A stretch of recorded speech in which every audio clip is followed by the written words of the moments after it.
G'day guys and welcome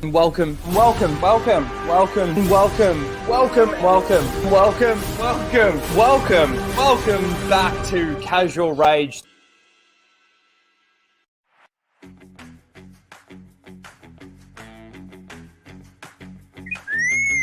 Prepare to start the show, R2.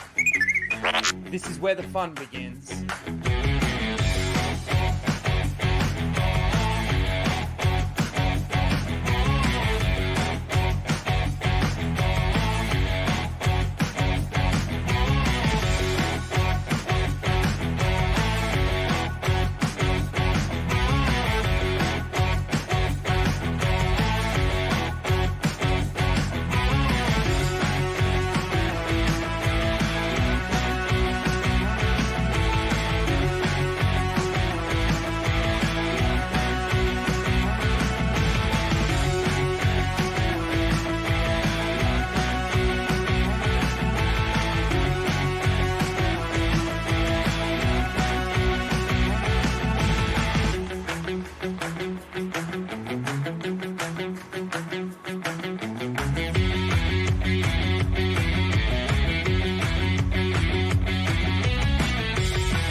Ticket it and make her name it gay! They came bounding over. Fuck off! Disney! You fucking cunt! Hello everyone and welcome to Casual Rage 175, where we casually rage out about the topics of the week. And this week, it's Acolyte Week. The sizzle reel we were never supposed to get, the sizzle reel we were never supposed to see, is here in all its glory. And we're here to talk about it. More actually, we're here to shit on it. Because this show, we've only seen 2 episodes. This show is exactly what most people thought it was going to be, but worse. And I say that not only because obviously our expectations are already really low. Obviously, with the promotion and the way that they promoted this, and we're going to go through that today again, with all the promotion that they did, we were expecting this to be a woke piece of garbage. And the wokeness stuff and everything isn't even necessarily the worst part of it. You know, you guys know me. When it comes to the lore, the canon, the continuity of characters, the continuity of the canon and the lore. I don't know how many times I can use those words, but that's what I concentrate more on. And when I watch this and think about certain circumstances, there was one thing that I didn't specifically dive into in my reviews, and that was what the Jedi are even like. The way they talk, the way that they act. You know, and we're talking 100 years before the rise of the Empire. So I think the reports of the 100 years before, yes, Charles, say hello. 100 years, but you're not getting on my lap. 100 years before the Phantom Menace was incorrect. It's technically based on the scroll that comes on the screen at the beginning, if you can even call it that. That means we're talking, how many years, guys, is it between, and I will get to you, and I see all of you in the chat, and hello and welcome. How many years is it between The Phantom Menace and Revenge of the Sith? Well, I should already know this.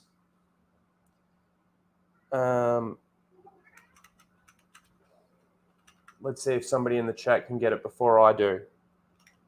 It'll probably will be the case, because I can't fucking spell. The chat's got it. 13 years. Okay, I don't need to search it anymore. All right, 13 years. So that means that, let's say it's 85 years roughly. We'll just say that. We'll talk round figures in a way. 85 years before the Phantom Menace is the Acolyte. And you got to think that Yoda is obviously around. This is his Jedi Order. The Jedi Order that we saw in the prequels is the Jedi Order that should be in place, you would think, 85 years before those events, especially being that Yoda is there. But they don't act like that. They don't act like that. They don't talk like that. You've got Jedi Masters that are on the council that are getting frustrated and emotional. This is not how Jedi Masters, especially ones that are on the council, act. I don't care what I don't care what level of stage that we're at in the Jedi either. Like, you could go back, let's say you could go back 500 years and it should probably still be at least very, very similar to what we see in the prequels, right? So it's just, there's a lot of those issues in this on top of the lackadaisical story. It's not compelling at all. There are things that I want to know because, again, and I mentioned this in my reviews, but there are things that I want to know because I'm curious. Just because this is in Disney canon doesn't mean that they haven't set up mystery boxes. There's multiple mystery boxes again in this story. And I want to know the answers to those questions, not because I like the story or I'm interested in the characters or anything like that. It's to see how they pull it off, to see how they actually go about it. You know, I was watching Melvin's anti-watch party, you know, and we're going to talk about how this is going sort of in the ratings and stuff like that and how it's being sort of reported. Just a quick touch on it anyway. But one thing I noticed watching Melvin, I was at work, so I was in and out, but I watched Melvin and there's watch parties going on where I swear the only people in the chat is the people that are on the stream that are in the chat, that have the stream up. There's no external audience there. And Melvin made a really good point. Why aren't these guys just sitting there watching it in a Discord? This is embarrassing. But you know what's really funny? Is that all the positive, despite you could say Star Wars theory, all the positive Disney Star Wars seals out there, right, that are doing watch parties aren't getting any interaction. They're not getting any people watching them. Melvin was second on the list, second highest chat view count. And he wasn't even watching it. He was watching people watching it and laughing at them. That's telling. That tells you where we're at right now with Star Wars. That tells you that fans like me have checked out. Now, yeah, I'm still watching it. And I'd like to say that it's for your benefit that I'm watching it. But it's also because I just can't help myself. I'm retarded that way. I need to see what they're doing to fuck this up. And I want to report that back to you guys. So yes, in a way, there is the element that I'm doing it for you, but I can't deny the fact that I'm doing it for me as well. I'm checked out. I don't think that there's any turning the corner. I don't think Star Wars is ever going to get better. I don't think it's ever going to be, quote unquote, saved. The one thing that I can keep doing is I can keep pushing the EU and keep reading those books and keep learning more through that. Because that was one thing, even though I was a big Star Wars fan, I never really got into. One thing I was excited about when Disney took it over, that we were finally going to see those stories brought to life.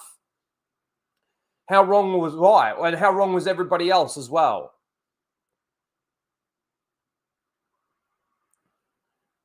You know, I was watching Gary's Nooner. I think it was yesterday. he had Chris Gore on. I don't know if it was 100% yesterday because I watched the replay. Jack of all casuals, you must let it go, Rhino. Let go of your hate. Let go of your anger. Only through apathy would you be free. That's true. Look, I will say I'm nowhere near as like, I don't rage up as much. I get, what's the word? Passionate, definitely passionate. And I get all over the place. But you look at some of my earlier streams and you look at some of my earlier videos and stuff like that, and there was seething anger, right, behind it. This clip, They came bounding over. Fuck off! Disney! You fucking cunt! we haven't seen me that angry since pretty much then. And look, that's not to say that I'm not angry about what's going on, but I've reined it in and I've pulled it back a little bit because I'm not going to get grey hairs over Disney Star Wars anymore. I'm not doing it. I'm angry about it. I've hit apathy when it comes to any corrections being made, for sure. And the one thing that I will continue to do is, support and follow like Grizzy, Melvin, Tim, OG Star Wars Marvel purists, all these people, right, that sort of see it the same way that I do. Some would call that an echo chamber. I think it's just cropping your garden, really, and making sure that the people that are around you actually know what the fuck they're talking about.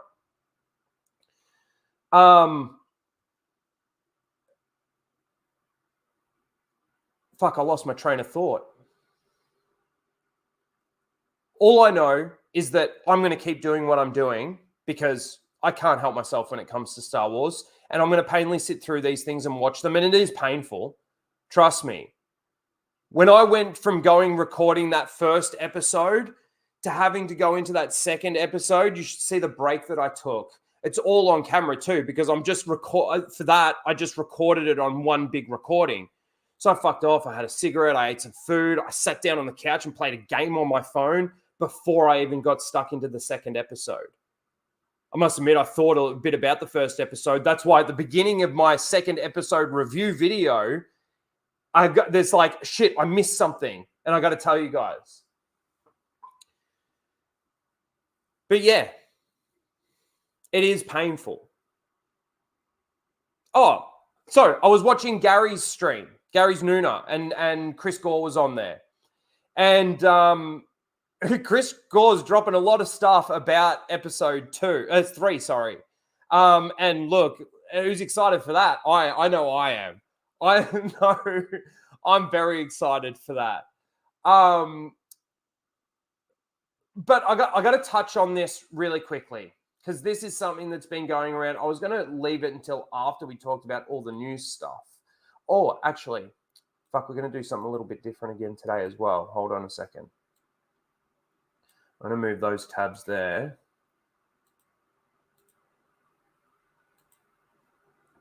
All right. For Acolyte Week, the premiere Acolyte Week. Oh, fuck. I haven't even really said hello to the chat. Here I am going off on a fucking tangent. Guys, I'm so sorry. All right, let's see who we've got in the chat. I'm just going to ramble through. I've read some of them as we've been going, but because we're moving, we're grooving, we're getting into this shit. Let's see who we have. We've got Dr. Coffinails. How you doing, Dr. Coffinails? Tris, good to see you.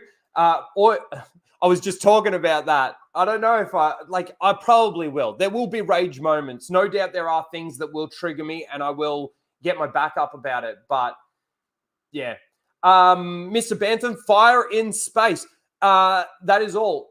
That's exactly what I was about to talk about before I got distracted by having to say hello to the chat. You guys distracted me. That's going to give Grant and all those guys fuel to say I hate the chat. Star Wars Marvel Purist is here. How you doing, dude? Good to see you. How Had fun reviewing this dumpster fire? Yep, no doubt. Lara A, good to see you as well. We've got Darth Ghostface. How you doing? Happy D-Day, Rhino. Good to see you, Ghostface. Dustin LC, good to see you. Mud Crab is in the chat. How you doing, Mud Crab? I read this, and I did read this before I started, and Chris Gore said something on the Nooner that I'm like, whoa, imagine if that happens. And it's like a I am your mother moment as opposed to like an I am your father moment. We'll get there. We will get there. Soul Assassin, one of the new mods on the channel, doing his mod thing. Dropping links, dropping smash the like buttons, share the stream out. Thank you, dude. And Ghostface is another new mod too. So we've got Tyrannozilla's in the chat. Papa Palpatine's Pizza Padawan's in the chat. How you doing? Good to see you. Melissa Lord, Ryan Gosling. I've read a lot of you guys' comments on my videos as well. Let's see. Who we got here?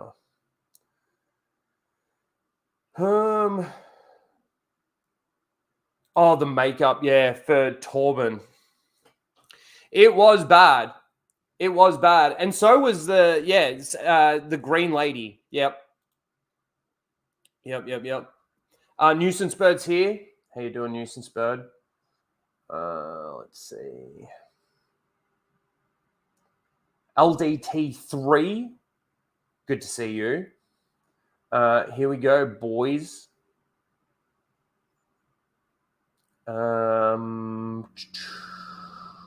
Demogenize in the chat. How you doing, Demogenize? Good to see you.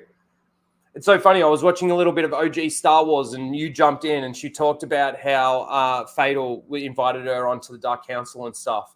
I got an invite too. The hard thing for me is it's the time. Even Lorena reached out to me and said, you know what, we're doing this on this day in regards to the Acolyte. Do you want to come on? And man, there's nothing more that I would love than to be able to say yes to all of these people going on all of these streams and talking about Star Wars and talking about the Acolyte. Because another thing too is like, yes, you guys that are here constantly have heard me talk about things like tracking fobs or hyperspace skipping, teleportation, whatever, all of that sort of stuff multiple times. There's a lot of people that haven't even yet heard any of it, right? And reaching out and going on these streams and being able to talk about that stuff. And I'm not necessarily saying that I'm going to go on there and derail an Acolyte discussion to talk about tracking fobs, right? But just branching out, people hearing what I have to say, I would love to be able to do that. But it's just work, man. Real life. Real life comes first, unfortunately.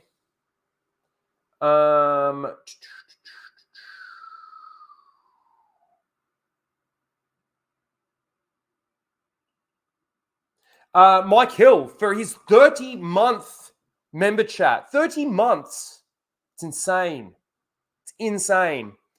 That explains it. That explains it. C3PO and that explains it. C3PO and R2D2, just like an arguing married bisexual couple. We are going to talk about that too. But yeah, man. I mean, when they used to do what they did, R2D2 and C3PO, they did seem like a married couple. But that's what made it so much more interesting. These are droids. They don't really have emotions. They're programmed, all of that sort of thing. But the way that they interact together, the chemistry between two robots, and then the chemistry between those robots and the sentient beings around them was compelling. As much as people hate C3PO,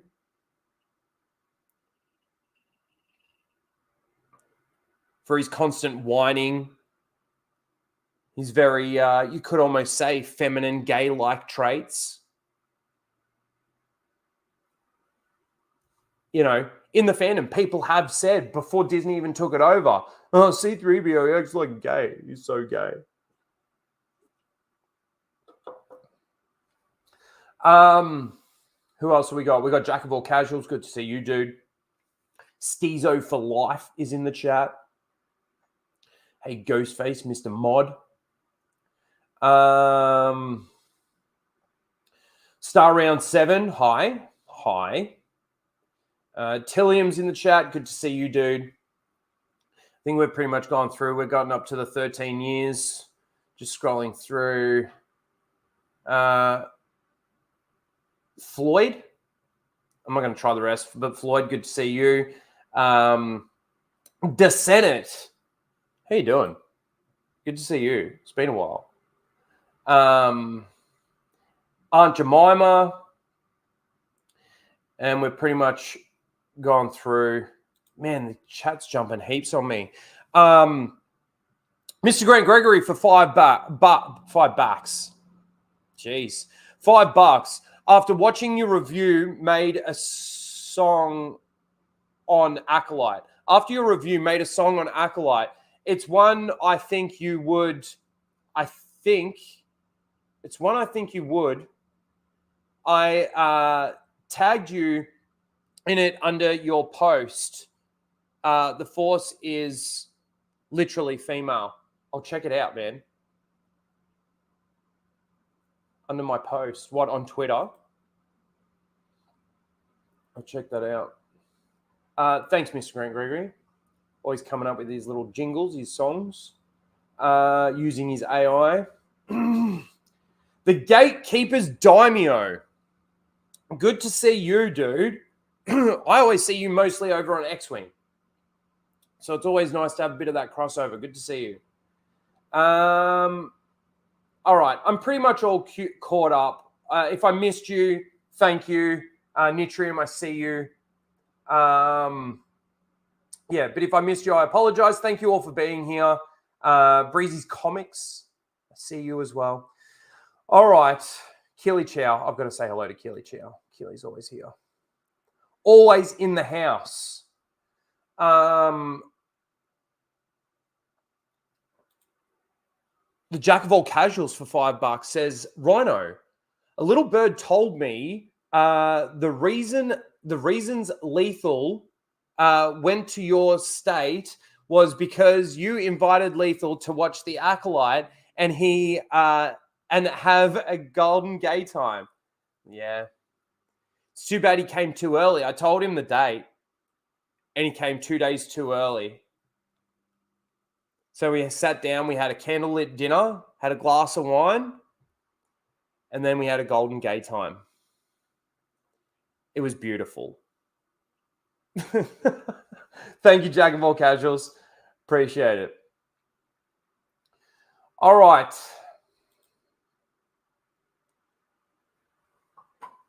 I want to talk about something really quickly. And this again, this was something that Gary brought up and noticed.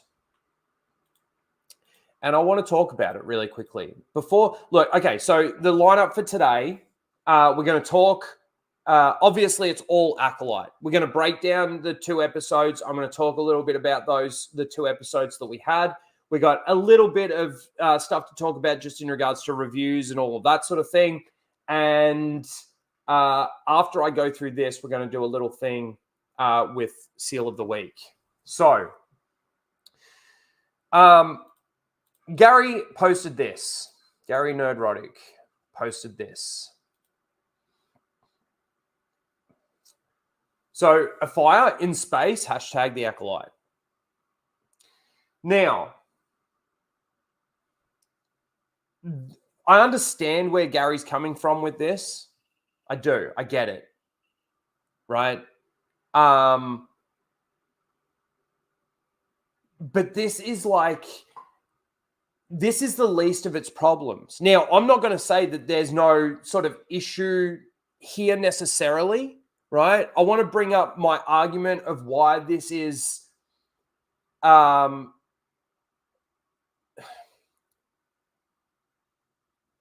it's low criticism for this show. So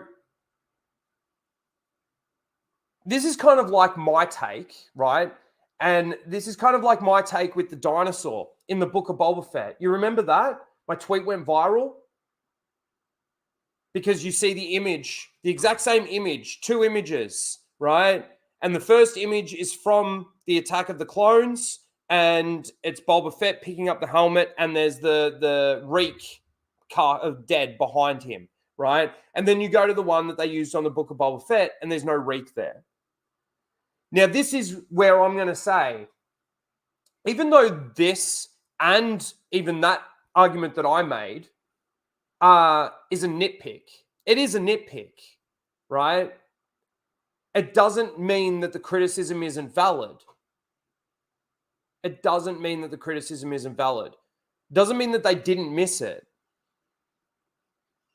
You know, them missing the dinosaur, the reek in that shot didn't change anything to do with the story. It was a shit story to begin with, right? It didn't change anything. The purpose of really pointing something like that out is just to show the lack of attention to detail the creators have, right? And it's similar with something like this fire in space. It's a lack of attention to detail. Now, I've got to stop sharing my screen. Stop doing that. Stop sharing my screen because where I'm going to pluck these from is through DMs. So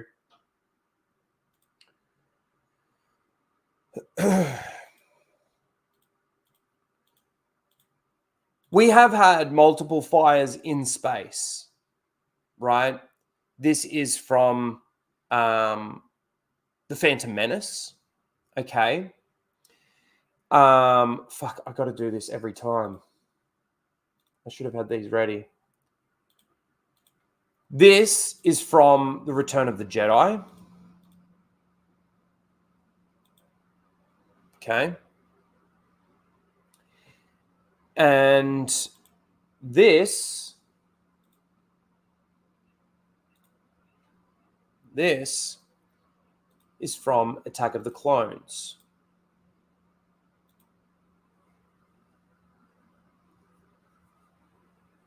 I think it's from Attack of the Clones. Or the Clone Wars, maybe.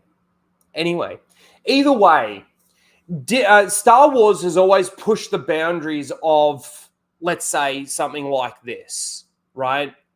The fire in space, the lack of oxygen, all of that sort of thing. Now, you could make an argument that from these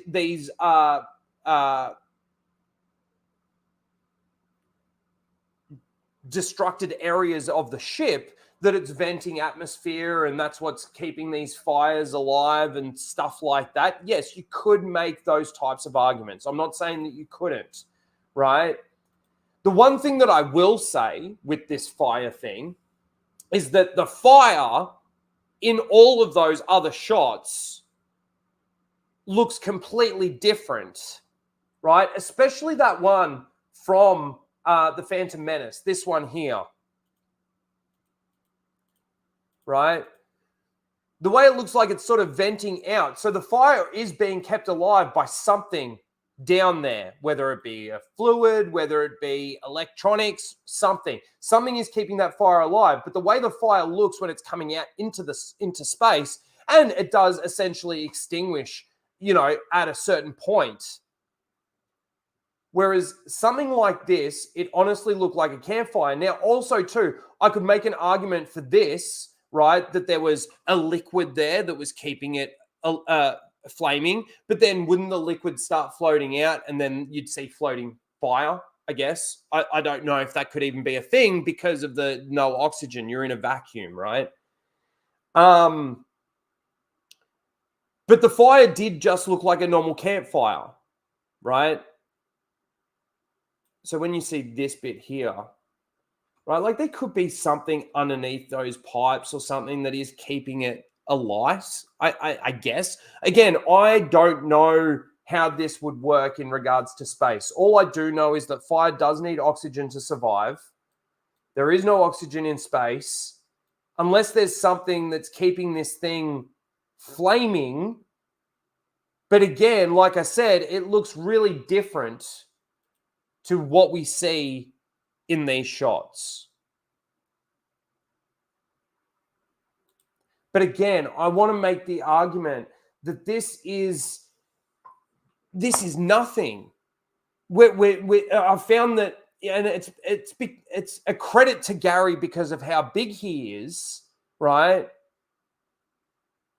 But it seems like Gary's criticism of this fire in space, which is valid,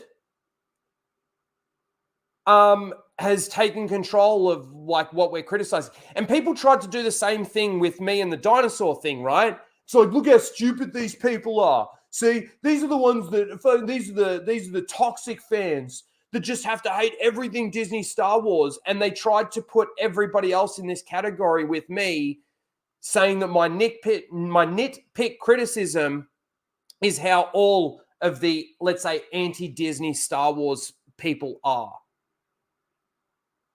It's not the case. These are our individual opinions. People can agree or disagree, but even despite how small the nitpick is, it is a valid criticism.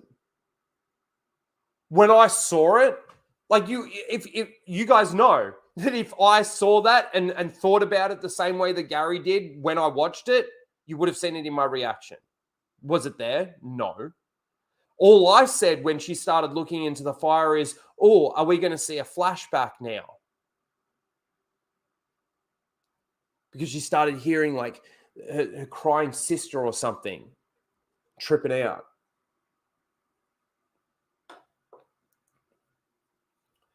So I do feel like the fire in space criticism has, in a way, for want of a better term, hijacked the criticism of the Acolyte and what some of the other bigger issues are. And that's not to say that Gary hasn't talked about those bigger issues, because he has, and he knows that they're there, right?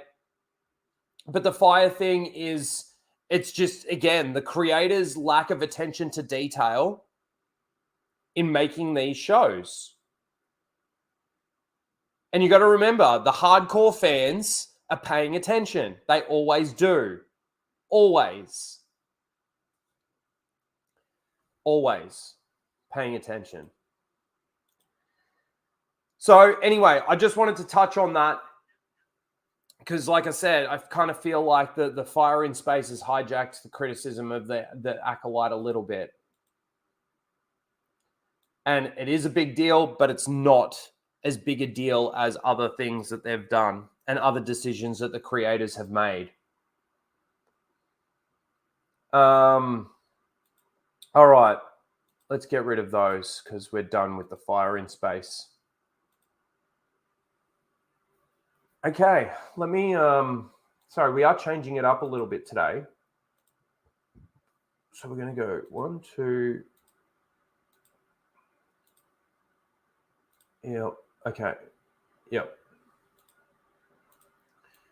Move that one there. Sorry, guys.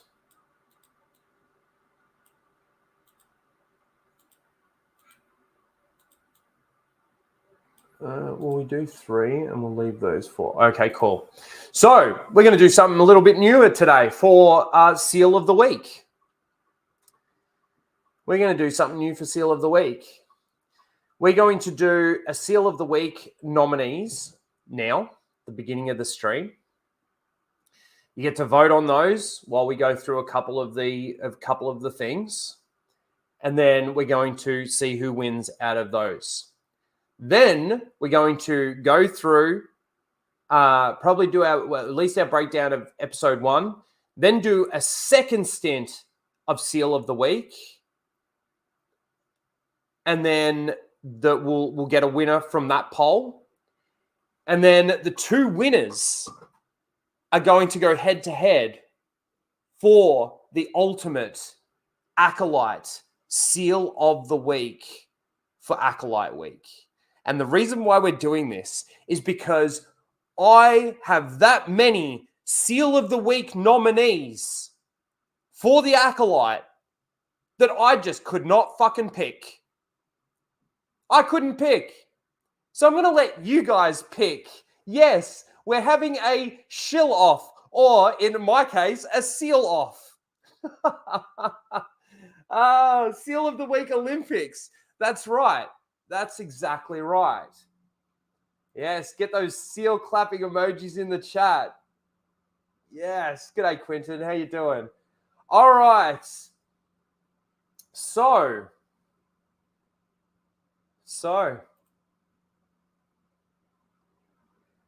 here we go.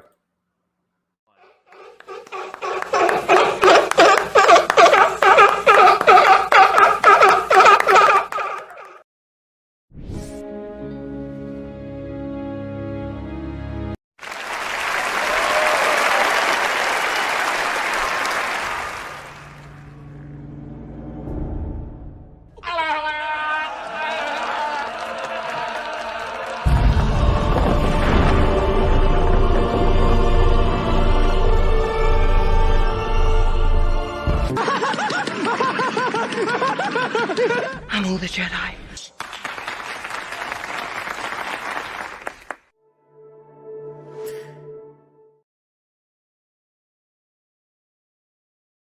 I am all the Jedi. All right, here we go. Are you ready? So, we've got Taylor here that says The Acolyte is off to a fantastic start. The first 2 episodes were fresh, fun, and exhilarating. Okay. We really can't wait.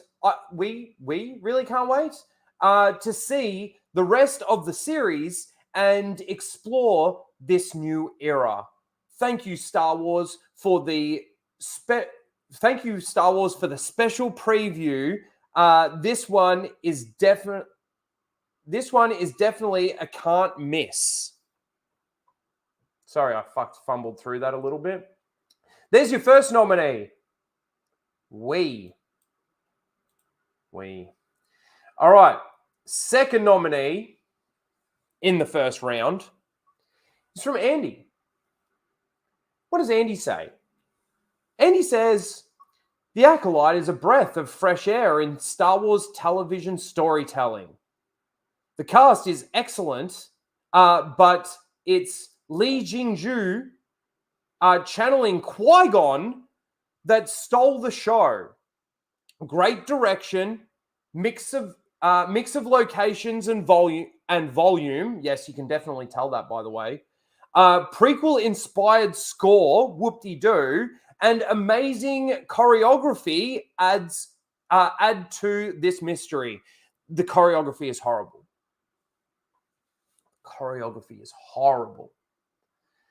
And our last nominee for this week is from Brody1 Kenobi. Says, I genuinely, truly, honestly, respectfully have no idea what people are going to find to complain about the first 2 episodes of The Acolyte. Other than you know what, I'd like to know what the you know what is in your head. Other than the you know what, other than the you know what, some minor flaws. I'll have more thoughts when spoilers are lifted. But damn, that was amazing. Pretty much all these people got to see it. What do you think they're going to say? Thank you, Star Wars, for allowing me to see your fantastic new TV show. So, that's round 1. Let me get the poll in the chat. We're doing 3 nominees for round 1, 4 nominees for round 2, and then the head-to-head. Seal of the Week, round 1. 1, 2, and 3. Choose wisely. Choose wisely because you don't know what the other 4 are. Better be a strong one. So there's nominee number 1, off to a fantastic start. Nominee number 2, breath of fresh air. And nominee number 3, What are people going to complain about now? There are your 3 nominees for Seal of the Week. Okay, we will come back to that. Dustin LC became a member at what level? Let's see if we can have a look here. At the tracking fobs level. Okay, so speaking of that, I am going to change the names of my members. I need a suggestion. I need your help. So we're going to change the tier 1 level from tracking fobs to Rhinos Rebels. Okay? So everyone that becomes a member is effectively at least a Rhino Rebel. And that's what we can call all of you guys in the chat. You're my rebels. Grant is gay. I don't have a name for tier 2. And then tier 3 is going to stay Law Masters. Rhinos Raging Rebels. That could be better. Rhino Rebels sounds good.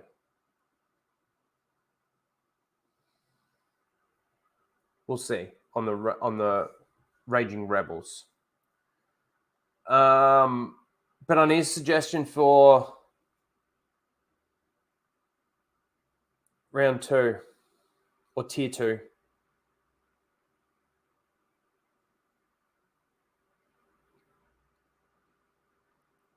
Rhino's Rebel Scam. Do you not like me? It's a shame. A Knight of Rhino. Oh, that's actually, we could have Rhino's Rebels, Rhino's Knights, and then Law Masters.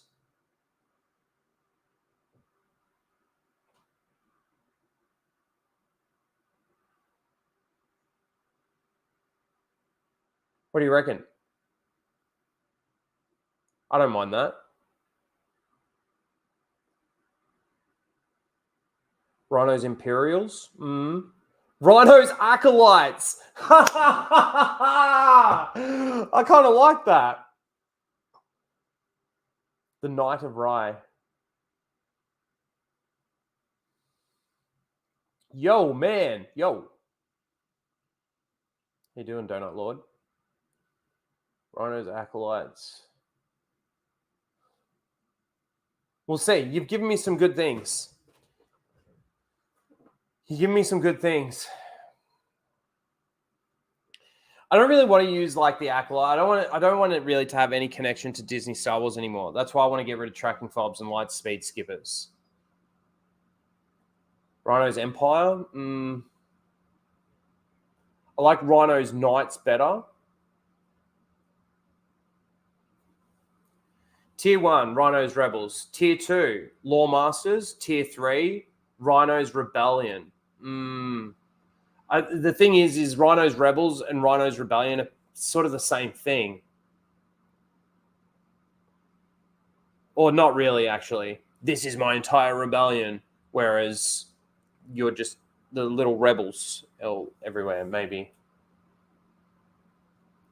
No, I don't know. It needs to be different. Like the rebel and rebellion thing in that is too much the same. Rhino's New Jedi Order. Knights of Rhino. No, if I was going to do that, it would be Rhino's Knights. Or Rhino's Jedi Knights. You know, I could just do that. I could just do Rhino's Padawans, Rhino's Knights, Law Masters.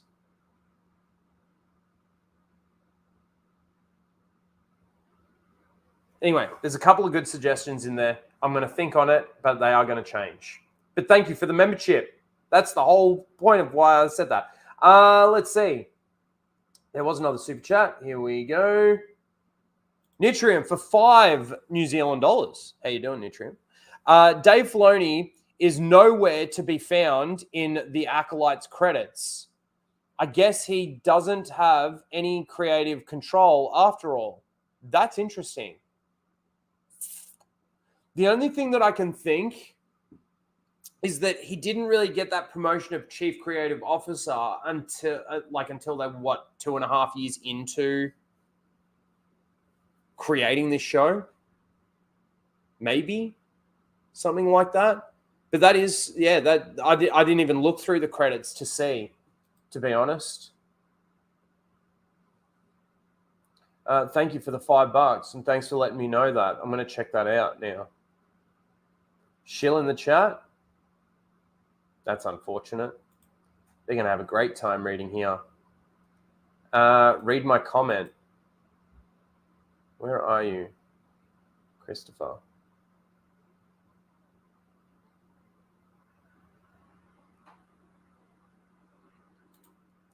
Christopher says, I'm sorry I'm late. Rhino, I'm seeing some mofos crying about Force is female and losing their crap over episode 3, which hasn't come out yet. You're acting like snowflakes. Grow some balls. Well, okay. So let me ask you this, Chris. There are people that are talking about this episode 3 and how Force is female it is. Right? Now, based on what they're hearing, they are reacting to that and calling it out for its bullshit. And we've got to take into consideration, too, the way that this show has been promoted the whole time. We knew nothing about this as a Star Wars show. We knew about this as an activist show. A way to push agendas, basically. That's how this was promoted the entire time. So somebody comes out and they say, and somebody that, a lot of us trust, come out and says, man, this is going to break Star Wars again. It's going to, you're going to have another split here, right? Because of what they're doing. And it is entirely the Force is female. Now, people are reacting to that and going, great, here we go, right? We're excited for all the wrong reasons.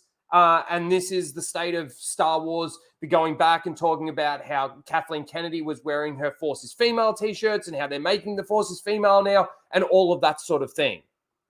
Now,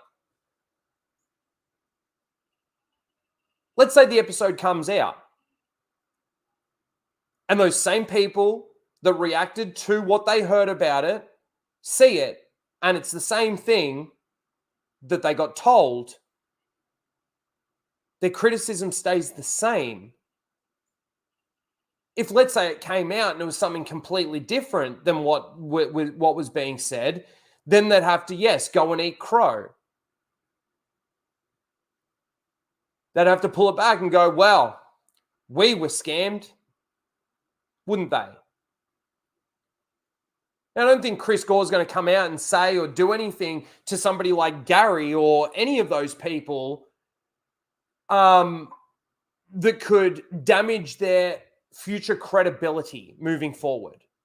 Do you know what I'm saying? So I get what you're saying, that people haven't seen the episode. But I knew Ahsoka was going to be a pile of crap before it came out. Before I even watched one episode. Most of us knew the Obi-Wan Kenobi show was going to be crap before we even got to see one episode.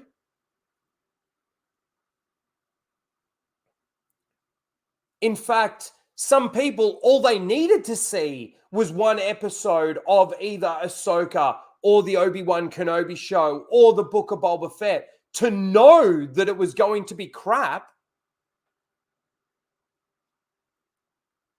So I get what you're saying, Christopher. But at the same time, mate, like, have they earned our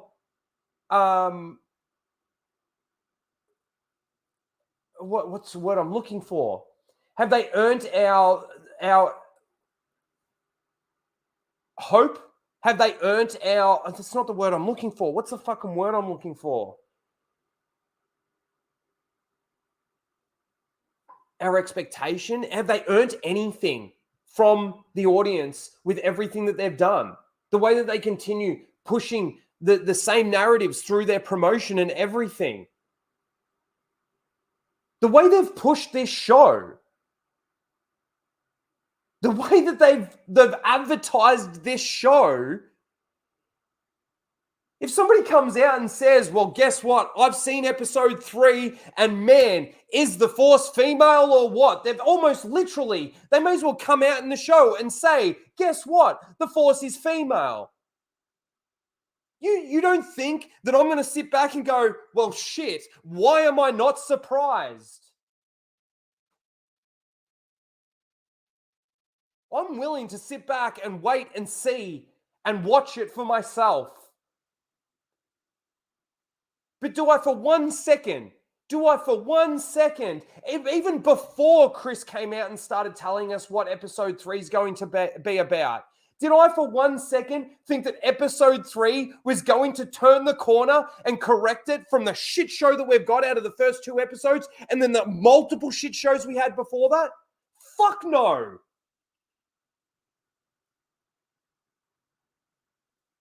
Fuck no. And I know that there's people that think like the Andor series is some amazing, immaculate thing. Oh man, it's so not. It's so not.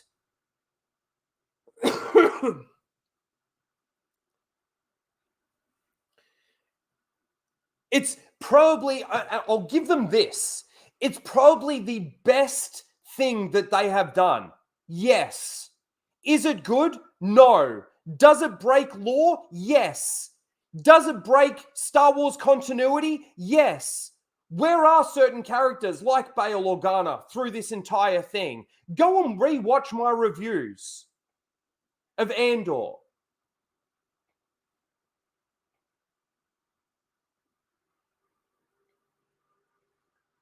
The prison break. There was a scene in the Acolyte, that reminded me of the prison break from Andor. And it was the entire reason why aren't they using droids for this kind of work? The entire prison in Andor was a complete and utter joke in the Star Wars galaxy. For multiple reasons.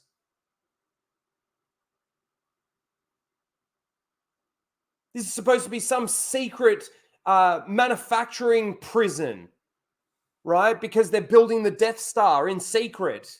It had to be in secret. So what's the biggest thing that you could possibly have happen? Oh, prisoners get out and they leak that this slave labor situation is going on and the Empire is the one controlling it. Silly. Just program some droids. You don't have to pay for fucking food for these people. You don't have to feed them. You don't have to fucking toilet them. You don't have to do any of this stuff with a droid. But then in the Acolyte, you've got them going out onto the hull of a ship and, doing work that droids should be doing. And what's his explanation for it? I don't even remember because it was so, ridiculous.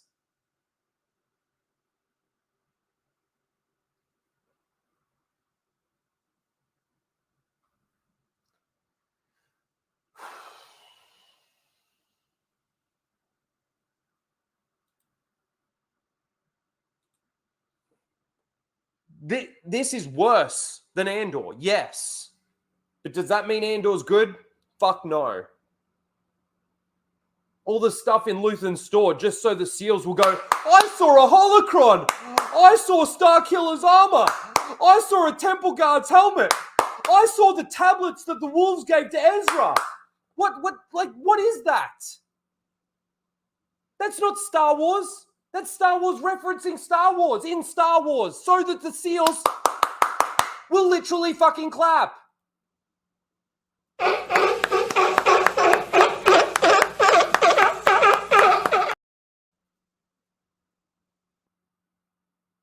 I see people in the chat, and that's fine. If you think that it's great and it's amazing, I don't know what to say. I don't know what to say. Fucking Mon Mothma selling off her daughter that hates her husband that hates her husband that she can't trust. Where's Bail Organa? Why not go to Bail Organa for the 400,000 credits instead of selling your daughter? Bail Organa has nothing to do with the creation of the rebellion now. Guess who it is? Luthen and Mon Mothma and her stupid fucking story. Give me a bucket. Give me a fucking bucket, man. Val and her lesbian fucking relationship with fucking the Indian chick. What's that for? The fucking shippers. That's for the same people that are making the Acolyte. For the same audience. The pronoun retards on Twitter, the shippers, and the LGBTQ community. Not Star Wars fans.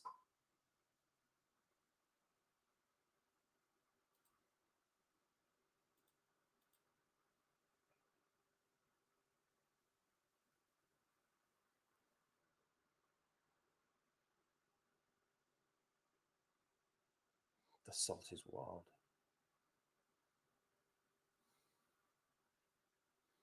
Even if Andor is this almighty great 10 out of 10 series, right? What's it surrounded by? This is Disney's canon, right? This has no connection to stories that we've known from the past, from when George Lucas owned it. This is their own brand new story. You know what's really funny with Andor is I kind of feel like when we get Andor season 2, it's kind of going to be like The Mandalorian, right? Mandalorian season 1 especially. And maybe even the end of season 2. It's like the Force Awakens of the TV shows. It's going to need to take people a little bit of time to actually realize how shit it actually is.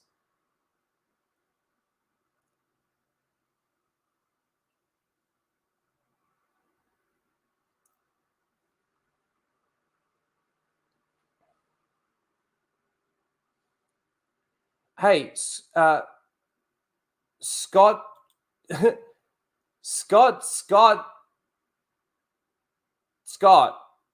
I think that's how you say it. Hey, I'm not specifically having a go at you, man. Like, if you enjoyed it, you enjoyed it. There's nothing I can do about that, right?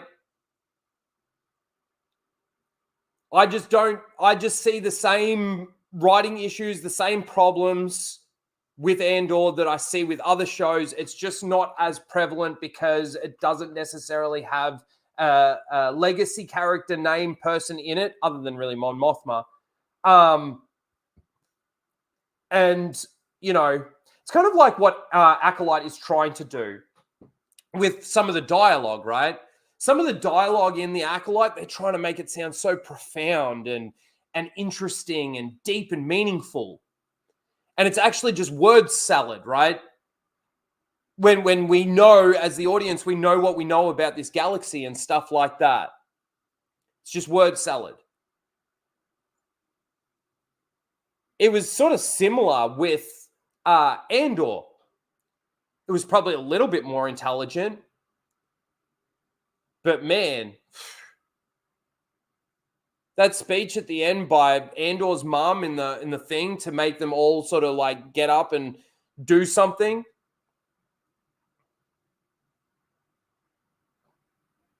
I don't know. I have my issues. Anyway, let's move on because I just went on a fucking Andor rant. So we do have the poll in the chat for the first 3 seals of the week. Let's go into some of the promotional stuff, right? Some of the stuff that's come out. We've got a few tabs here to go through with that. All right.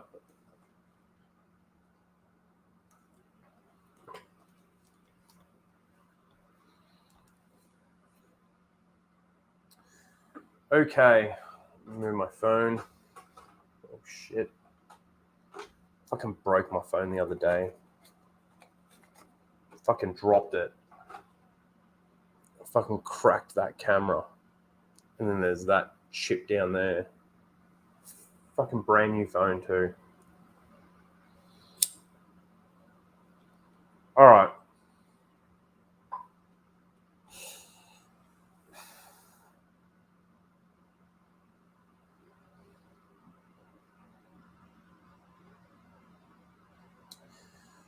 So, here we go.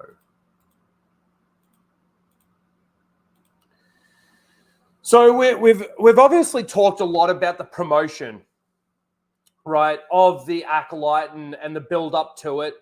You know, I talked about this in my video that I did just before because we got that clip, their very last ditch effort to promote this show and tell you something about it and everything. And they just basically said how it's the gayest. The last clip is the gayest fucking Star Wars we've ever seen.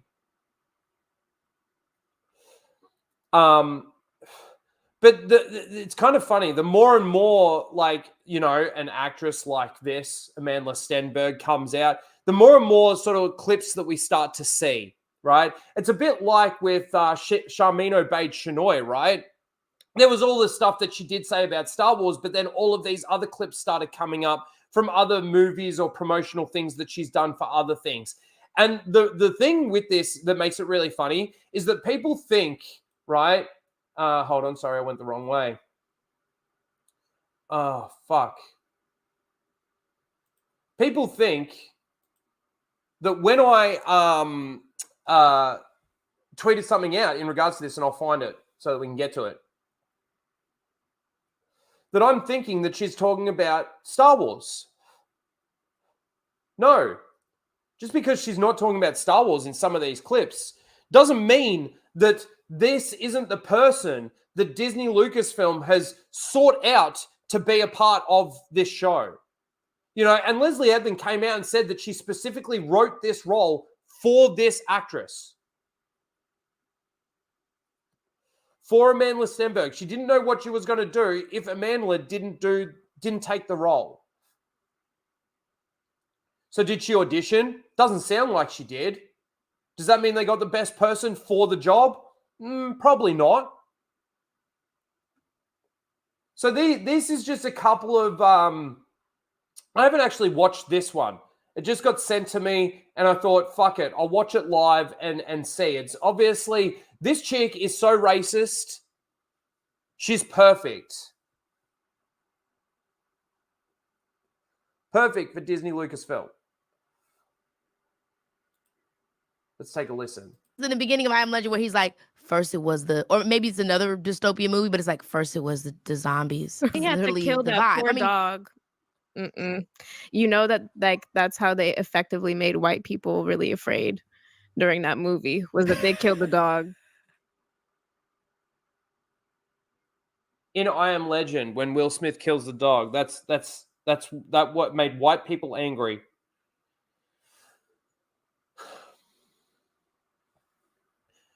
I think all people get a little emotional at fucking seeing him murder his own dog.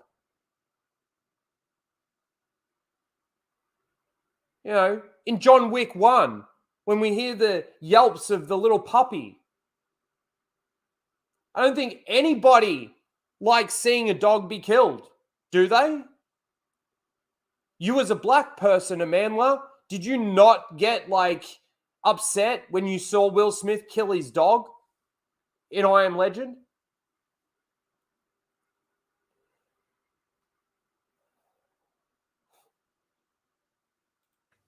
You know what I mean? Animal cruelty is the one thing I won't allow. Animal cruelty. That's the one thing. What gets them? What gets them? I think it wasn't until I was older and I could really understand things infrastructurally that I got, oh, right, Hollywood is a white institution. And that means that representations within Hollywood are going to be extensions of white supremacy. And not just in Hollywood, but, you know, in music, in entertainment, and in media. So you're a part of that industry, Amandla? You are a part of that industry, and you're talking about the industry being basically like white supremacists, racists. I know that there have been black actors and actresses before you. Well before you. Decades ago. That I don't think they really had any problem with Hollywood at that time.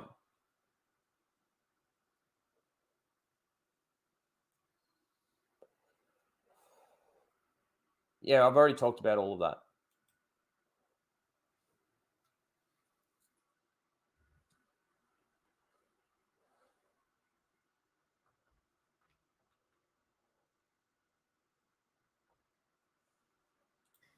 We do put biracial and light-skinned people on a platform and expect that to monolithically represent all black people.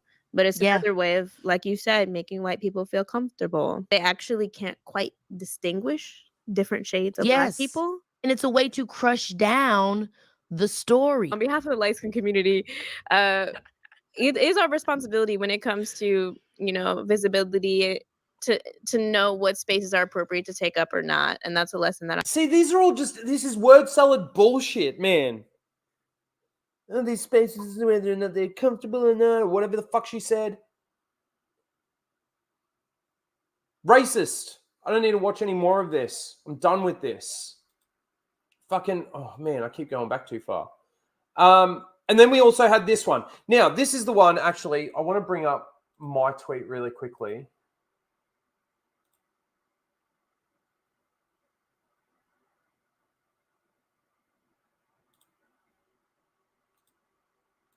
Let me put this in that spot.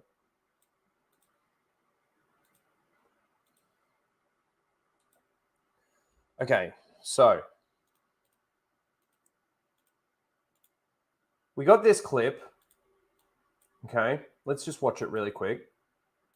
When people watch The Hate You Give, what do you want them to walk away with? Because I know everyone has a slightly different feeling. Well, I mean, white people crying actually was the goal.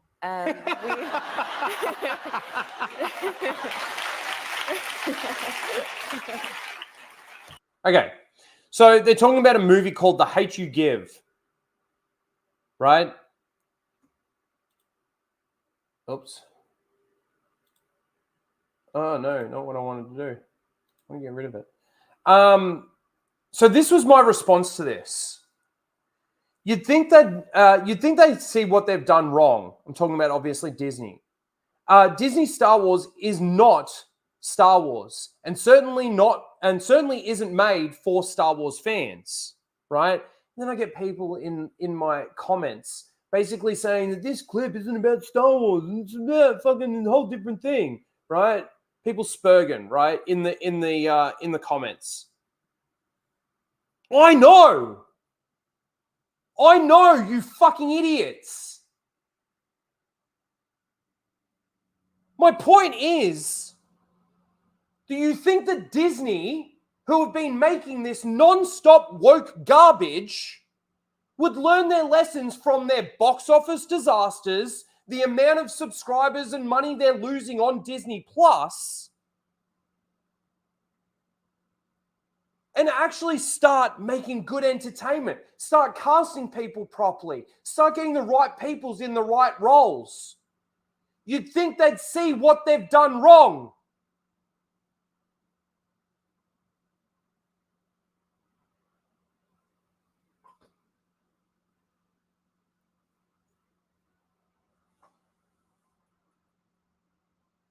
Look at Charmaine Obaid-Chinoy, right? And what she said before all the Star Wars stuff. That she either overtly or covertly puts her activism into her shows. All of these things. Disney thought that that was the right person to employ to make the Rey movie.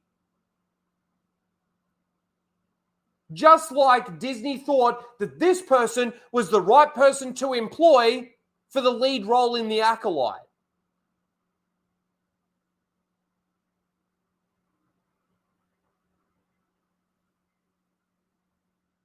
I'm not responding to any of these people on Twitter because they're idiots.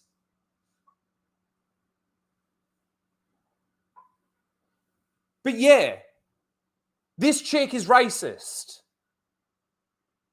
This chick who sits on fucking these types of shows and probably gets paid hundreds of thousands, if not millions of dollars, right, to do what she does, and she's racist against the institution that is Hollywood because it's white supremacy, it's white supremacists, and she's racist, obviously, against the fans. She does want to make white people cry. Now, I don't know what this movie is that they're talking about here.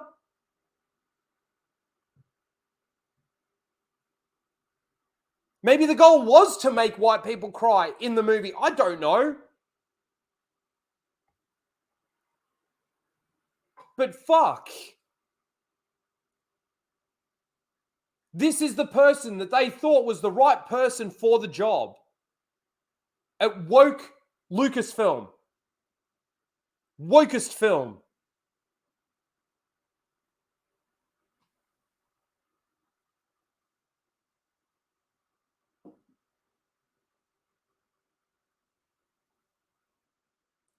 And that's her dad. That's her dad, for fuck's sake.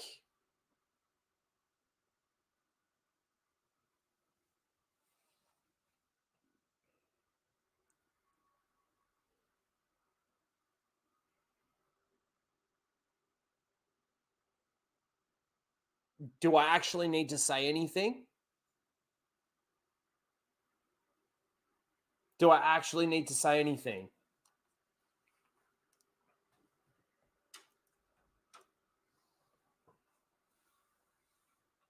Wonder how he feels about this. I wonder how he feels.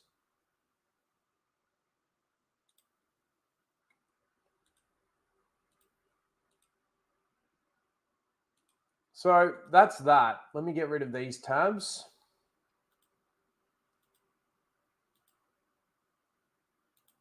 All right, let's cap off this first round of Seal of the Week, shall we?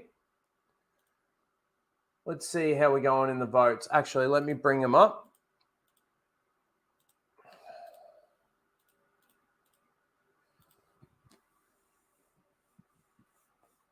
Okay, number one was The Acolyte's fantastic. Taylor. The second one was Andy with The Acolyte's breath of fresh air. And Brody won Kenobi with not knowing what people are going to complain about, other than you know what. What? I want to know what you know what means to you.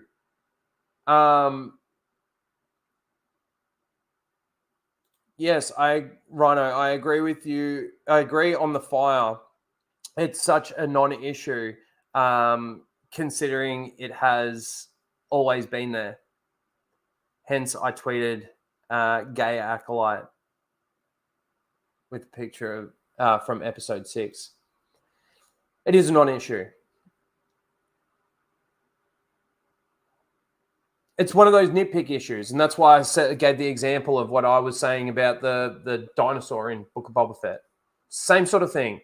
It's not to say that the criticism isn't arguably legitimate, but it's completely minor in regards to the overall what we're actually seeing. Anyway. Okay, let's end this poll. Oh, it's close. It's so damn close. Hey, we got 53 votes. Hey, I think this is one of the biggest. How many people are watching right now? Hey, we got just under 60 people watching. Please smash the like button, subscribe if you're not subscribed, and share the stream out there. Let them know that we're live and we're going to be breaking down these first 2 episodes of The Acolyte. All right, we're ending this first round. What we might do, I know this is going to be a little bit skewed, but the winner from each one, from the 2 that we're doing, will automatically go through, but then we'll go the next highest. The thing that's going to skew it is that this only has 3 and the other one has 4, but we'll just do it anyway. The next highest percentage is the third one that gets thrown in there. Yeah? So from round one. Hold on, let me just write this down. Round one. Let me end the poll.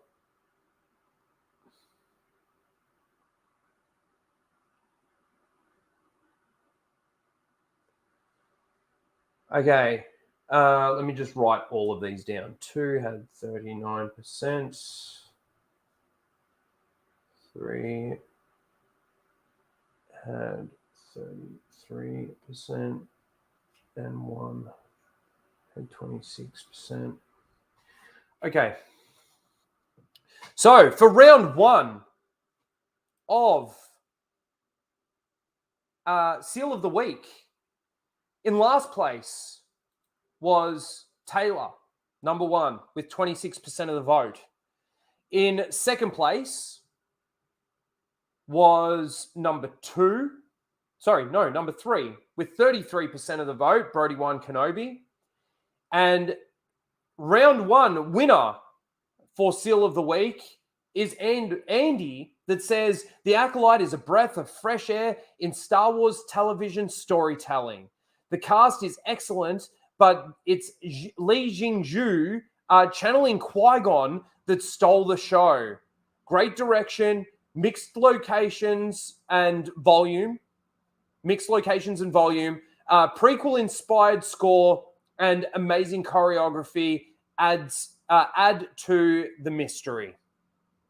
Congratulations, you win round one of Seal of the Week.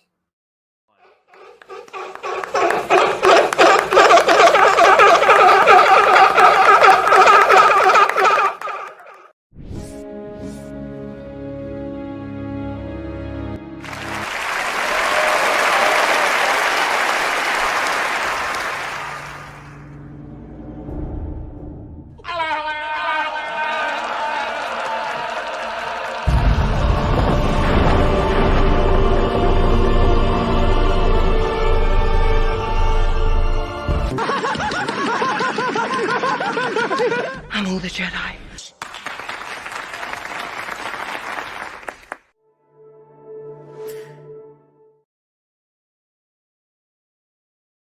Yeah, I agree. Amazing choreography. Yeah, okay.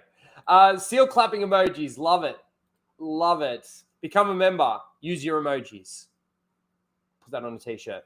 Okay.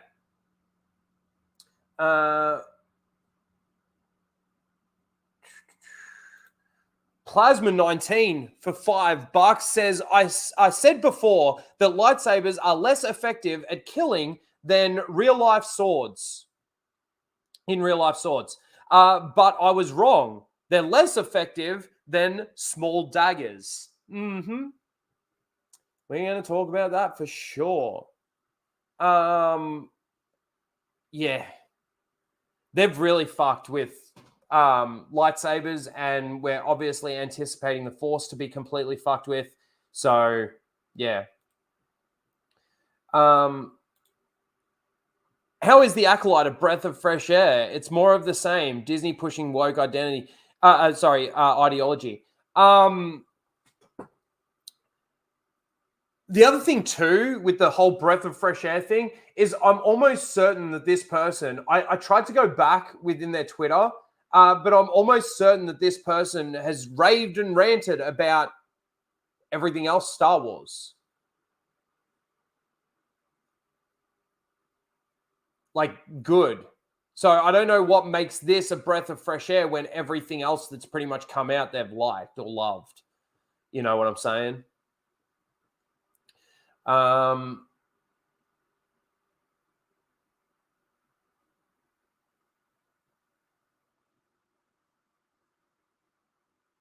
Hold on.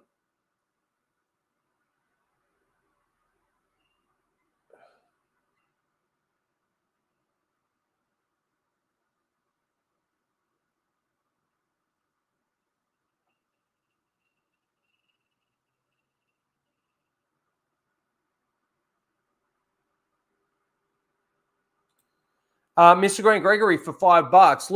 Lucas said, Lucas always said, amidst the convoluted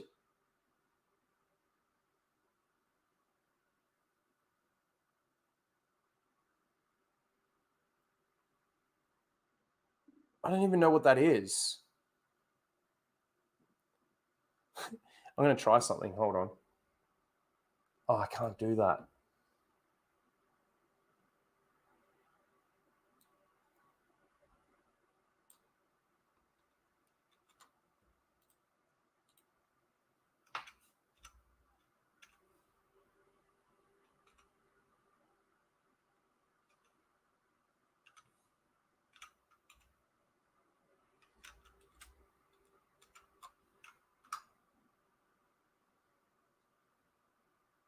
Oh, it didn't work.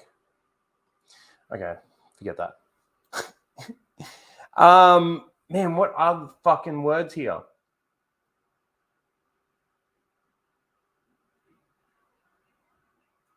Amidst the convoluted intricacies of labyrinthia, is that right? No, labyrinth. I don't even know fucking what that is. Narrative.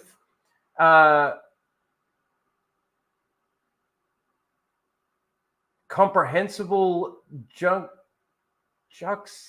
Man, what the fuck? Thank you, Mr. Grant Gregory. I'm not even going to get through that. Because I'm retarded. You got to fucking remember that when you write a fucking super chat like that. Other people understood it because there's likes on it. Don't laugh at me. I'm the only one that's allowed to laugh at me. It's a famous quote. Send me a link of him saying it and I'll just play it. How about that? All right. Bamboozled.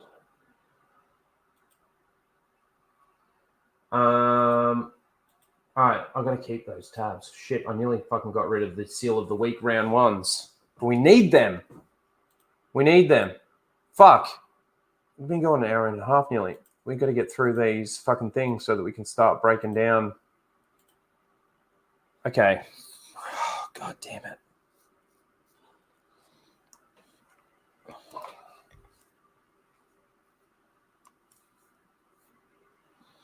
Too much rage is bad for the brain. That's one way of putting it. Okay, we can get rid of that now.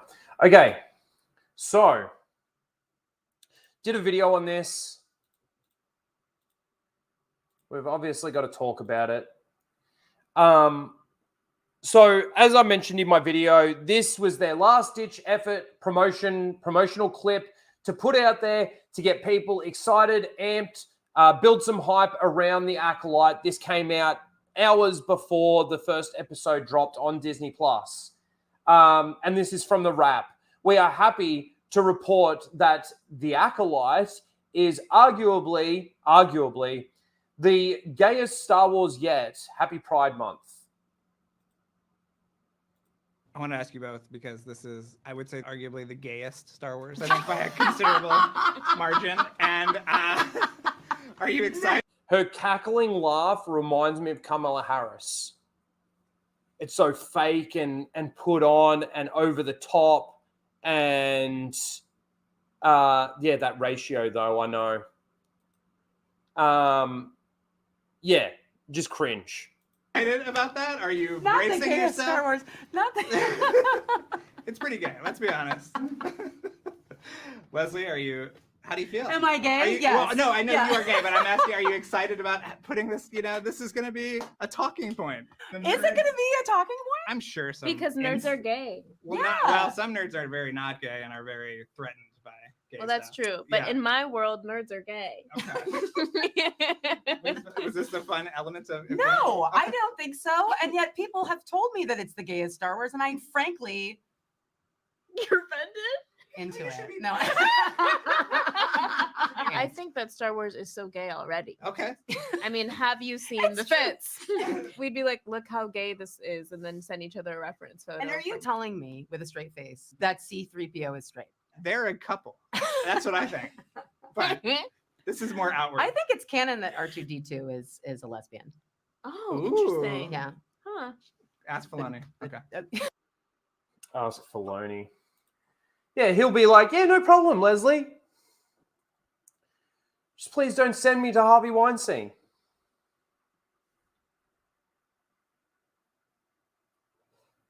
I know he's dead.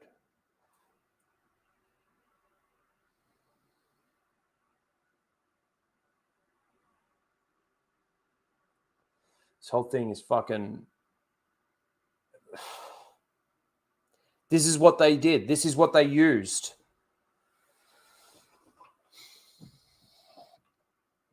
This is what's supposed to get us excited for the Acolyte.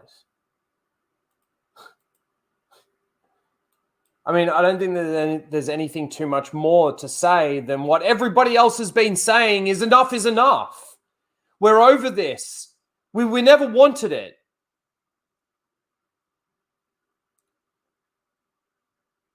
Yeah, I know. I already know that. He does. This is not... Again... To come out and say that those other things that Amanda Stenberg said in other interviews for other movies and stuff like that isn't relevant to what we're talking about right now with The Acolyte and Disney Star Wars and Leslie Headland and all of this garbage that's going on is ridiculous. That's the reason, right? She got actually employed. Disney Star Wars is going to hell. It's already there. It's already there.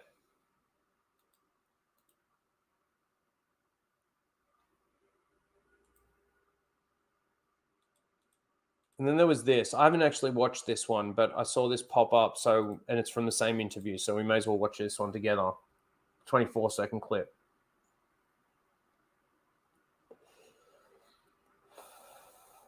Albatros for $2 says the Acolyte is She-Hulk all over again.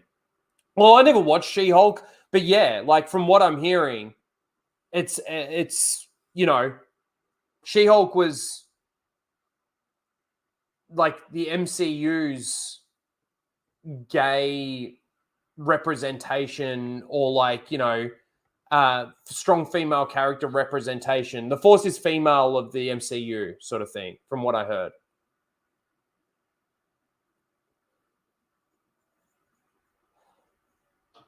Albatros? Did I say it wrong?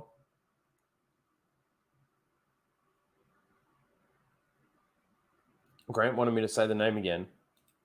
So I said the name again. Thank you for the $2 super chat. I appreciate that. All right, let's watch this one. See what they say. If you two had your own lightsabers in real life, I'm starting here, what color would it be? Oh, it's a different interview, but same setting. So, if they had a lightsaber, what color would it be?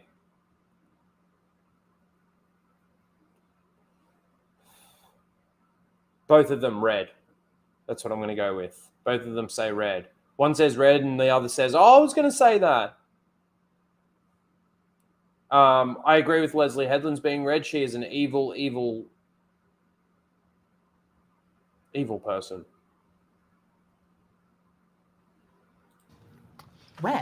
Red. Oh, red. I knew that. I said that about you yesterday. Really? I was like, Leslie's is red. What does it say about you? I mean, Leslie is Sith. yeah, I'm dark-sided. Clearly.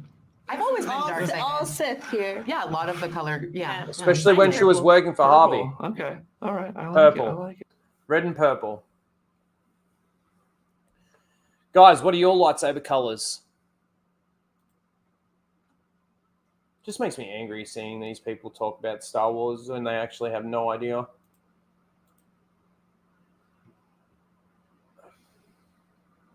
Red. That's red. It is red. Rhino is cheating. Brown. Pooh brown. Blue. Blue. Pink or red. Yellow. Green and gold. Yellow. Cool. Mine's green, because green is the best color in the world. The best color. Bane's hilt, red. Nice. My lightsaber color is clear. Silver. Silver blade's cool.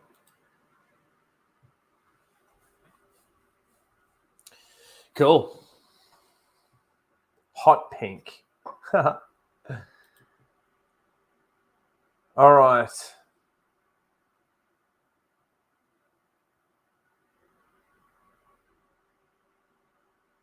Don't give me the Disney shit. Yellow was there way before Disney did anything with it. I agree.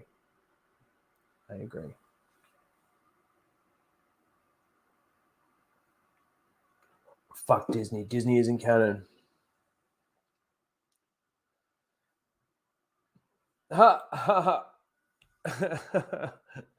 Red and white.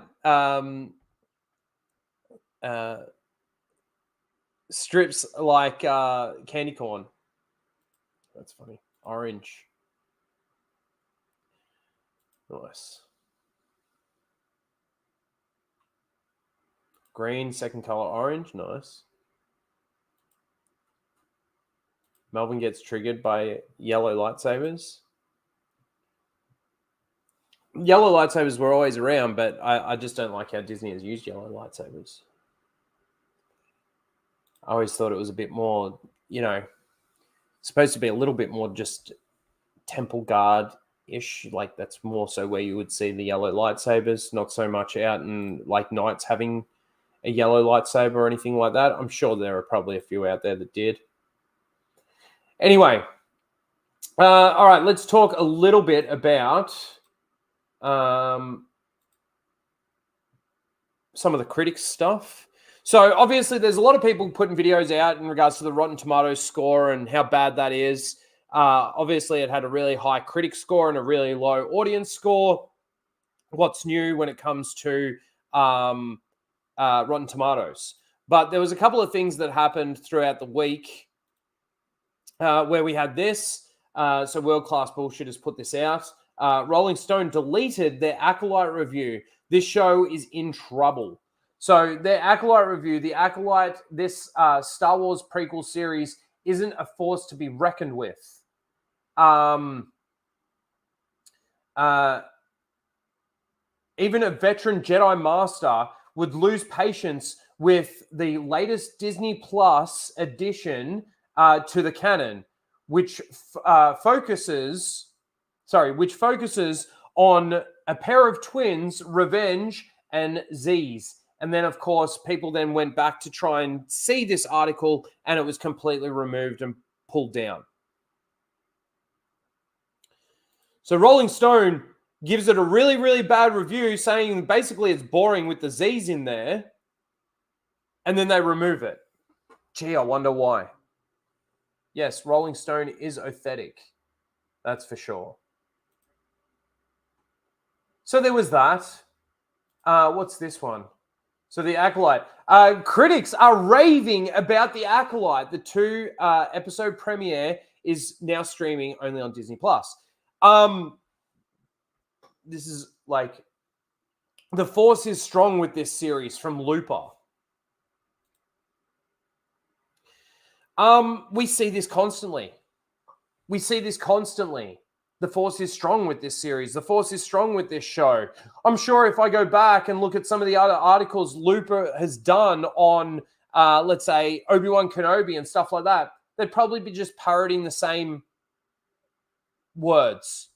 And this is the thing, like all of those shills that went and watched the first 4 episodes before it came out, and then, putting out their reviews. We did a video on that as well. Them talking about how it's so much like Andor. Everybody's parroting the same talking points because they don't have a brain in their head, and it's like they were subliminally messaged, right, to put that in there. So when they go to the premiere or whatever it was that they went to, the event that they went to, Dave Filoni gets up and it's like, yeah, we really feel like this is the like the Andor series, but with lightsabers, or the Andor series with the Force and stuff like this. And these are the talking points that get stuck in people's heads. And that's why when you see these people's reviews and they all look the same and they all say the same sort of things, maybe jumbled around a little bit, you can't trust them.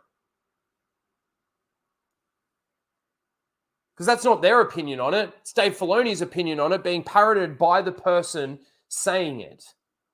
Or it's Leslie Headland's opinion of it parroted by that person. So you can't trust any of these things. And you certainly can't trust the mainstream media, right? Especially after something like this happens. And then you've got this from Culture Crave. I always do that. The Acolyte had 4.8 million views in the first 24 hours. The biggest Disney Plus series premiere in years.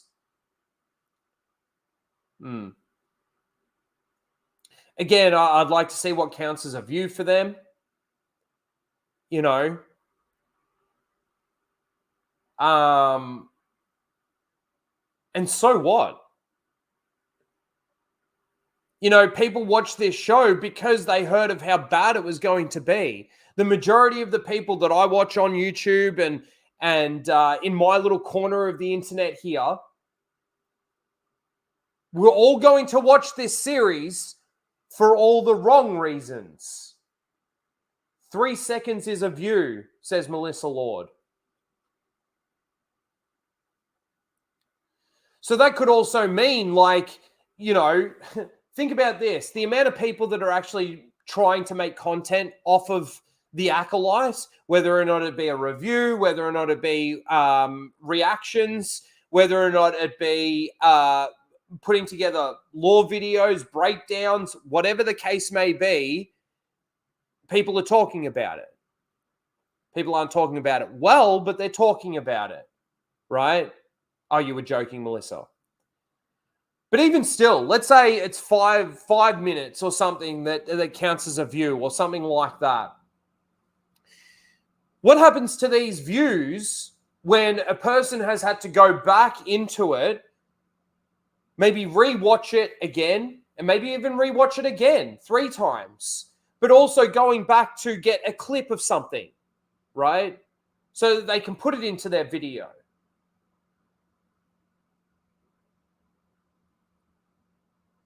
Going back and, you know, there could be a lot of views that come from literally just doing stuff like that. So again, another thing that you can't really trust. You know, who's reporting this? Is this Culture Crave that's reporting this? Is this coming from a different source? I don't know. It doesn't put a source in there. But then also, too, what's going to happen when we see the minutes viewed? Or the you know, I know that there's other avenues out there, and we've seen it before from Lucasfilm where they bullshit and lie, and then when the true numbers actually come out, it's not what they reported.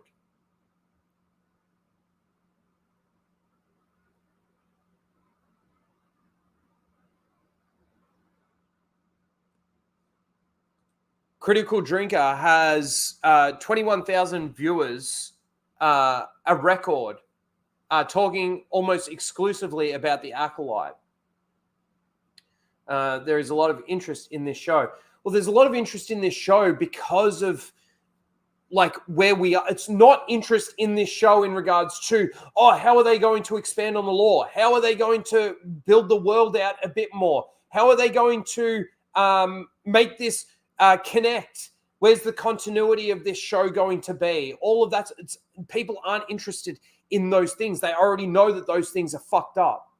What people are interested in is how they are further destroying this franchise. That's where people's interest comes into it.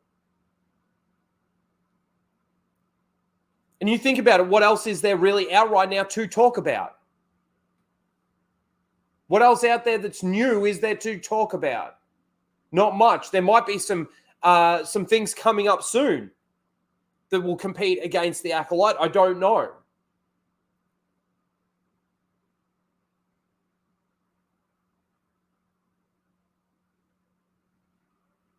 The viewership is going to nosedive for sure. I think so too. But I don't think a lot of people out of these, let's say 4.8 million views, I think the majority of those people watched it to see how bad it was. Not to sit there and they knew that they weren't going to get enjoyment out of this show.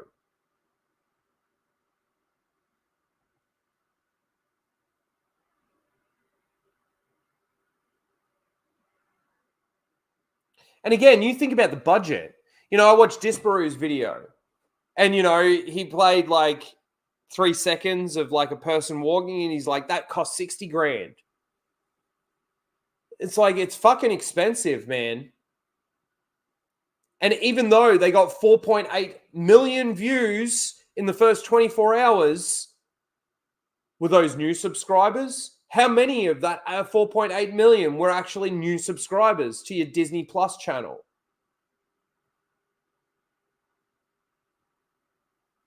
Have you made your money back out of those first 2 episodes? Disparu's video was golden. I agree.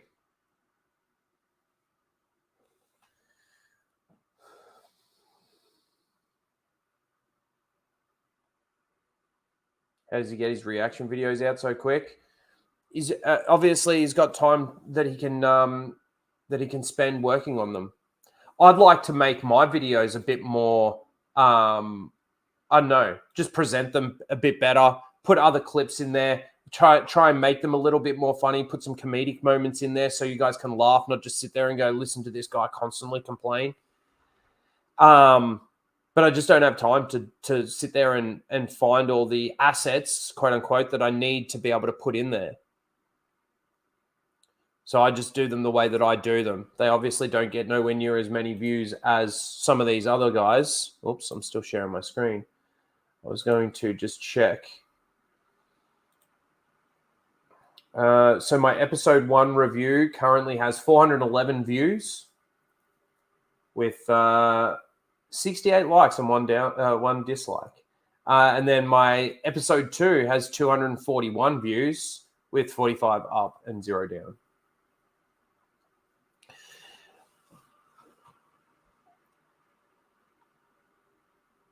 It's not great in regards to the views. Like, I go back to some of my Dave Filoni and Sharmino Beichnoi videos cracked 1,000. Oh, why are you taking so long? I think my Ahsoka reviews, they were, some of those were in the thousands, or at least 1,000.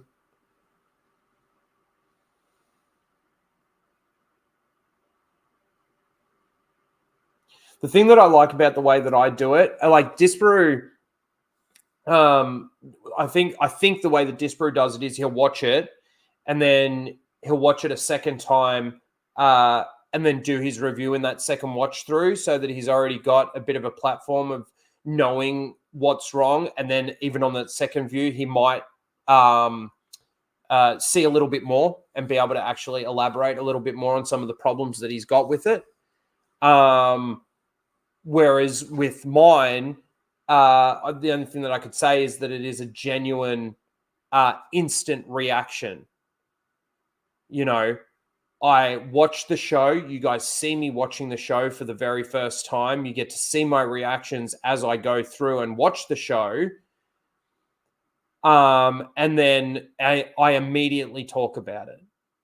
There's no real time to sit there and think about what I saw before I give a reaction. And that's why I like doing these casual rages too in regards to the breakdowns, because I've now had a little bit of time to think about what I've seen and then maybe I can elaborate a little bit more on it. So there is a bit of a difference there between the way somebody like Disparu does his reactions and how I do mine.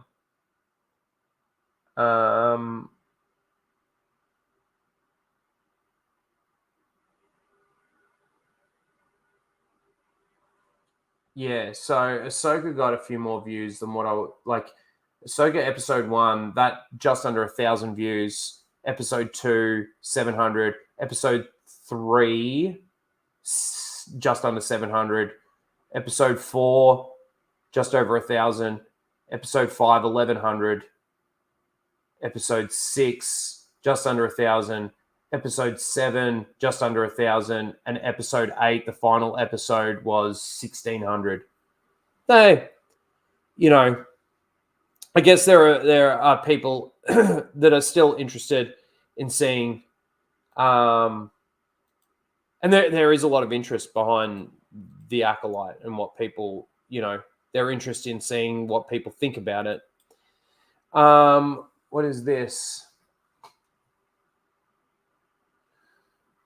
Okay, so we've got a couple of, again, like we talked about, I think, this last week in regards to how much, and I also talked about it in my video, in regards to how much they ramped up. Like there was an unprecedented amount of behind the scenes clips, videos, trailers, TV spots, clips from interviews. Like this was huge. I was watching the footy last night and an ad came up for the Acolyte on Disney+. Huge promotion. And these are just some of the ones that we missed. I don't know if we missed some. No, so that was on the 4th. So that was the day. That was, again, the morning that it came out. It was actually around the same time as that, this is the gayest Star Wars we've ever had. 8 a.m., right? On the day of the release. Bringing epic stunts to life in the Acolyte, blah, blah, blah. Watch the first 2 episodes. Here we go. The first thing that Leslie said to me when I first met her is that she wanted to incorporate a lot of wuxia and kung fu and samurai flair into the action of the Acolyte. And that's something that we really don't get to see the Jedi or Force sensitives show off. For the creator. Yeah, the reason why we don't see Force sensitives show that off is because that's not what they're trained in. They're actually trained in lightsaber forms, right? Lightsabers become the hand-to-hand combat in the Star Wars galaxy. Not actual Matrix bullshit, fucking Crouching Tiger, Hidden Dragon bullshit with your little slow-mos and dragon claws. And this was another thing that fucking Chris Gore said, and I didn't notice it. I'd have to go back and just re-watch it and specifically watch the choreography and watch the fight scenes. But apparently, the way that this was done is it was done slow, and then they just sped it up. And it's noticeable that that's how they did it. We try to give each character different style and also each. Yeah, normally a different Jedi would be proficient in multiple different styles of lightsaber forms.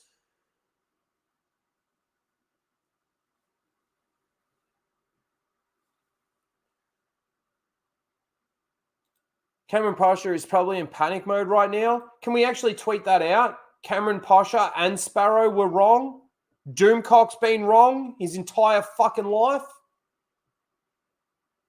Each fight should be different. So if you're looking whole the series, so you will find out each fight has something like a special. Yeah, each fight certainly did have something special in it. Certainly did have something special. Oh, hang on. We can get rid of... Let me stop sharing here really quickly. We can get rid of that tab. We can get rid of that one, and that one.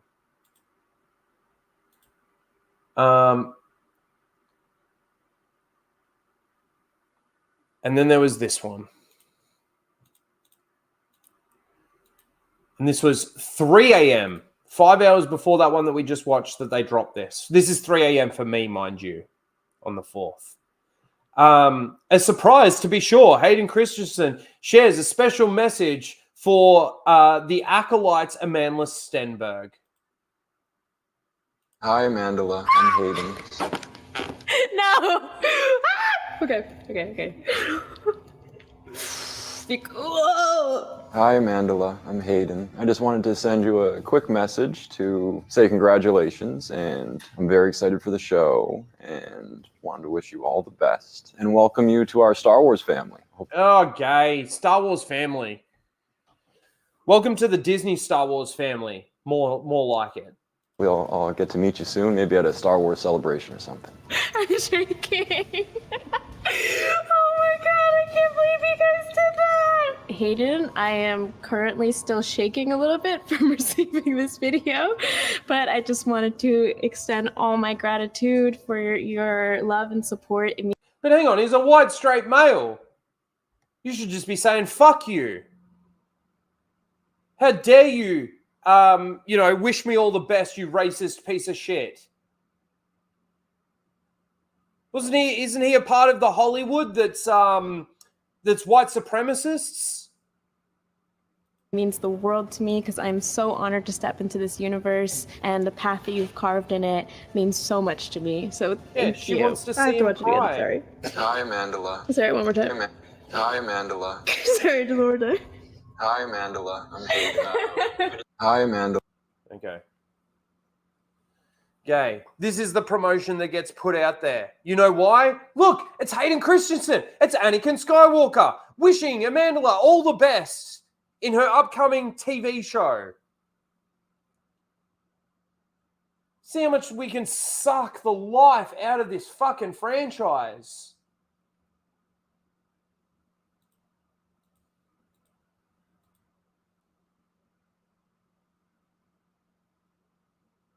Okay, we've talked about this a little bit, and we'll probably talk about it a little bit more as we go through the breakdown, but there is the headline obviously out there. The Acolyte to reportedly lose everyone after third episode. Get ready for pronouns in Star Wars. This is like obviously what Chris Gore's been talking about.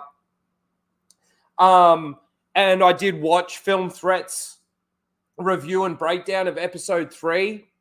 I don't even know if they were actually allowed to talk about it or not, but they did. Yeah.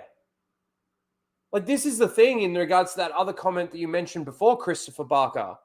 You know, I've watched Film Threats review of this episode, and while they were talking about through the lens of, you know, anger and hatred and apathy and all of those emotions that people are feeling when it comes to Star Wars, what they said, they are going to lose everyone.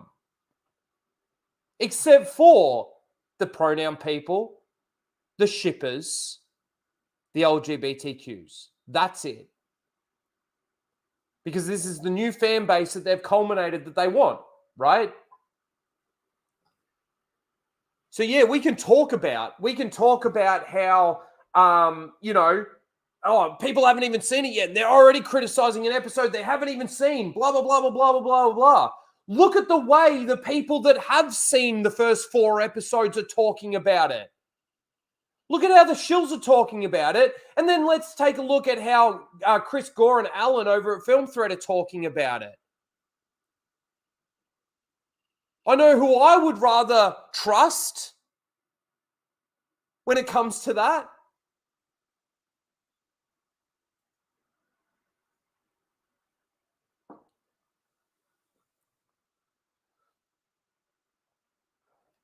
And then there's this. What's this?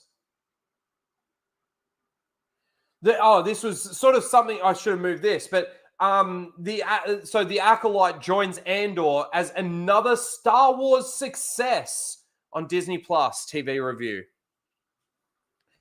Why?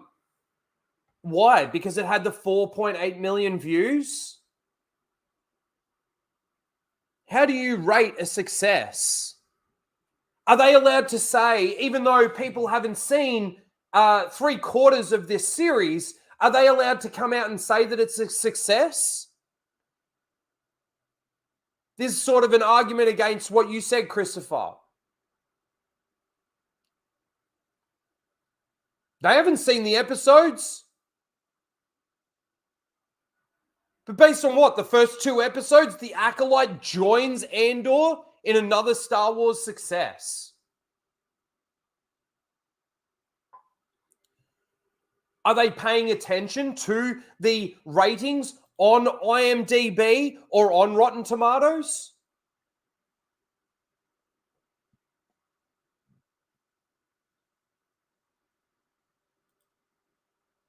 What's wrong with my mic? It's choppy as fuck. Am I chopping up? Planet X, thanks for letting me know. Hang on a second. Am I chopping up? Planet X, thanks for letting me know. Hang on a second. I think it's in chopping up. Planet X, thanks for letting me know. Hang on. I think it's in chopping up. Oh, whoa. Hang on. Planet X, thanks for letting me know. Hang on.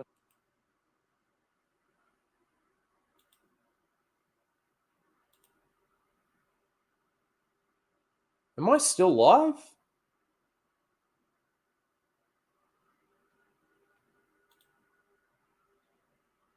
Sounds good to me. Am I still live, guys?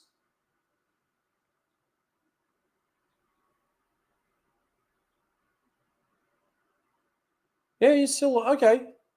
My stream, like I've gone to the actual on YouTube and it's really weird. Anyway, okay, we're good. Might be your end, your internet, if you're getting choppy, because it doesn't sound choppy at my end, but my stream sort of did just freeze. Anyway, okay. And then that's our new seals of the week. All right.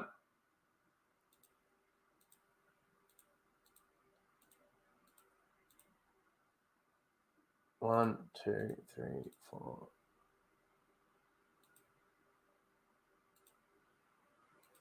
Oh, no. Oh, no. I've made a mistake.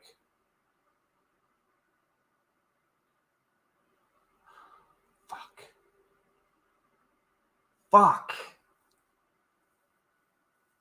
There was 4 for round 1, and there should have been 4 for round 2 as well.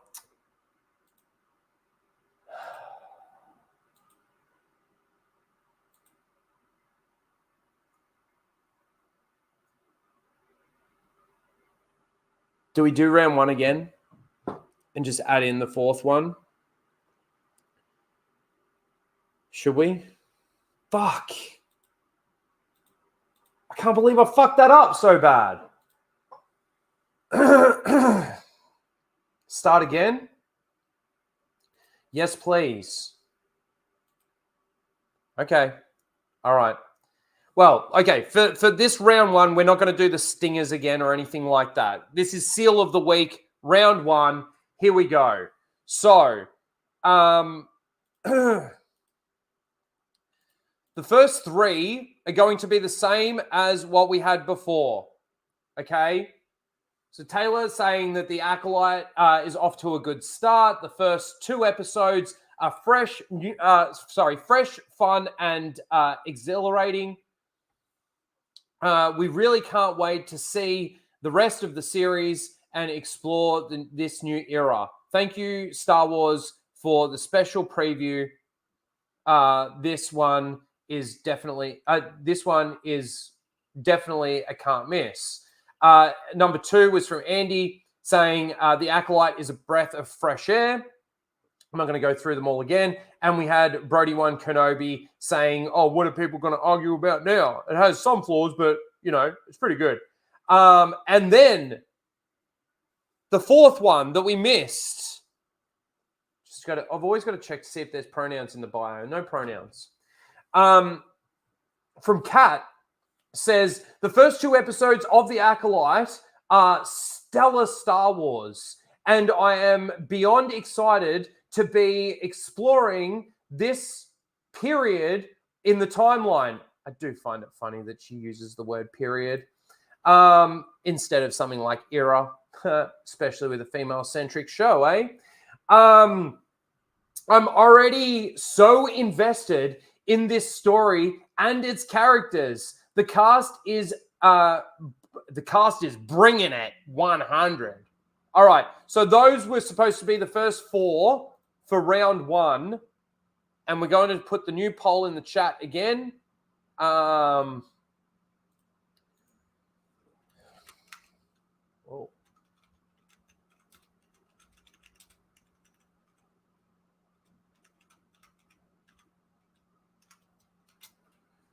Okay.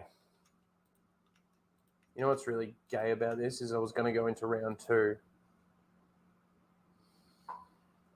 You know what's really gay about this? The Acolyte. Okay, so they're your 4 nominees. 1, 2, 3, and 4. First 3 are the same 3 from round 1 that we did before. Get your votes in. It's really gay too because we had a great amount of votes from that last one. We had like 50-something votes, which was really cool. All right, get your votes in on those. Okay, what we're going to do... What are we going to do? Fuck it. Let's...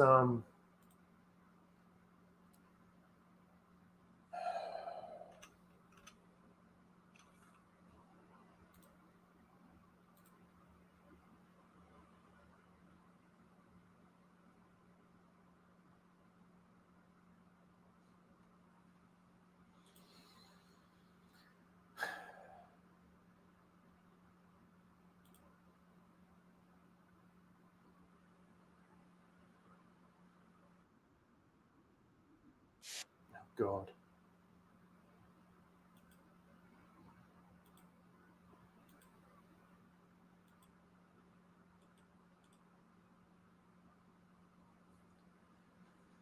Okay.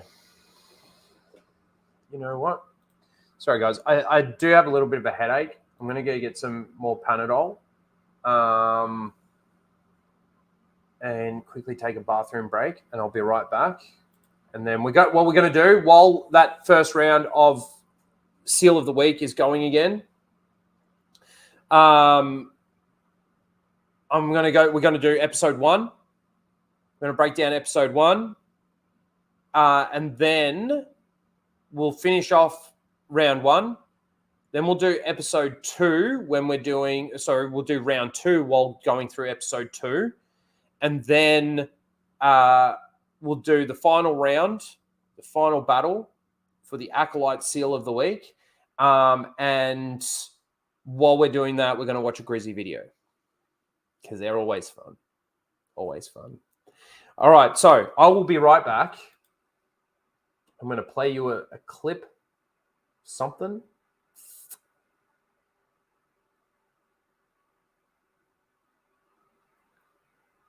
You know what? I'm going to be quick.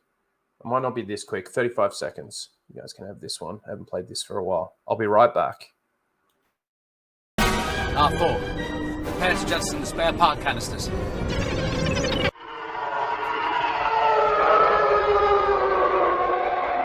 Red 2, standing by. Red 11, standing by. Red 5, standing by.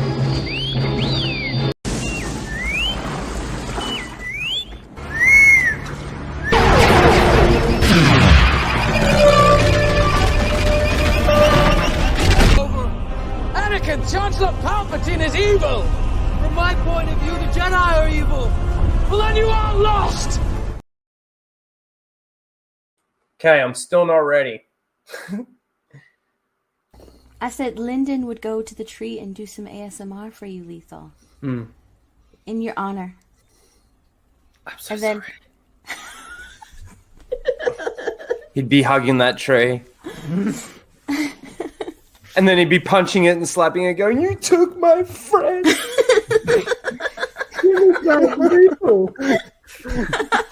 Kicking it. How dare you? That would be you, Rhino. Nah. I'd be there going, "Why? Fuck you, Disney! Why?"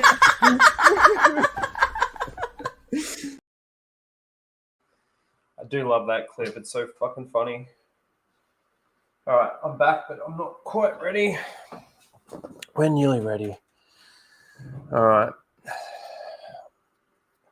I got my Panadol and my Nurofen. I'm going to take 2 of each. Bang.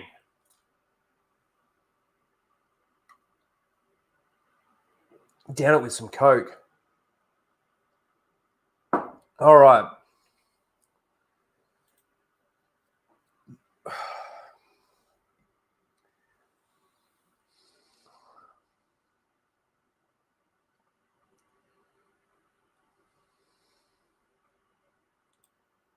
No, you should play my video while you wait. While you wait. Oh, man. Grant, is it on Twitter?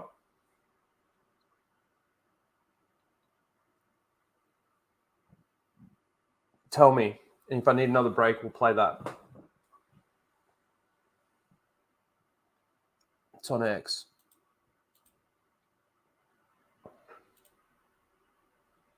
Oh, I see it.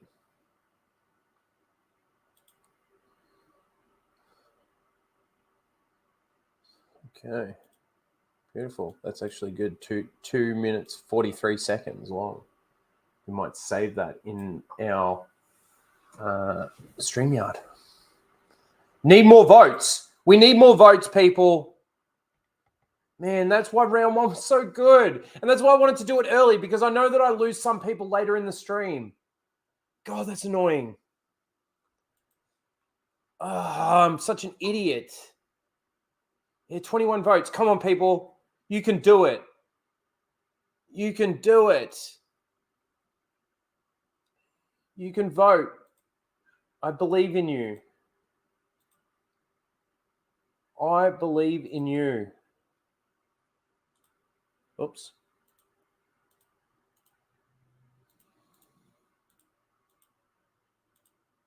Your nominees. Number 1, Taylor.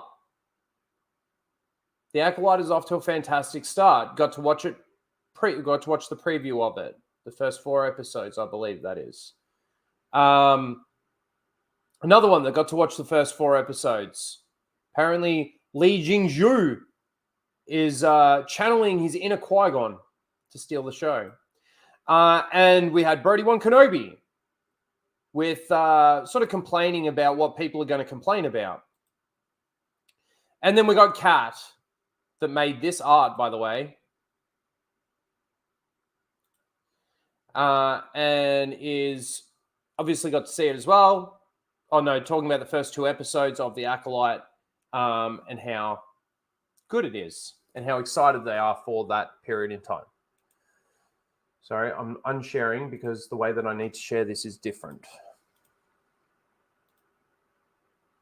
No, I want the tab. That's better. See, look at this. If I share my screen the normal way,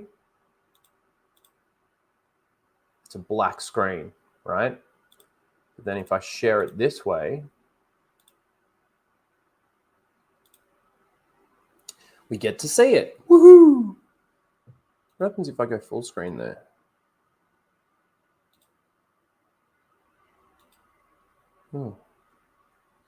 Anyway.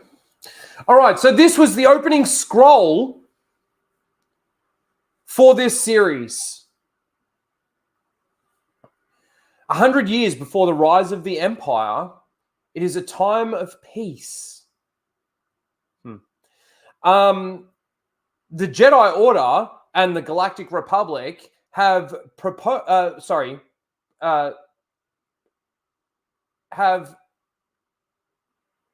prospered, for centuries without war. But in the dark corners of the galaxy, a powerful few learn to use the Force in secret. One of them, a lone assassin, risks discovery to seek revenge. Dum, dum, dum, dum. You want to see how this plays out? We'll get rid of the sound. And it just fades away like that. I mean, come on, guys. If you're going to do Star Wars, even the shows, just do the fucking thing. Let it fade into the background.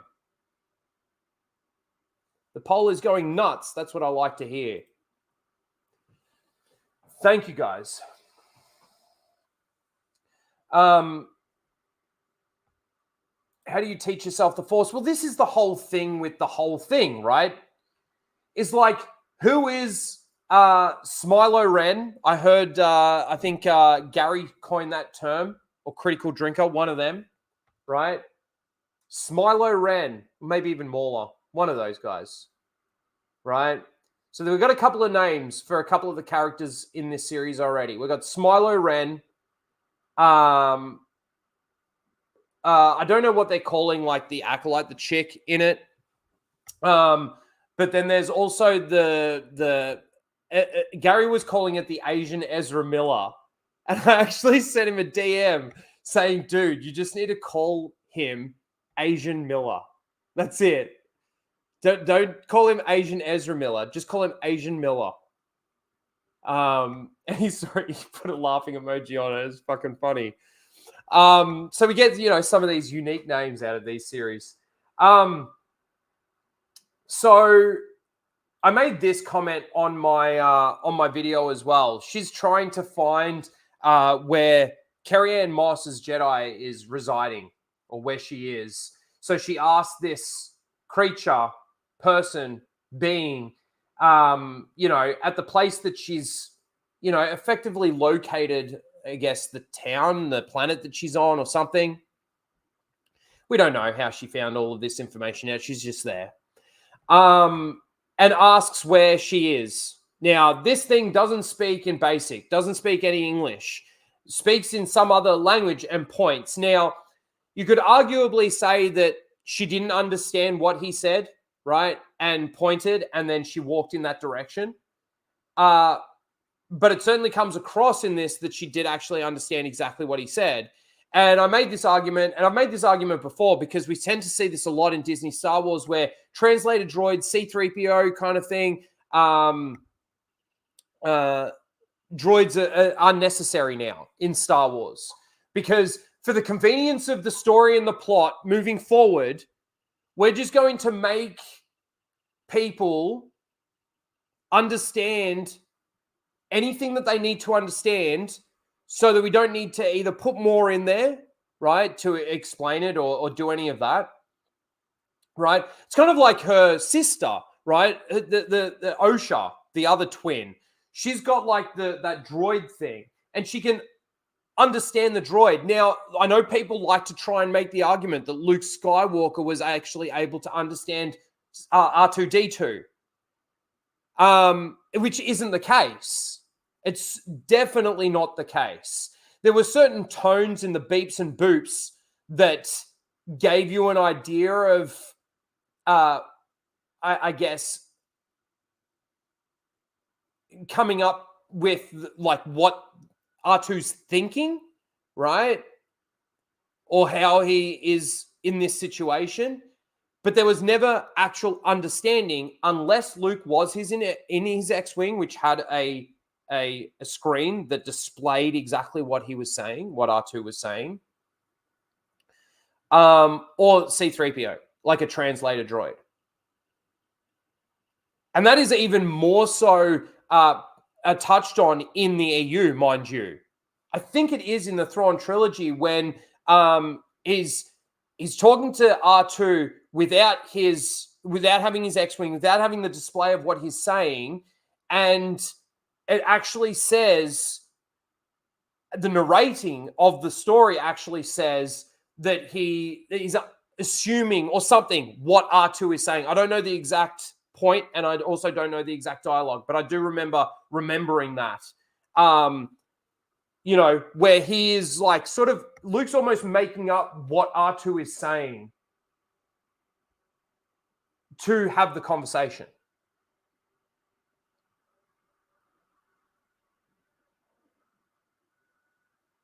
His X-Wing had a translator built in. Yes, no, I get that, but that's what comes up on the display, right? It's the screen.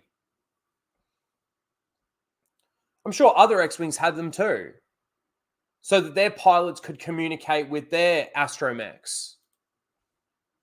But anyway, so that was just something that I noticed, and it's right at the beginning and everything. Then, so this is May, right? May is the evil twin. Osha is the good twin. She goes in and basically just tells Carrie-Anne Moss's character to attack her with all her abilities or something, right? And then this bar fight ensues. Fucking May just starts taking out all the people that were laughing at her and everything. And then as she's about to like kill one of them or something, Carrie-Anne Moss's character jumps in. Now these fights, the choreography is just horrible. Just horrible. I am probably going to go back and just watch the fights because I want to see how obvious it is in regards to them doing these fights in slow motion or at normal pace, right? And them speeding it up because apparently it's really noticeable.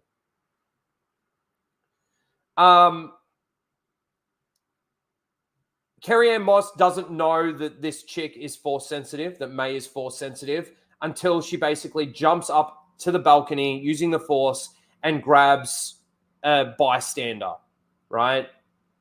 Then, this is how bad though it looks, right? Like, Carrie-Anne Moss, look at this. Like, it's not anti-grav. If that makes sense. Like the way she should have jumped up there was either just jump straight up to the balcony like the other chick did, or jump to the stairs and walk the rest of the way up. It looked like the Matrix. You know what it looked like? It looked like when they rescue the Keymaker, right? In the Matrix, when they rescue the Keymaker and they're in that room and it's got the twin stairwells that go up in an arc like this, right? And they're running along the sides of the walls and, you know, there's no actual gravity. That's not how the Force was ever used. I don't think I've ever seen it where it's like that, right? She then pushes the bystander off and Carrie-Anne Moss saves her with the Force. They have this is the thing, there is so much dumb dialogue that actually breaks so much stuff, right? So like, for example, in this fight, there's a moment where Carrie-Anne Moss pulls out her lightsaber and May says to her, a Jedi only pulls out their weapon when they're prepared to kill. Or something along those lines. Stupid. Whatever it was, it's stupid. Because she pulled out her lightsaber to block the throwing knives that you threw at her. She also Carrie-Anne Moss asked May, who trained you, in the middle of the fight when they're like, you know, just standing there. Who trained you? Hi, give you a hug.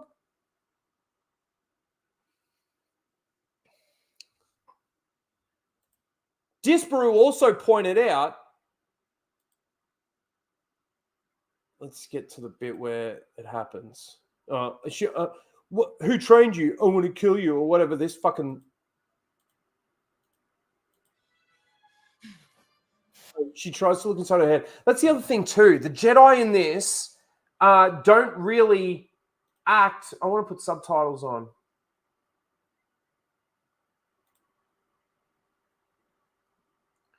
Don't really act like Jedi. And this is the point that I was making earlier, where we're going back 100 years before the rise of the Empire, 85 years before A Phantom Menace. Yoda's in this temple, right?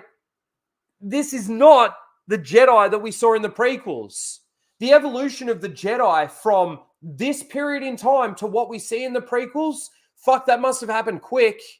Something major must have happened for all these Jedi Masters to stop doing and saying things the way that they're saying things, getting angry and getting frustrated the way that they do. What are you doing here? So she pulls down her mask and she recognizes her and she's like, what are you doing here? And I'm like, I'm here to kill you. No fucking shit, you're here to kill her, right? But here we go, the throwing knife.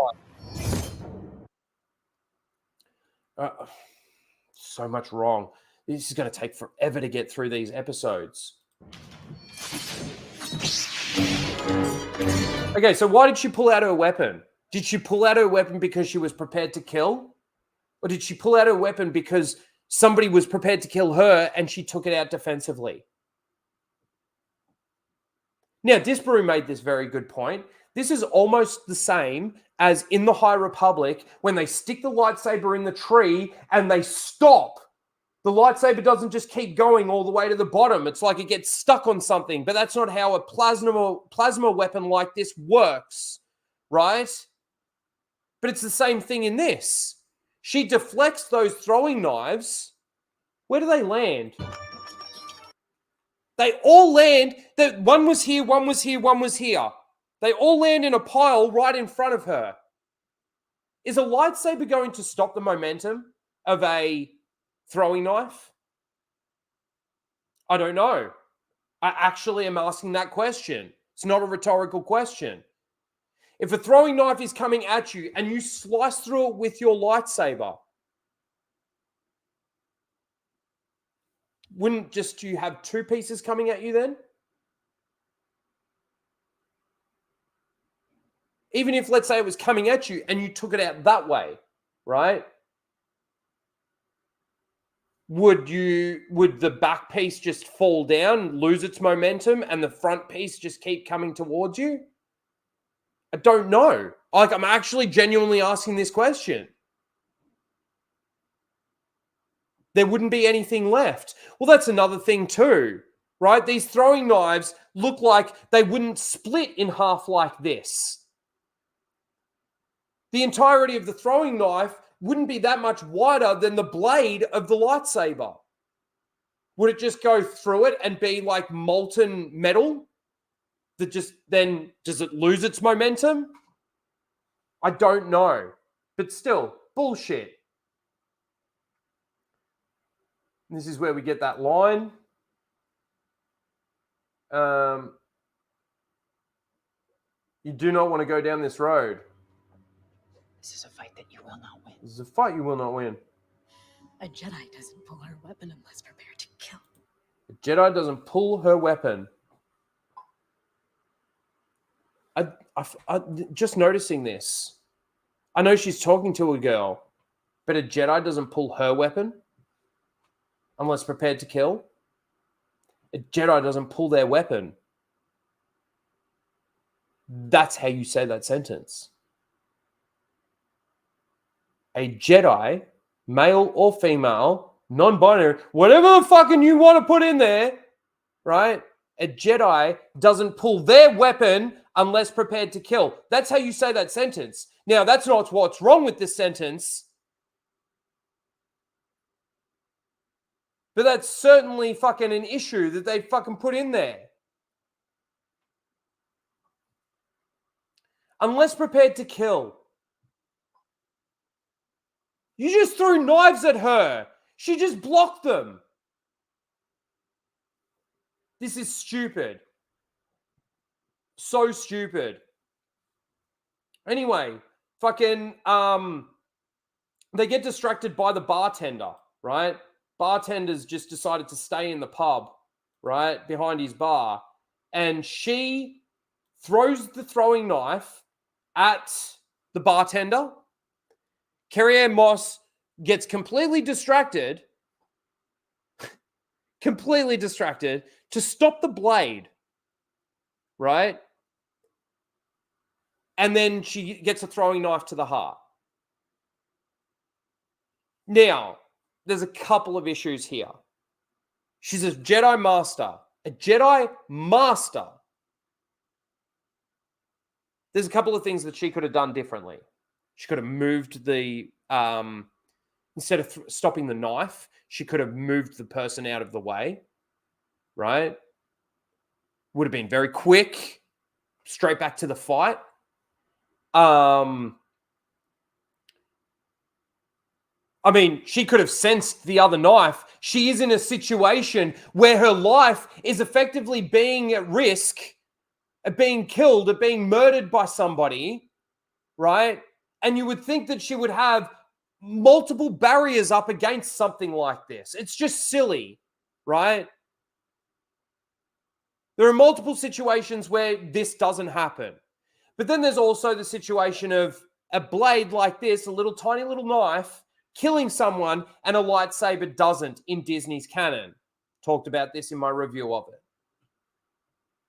Actually, I talked about it in my episode 2 review. This is what I didn't even think about until after I thought about it a little bit.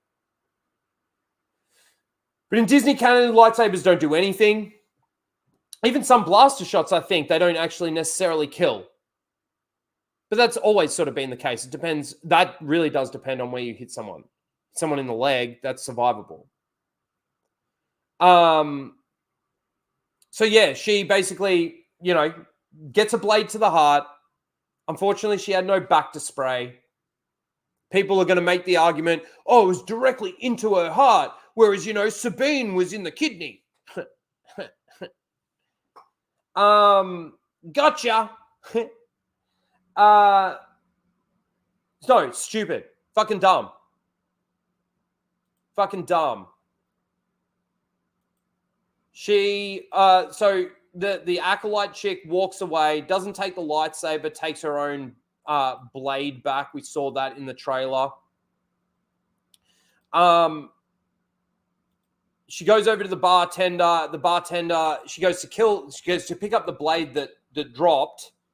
The one that she stopped from actually killing the bartender. She goes to kill the bartender, and then she notices the little baby. Oh, hang on, we missed it. Little baby. He's got a little son or something, little son or daughter, right? And she's like, oh, I see myself there. Oh, I can't do this. And walks away. And then we get the title card, and then it cuts to Osha on where she was, right? Now, based on what we know so far in the series, we are going to jump ahead a little bit, because if I was to wait until we get to certain points and stuff like this, it would just take longer. So I do find it funny that these two have been separated for 16 years. 16 years. They both think that the other one is dead. In fact, they both think that their entire family is dead. And yet, they look exactly the same. Now, people will argue, yeah, they're identical twins, right? Oh, fucking what's your problem? Do they really need to have like the exact same hair, exact same color in the hair? Now, for the sake of the argument, for the sake of the story, yes, they did need to have the exact same hair. They did need to be exactly identical, because then the plot doesn't move forward. And it's because, the Jedi in this part of the universe are the police of the universe. And, they get a description of what she looks like from obviously the bartender, and she's got to look exactly the same. It's a contrivance.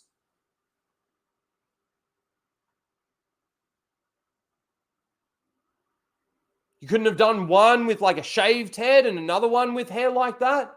You couldn't have done one where one had their hair up in a bun or something and the other one had their hair down. No, they had to be exactly, down to a T, down to the way they wear the hair. Not even one of them's got it up or anything like that. Just, they look exactly the same.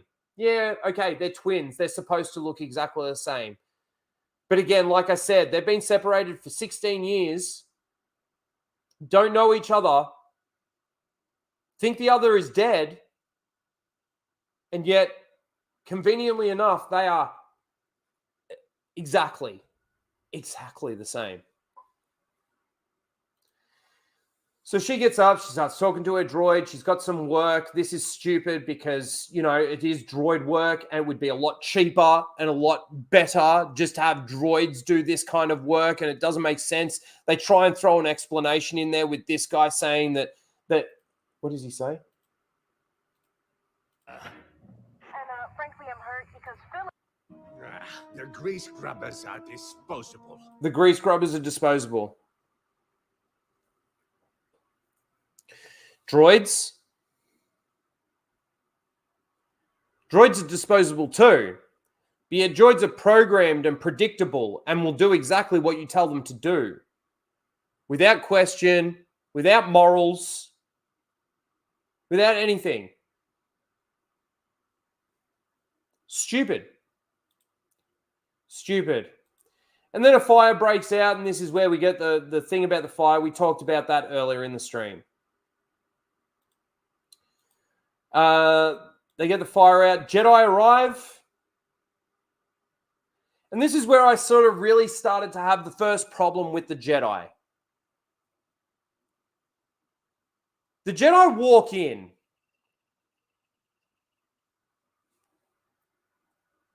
Right? Jedi walk in, and this is what, like, they get asked, to what do we owe the pleasure of Jedi presence on our humble ship?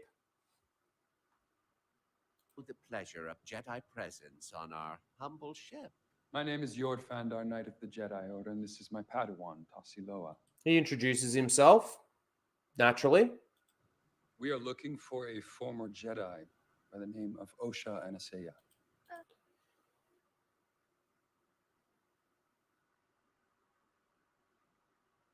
Officer whimpers. I was wondering what that sound was, and obviously I didn't have the credits up. So he's straight to it. We're here looking for an ex-Jedi. That is only relevant to say in this for our purposes, your purposes, right? Oh, she was an ex-Jedi. Okay. They think that telling us this is character building. That's what they truly think that. They think that exposition through just pointless, why not walk in here and just say, oh, we're looking for Osha, whatever the fuck they said that her name is, and we heard a report that she was on this ship. What does the ex-Jedi bit have anything to do with what he's asking for? Do these people know that she's an ex-Jedi? Maybe she was keeping that a secret. That's not really respecting the pronouns thing now, is it? He comes in all hot and heavy. We're looking for an ex-Jedi. He'd probably turn around and go, what do you mean? There's no ex-Jedi on this ship. Jedi don't just leave. Oh, and she's an ex-Jedi as well. What does that do to the Lost 21?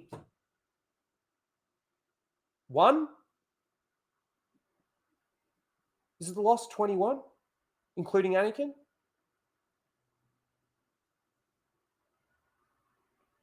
I'm pretty sure it is. Yeah, because Greg is the 22nd. Lost Jedi 22. So what does that do in regards to the Lost? Is she one of the Lost? She was a Jedi Knight. She chose to leave. Is she one of the Lost 20? One of the Lost 21? Does Leslie Edlund even know what the Lost Jedi are?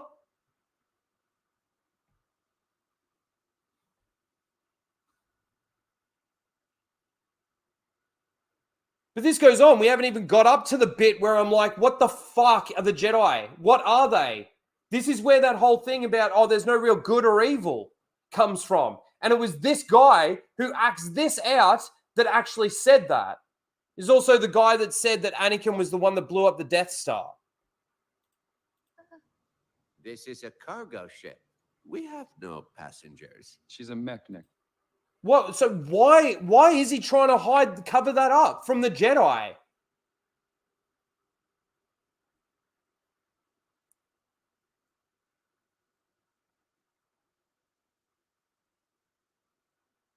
He asks who he's looking for by name. He was just talking to her and clearly knows her name and clearly knows who she is. Why is he trying to hide this from the Jedi? Freelance out of ship repair, she bunks ship to ship. She bunks ship to ship and she freelance fucking ship repairs as a metnik. Why would we have metniks? This is where they reference it. Why would we have metniks here? The Republic has legislated that only droids may perform. I don't know why this is legislated. That only droids are allowed to do this. So if, let's say, you're on the outside of your own ship trying to do repairs in a suit because, let's say for the argument, you need to because you don't have a droid, to survive, and a Jedi flies past, you're under arrest. You're under arrest for trying to repair your own ship in space. What is this? From outer ship repair. He walks up. What is he doing there? His reaction of is like he's doing something.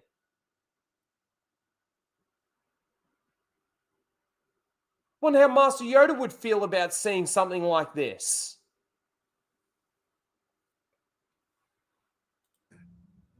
Sub-level. And then she freaks out and gives up the information. What is he doing there? Is that something a Jedi would do? Take what they want?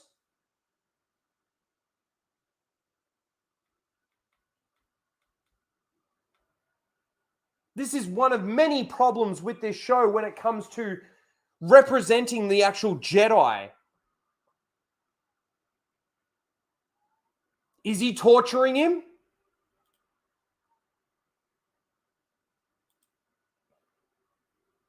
This isn't the Jedi way, not at all. What is he doing? So she gives up the information, he's like, thank you, and walks away. She walks into her room, and this is what she sees. Oh, hang on. Man, I hope this stream doesn't get taken down, but I am playing way too much of this. Oh, he's just sitting on her bed in her quarters. It's not creepy at all. Anyway, they have a discussion. She goes to put her droid away and he reaches for his lightsaber. And she's like, what, like, sort of what's going on? The apprentice talks to her about what's happened, the murder that's taken place, and that the description that was given was fits her exact description. So funny, I saw Lorena Creel's clip of it on Twitter, and when they said, like, matches your description, she said something about, like, why? Because she's black. I thought that was kind of funny.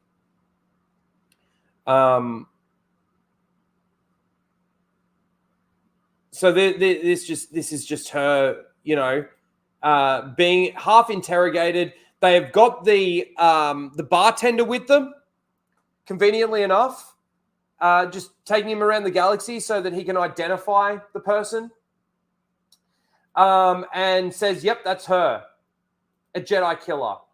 Right? They then give the Jedi killer to a droid who puts her on a prison ship, and they part ways. Really? Really?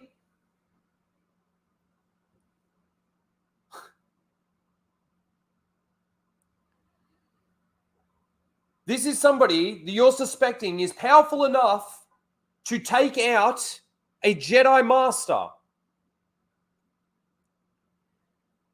And you think it's best to just leave her with a droid than it is to actually place her under arrest and take her on your ship,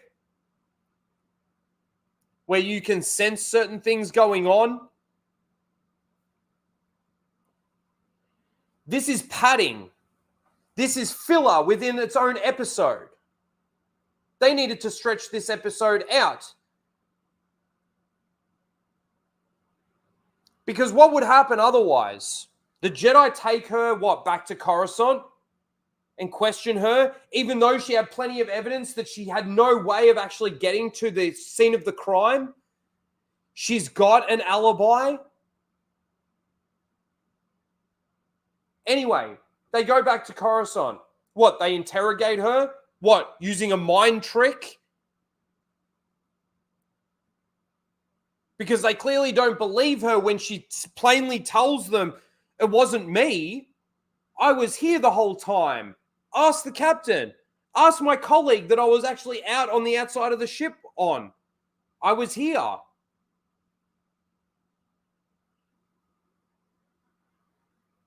Oh, maybe that's like the whole thing about him walking in and saying, oh, you should have come with us last night. The party was sick. Like talking, like he didn't say exactly like that, but, you know, talking modern times in Star Wars, you know,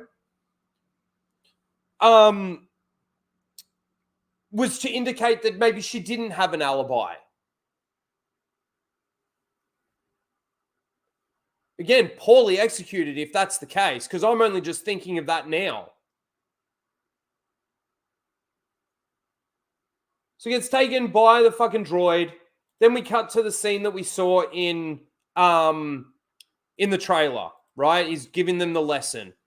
And then we get Leslie Headland's fucking wife. Who, first of all, can't act for shit. Can't act for shit.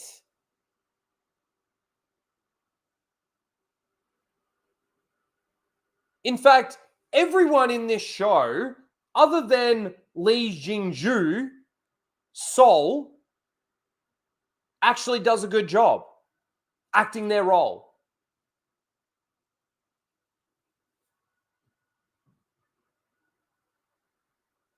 That's Leslie Headland's wife. It's Leslie Headland's wife, the one with the flaccid cock whip, the flaccid lightsaber whip. Oh man, I hope this stream does not get blocked because I'm about to play this as well.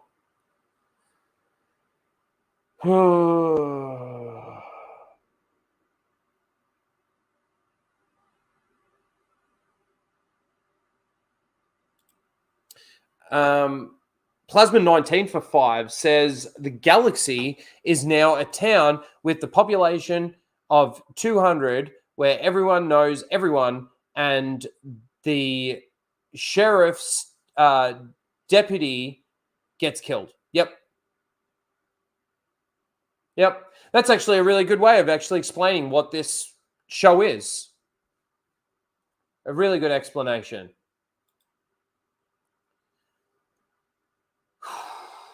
Man, we aren't even halfway through. Master Vanestra. Master Vanestra.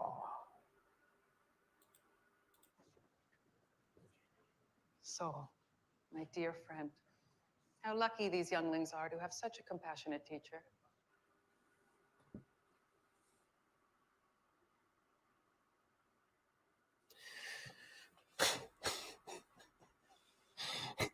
Do I need to say anything?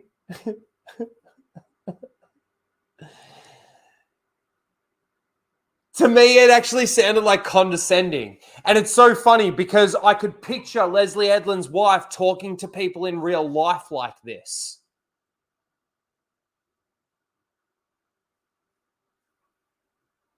I'm the fortunate one to be taught by them.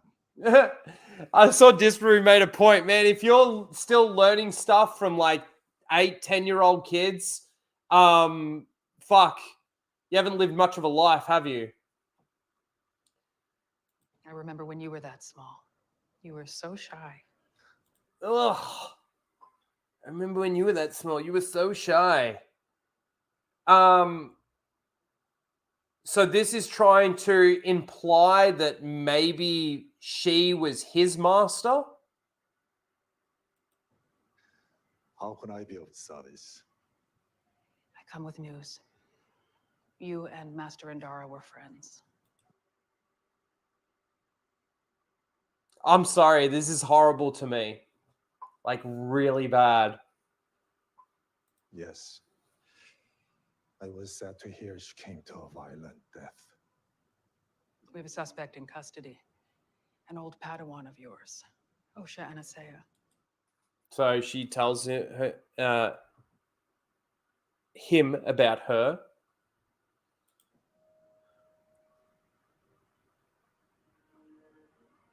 I see I have underestimated your attachment to her.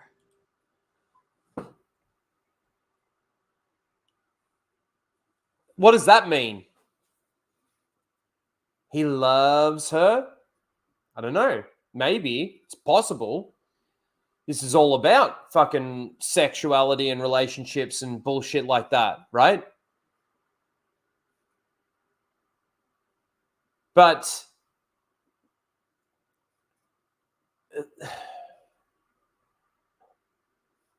I feel like in the prequel era,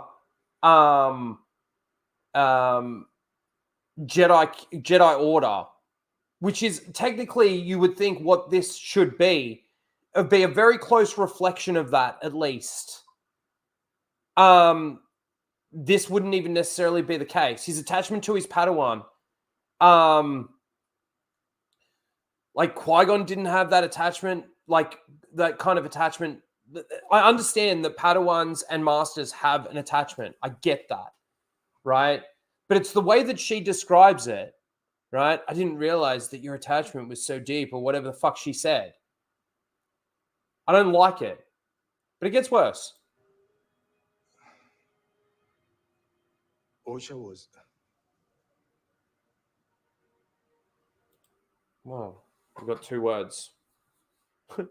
I can't play that much, or else I fucking will fucking get taken down. That little music in the background and shit. Osha was what? She was a devoted Padawan. She was a devoted Padawan. I see no reason for her to kill Indara.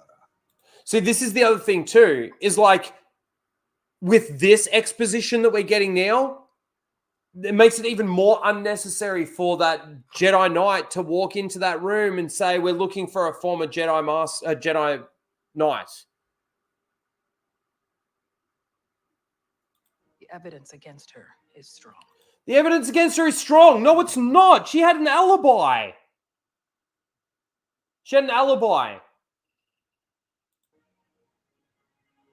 Indara and I saved her from a terrible fire on Brando. See, this is all exposition. Just like, it's just unloading. And this is what I was talking about in regards to the pacing of this show, right? I said in my review, it was really boring, but the pacing was really fast. And what, like, this is a slow, somber scene, right? You got that music in the background and stuff like that. But it's just exposition dump. That's the purpose of this. And I know a lot of people say show don't tell. Look, there is some things that you can get an exposition dump and it be relevant and it be fine and it makes sense within the story and all of that sort of thing. But this is just to try and catch us all up. And you know what's crazy is that in the very next episode, episode 3, we're probably going to see all of that anyway. From a certain point of view, I'm guessing. I remember. She saw us as her protectors. Okay. There must be some mistake. So he's trying to defend her honor, right? And as soon as he says that, it's almost like a threat. Look at this.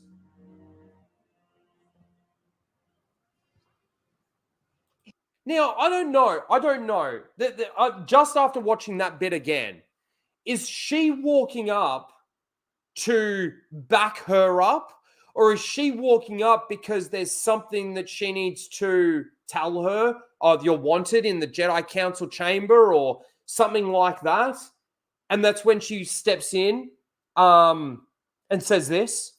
If it were to become public that a former Jedi killed one of our own, Our political enemies could use it against us. Our political enemies could use it against us.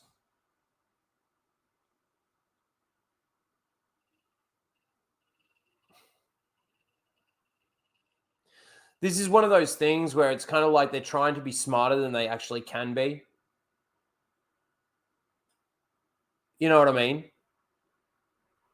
The writers actually think that this is like really intelligent writing. It's not really.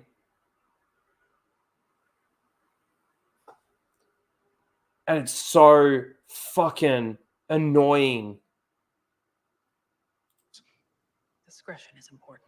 Our justice swift, an example made. That our justice swift, an example made. You kill one of us, we take blood. We want an eye for an eye. That's how that comes across to me. Is this Venestra? This chick, this green queer bimbo? Is she supposed to be a Grand Master Jedi? Is she supposed to be on the council? It certainly comes across and seems that way. That's very Sith. That's exactly what I thought. Exactly what I thought. An example made. Soul size.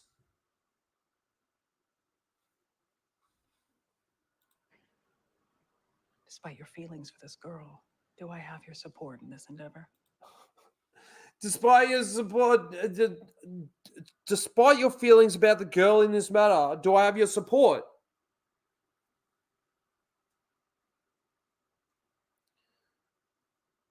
Your support, like, have you got political enemies within the Jedi Council? Is the Jedi Council now politically minded, where you've got these two factions? You know, you've got the left and the right of the Jedi Council. What are we going for here? What are we talking about here? Why does Sol need to stand behind you specifically in regards to this matter? Shouldn't the Force just be guiding him? Shouldn't he want to seek the truth, seek justice? Not to make an example of this situation? This is another thing in the EU, when you have a situation where a Jedi gets killed, or a situation where a Jedi almost gets killed based on certain circumstances, an investigation ensues. Do they ever do or say or act like what they're acting like in this? Walking into a room, you're not giving me the information that I want. You're hiding something. I'm going to torture you now. Speaking amongst themselves, saying that an example needs to be made of.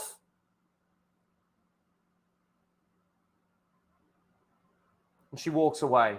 Horrible acting.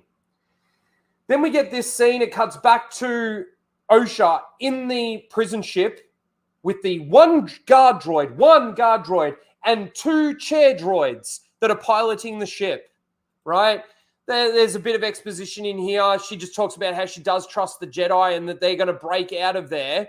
And then they use their little droid man, this guy here, to shut down the two chair pilots,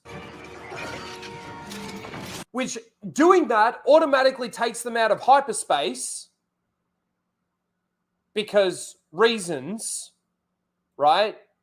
Then you've got this guy who his head, where is he? The one droid, security breach. He opens up his head and grabs that droid and rips his head off through the bars. Now, I want to argue this. There's one guard droid on the ship. One. Two chair droids. Don't know how they're programmed exactly, but they're programmed shitty enough that a prisoner with some kind of electronic binary fucking shit stuck to his head is able to shut down those two chair droids. So this is my question. Wouldn't it be better to not have the ship come out of hyperspace, not necessarily shut down the two chair droids, and just go ahead and do exactly what he's about to do now as he walks past? Oh, I went too far. Went way too far. Basically just grabs him. Fuck, I went back to the same point that I was at. Grabs his head and rips his head off. So now their ship is crashing, and all they want to do is take the evacuation pods. So that the evacuation pods end up landing on the planet that this thing crashes on, which won't make sense even further down. But they break everybody out except for Osha.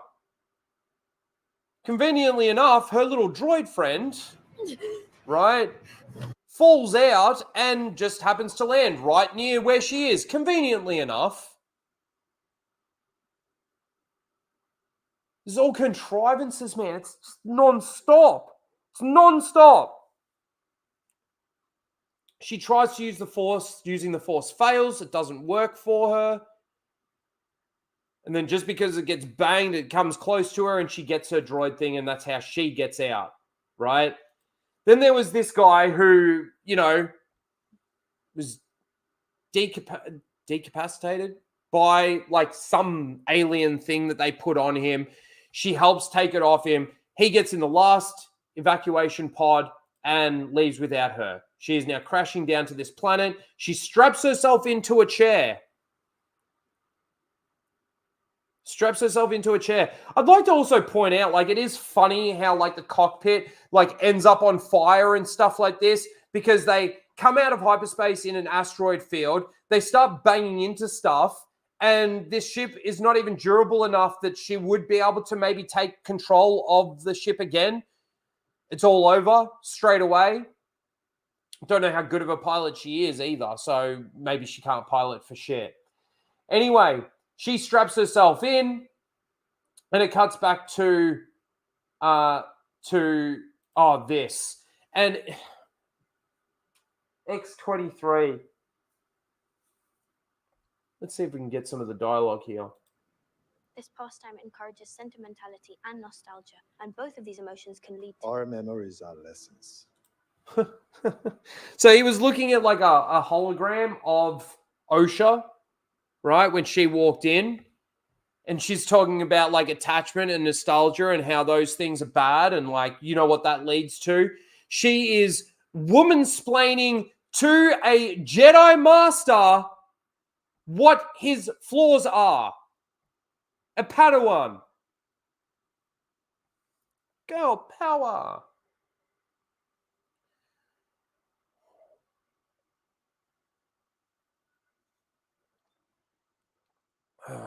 You know what? I need a break. We are halfway through the first episode, and I need to get a refill of my drink. I need a minute. We're going to play the video that Grant made.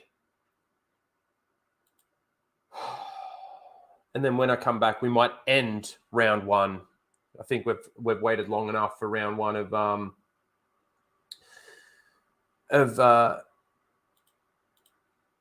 Seal of the Week. Here we go.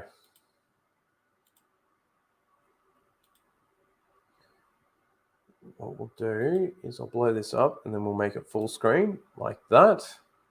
And then we'll play. Oh, you know what's going to happen? Oh, man.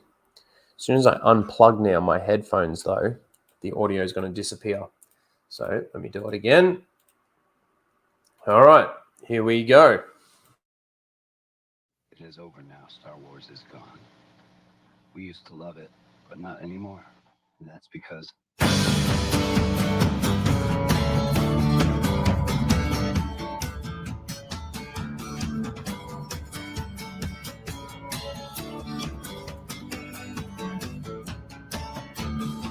Everyone is now gay and black. No more straight Jedi here, gay and black. Kathleen Kennedy loves it like that. Rhino is sad, he doesn't like gay and black. Only cringe characters, nothing funny and cool. Only gay and black.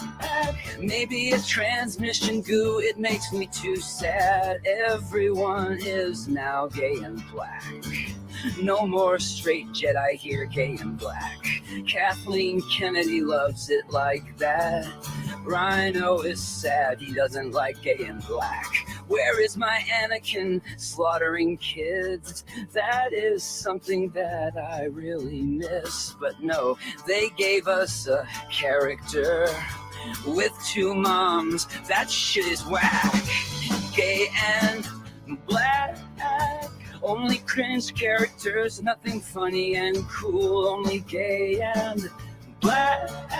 Maybe a transgender too. It makes me too sad. I want to go back to when everybody hated gay and black. Now we are off track and Star Wars, gay and black. Now I will move on and become gay and black. LGBTQ community wants it like that. Erase the memory of the fun we had then and become part of the hive mind. Gay and black. Only cringe characters, nothing funny and cool. Gay and black. Maybe a transmission if don't keeps for Doug.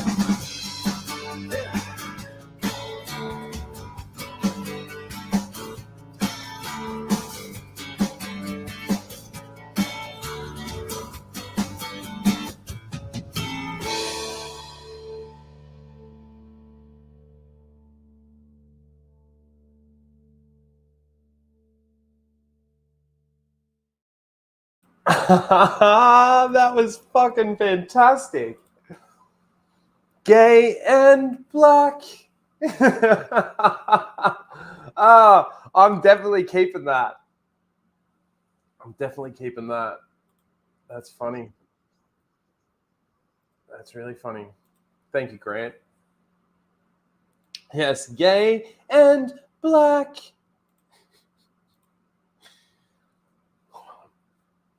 All right.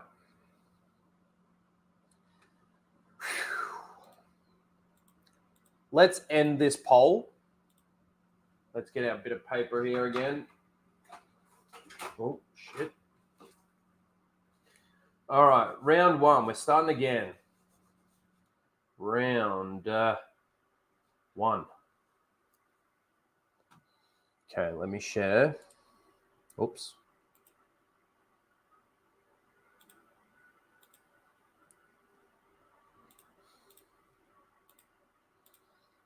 Okay. Oh, we don't want that anymore. Nope, we don't want that either. We want that. Okay, so this is number 1. So for round 1, we got number 1 here, number 2, number 3, and number 4. Let me go to the actual poll.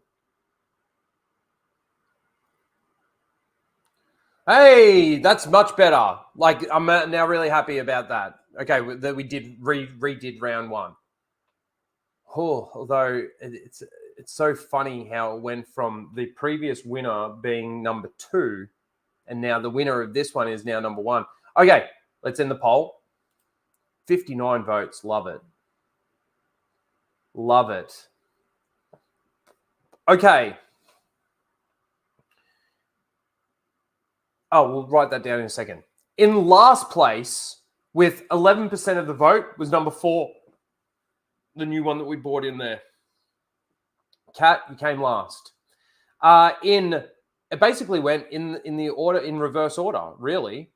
So in third place, or second last place, with 25% of the vote, was number 3. In second place, with 27% of the vote, was number 2. And in first place, with 35% of the vote, was Taylor, with number 1, saying the Acolyte is off to a fantastic start. The first 2 episodes are fresh, fun, and exhilarating. We really can't wait to see the rest of the series and explore this new era. Thank you, Star Wars, for the special preview. This one is definitely a can't miss. So well done. You win round 1 of Seal of the Week this week, Acolyte Week. So let's write this down. 1.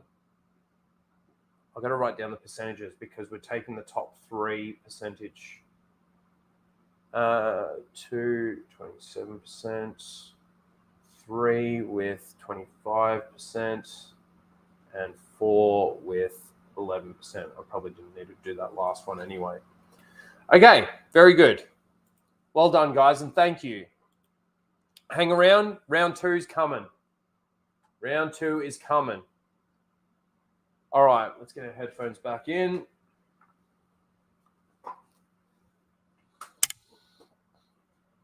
Justice for 3. 3 should have won. Oh, well. It's a democracy. It's not the way it works. Okay.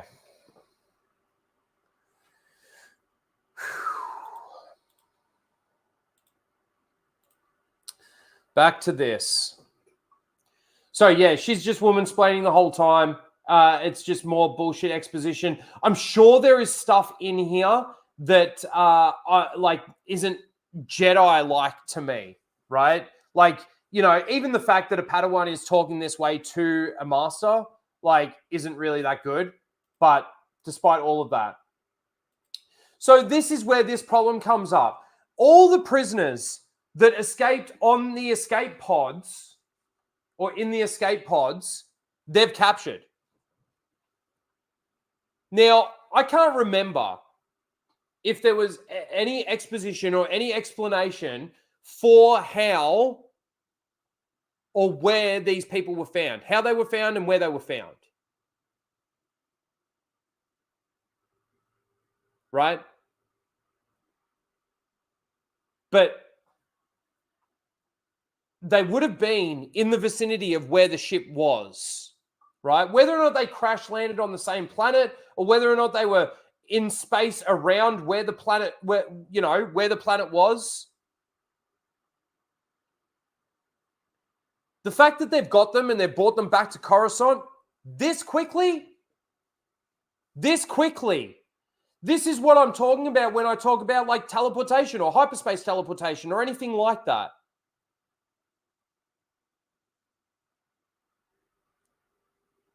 Because no duration of time takes place in Disney Star Wars. It never has, and it doesn't look like they're ever going to. Just, we're there.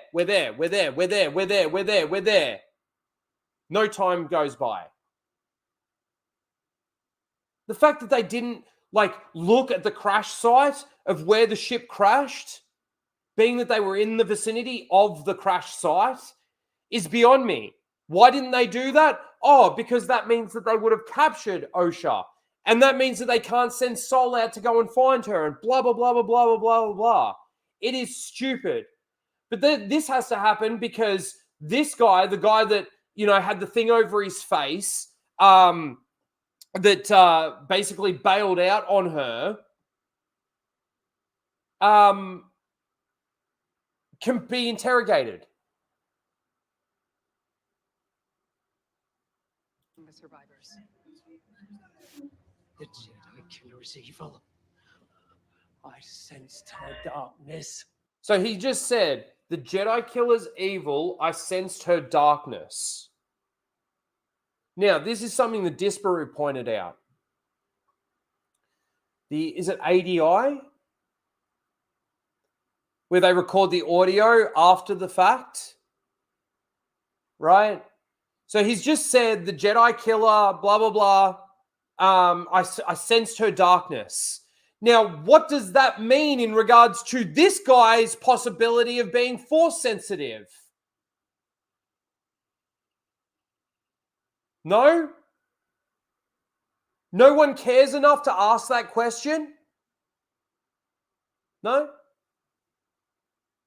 He sensed it? He sensed it. Beware. Quiet your mind and tell me what happened to the young woman.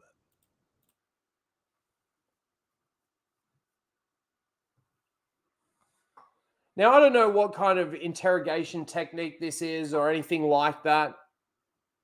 I don't know whether or not this is necessarily a good thing or a bad thing that he walks in, waves his arm and calms him down. in regards to the information that he's about to give. She helped me, and I. Now, this is the bit. She helped me. It then cuts to behind him and watch his mouth as you hear this. Betrayed her and took the last escape pod. After he says, I betrayed her. I don't like having to go back 10 seconds like that. But anyway, let's just watch that bit again. Quiet your mind and tell me what happened to the young woman. She helped me, and I betrayed her and took the last escape pod. After he says, I betrayed her, his mouth is still moving up and down. So they obviously made changes. That's all that this proves, is that they made changes, right? Maybe she was like, I don't know. I don't know, because the way that he's talking about her first, you know, he sensed her darkness and all of this kind of thing. Again, it opens up the door and opens up the question in regards to force sensitivity for this guy. Yeah, everyone is force sensitive. I see you, Pappy. Yeah, but like, oh man, it's so annoying. Anyway, he turns to her and she says to him that doesn't excuse the death of that, you know, the Jedi Master, Carrie-Anne Moss's Jedi Master. And bring Osha in myself. And then he asks this, like, Life on Karlak. The Republic dispatched probe droids to survey the wreckage. so okay, they dispatched probe droids to survey the wreckage. Jesus Christ. I was going to say detect, fucking idiot. Anyway, they sent probe droids to survey the wreckage. Why didn't those probe droids report back what they've seen? Like, what? This is the other thing too, is like they end up going there. Where are these probe droids at? Wouldn't the probe droids report back that yes, she was still on the ship? Anyway. I request permission to go to Karlak. So he wants to go and get her himself. And bring Osha in myself. It is highly unlikely she survived. So first of all, it's highly unlikely she survived, and I completely agree with that. I completely agree with that. When they were originally crashing, she's strapping herself into a chair. When she wakes up, she's on the floor. Chair's gone. You can't really make out where she is on the ship, but she's on the floor. So she got thrown around. Is she injured? Any broken bones? Any scratches? Even a drop of blood? Anything? Nope. Nothing. She's alive. I can feel it. He can feel it? Which, you know, would make sense, being that he was her master. I'm afraid I cannot afford to lose you to a field mission, Saul. You're far too valuable here. So he's far too valuable there. Far too valuable. Surely there's nothing that he could say that would change her mind. We've sent out probe droids. We've got all the other prisoners here, right? It is unlikely that she survived the crash. And you're too valuable for me to lose on a field mission, when losing you on a field mission would be the result of you going to do a rescue mission and somebody killing you. Why do you think you would lose him sending him out to retrieve one person? A Jedi Master. Trained her. If she is guilty, it is my failure. Which, okay, to some degree you could agree with that, but also too, as later explained in this series, Osha left willingly. Anything that she does outside of the Jedi Order, I don't think is on you, Sol. I really don't.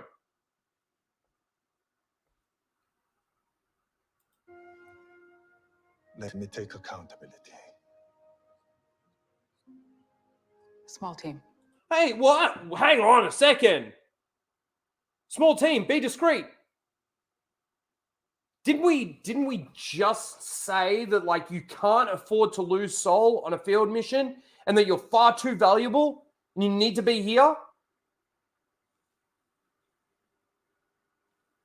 Wow, that was a quick turn of events. And what? Does she have the say of the entire Jedi Council?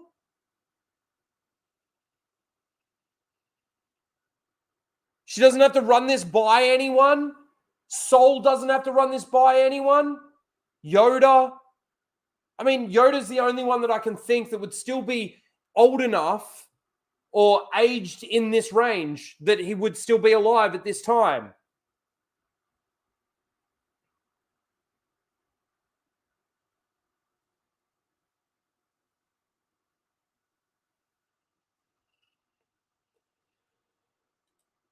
So she lets him go. She wakes up, and it's a it's a vision. It's not actually. This isn't actually happening. She sees a young version of her sister.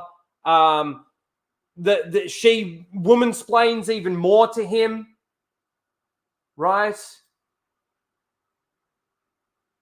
And they're talking about who Soul selected to go with them, and it happens to be the Jedi that might have tortured the Nemoidian.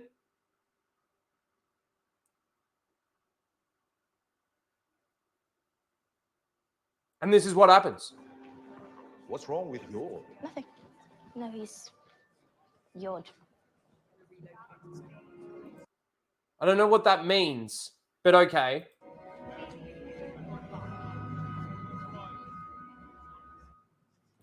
So they walk into the ship. And he's ironing his robes in the living room as opposed to his bedroom. You would think that this would be against Jedi protocol to some degree.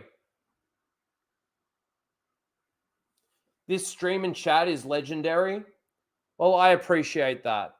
Kenny, you're a legend. Lisa says, gay. Yep.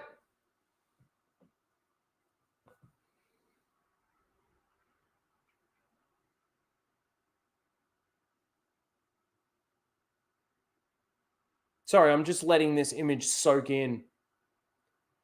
Because this is Disney Star Wars. Now, we're going to play out. Oh, man, this stream. You're lucky that you're all here right now. Because I have a feeling that this stream's going to end up getting blocked. And either that, and if that does happen, then I'm going to have to remove segments of this, which then start to make the stream not really make sense because the people that then rewatch it don't get the context of what I'm talking about. But anyway, they walk in, he's ironing his robes. You don't think to maybe put something else on maybe while you're washing, doing that sort of thing? You've only got one set of robes. It would be like me having you've got one pair of underwear, you've got one pair of pants, you've got one t-shirt, you've got one jumper, you got one jacket, and that's it. So when you chuck everything you've got in the washing machine to wash it, you've got to walk around naked for half a day while your clothes get washed and dried. This scene is completely pointless. Completely pointless.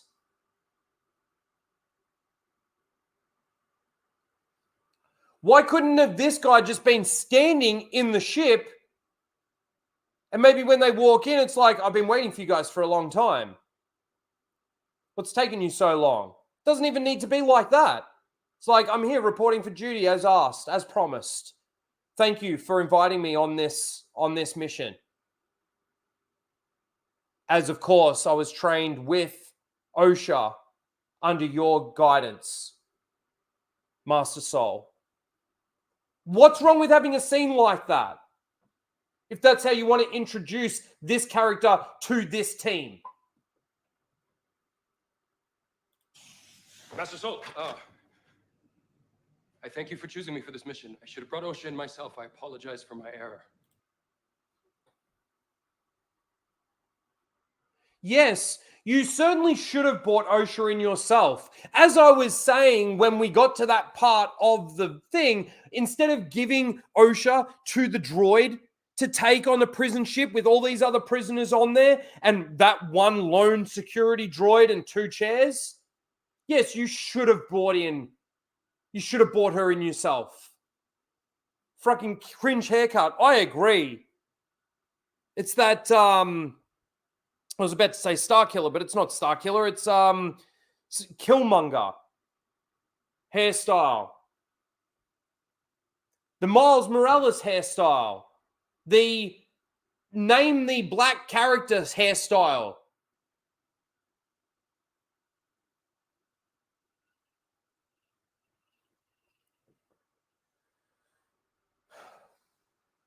We leave in 5 minutes. I will redeem myself.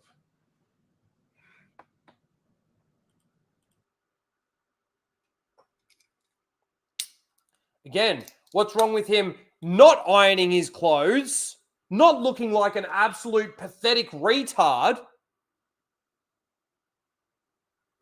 and him standing there waiting and still thanking him and maybe still apologizing for his failure in regards to bringing her in himself? Why does he need to be half naked? Leslie? Leslie? Yod, put your clothes on. That's the scene.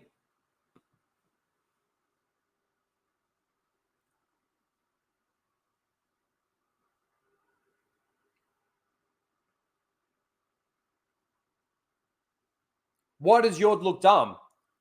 He looks dumb in scenes like this because they've made the character unintelligent.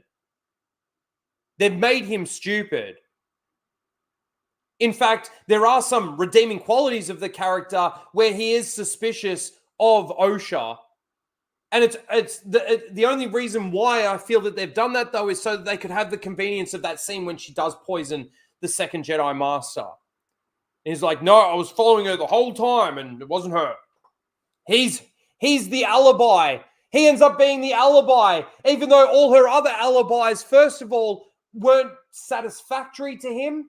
He needed to see it with his own eyes.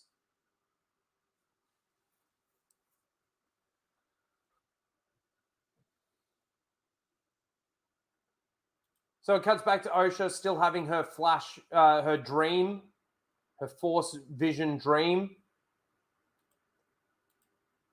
Her May and her have like a saying from when they were kids, and they say that at the end, and that's really it. What is it? Wind blows. No, where is it? Did you kill? Yes. She says yes to that. May, is it really you? Yes. I thought you were dead. Did you kill Indara? Yes. I will kill them all. Oh, hang on. No, there's a line that they share. This bit. As above sits the stars. As above sits the stars. And below lies the sea. And below lies the sea. I give you you. And you give me me. You give me me. There. This is another one of those moments where I believe that the writers of this show think that they're being really profound and really like it's so deep.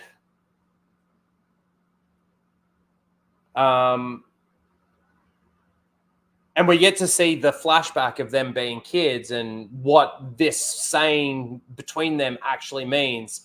And I've got money riding on the fact that it actually doesn't really mean anything. Like it's just, from their childhood, but there's no real meaning behind it. So again, this happens, and then she wakes up in the same spot. So all the same criticisms of the chair being busted and her being thrown around the ship as it's crashing are still valid. And the fact that she wakes up completely like injured-free. She gets her droid. She starts packing her stuff. These guys are already on their way. And this is another thing too, is like the duration of time and things taking place.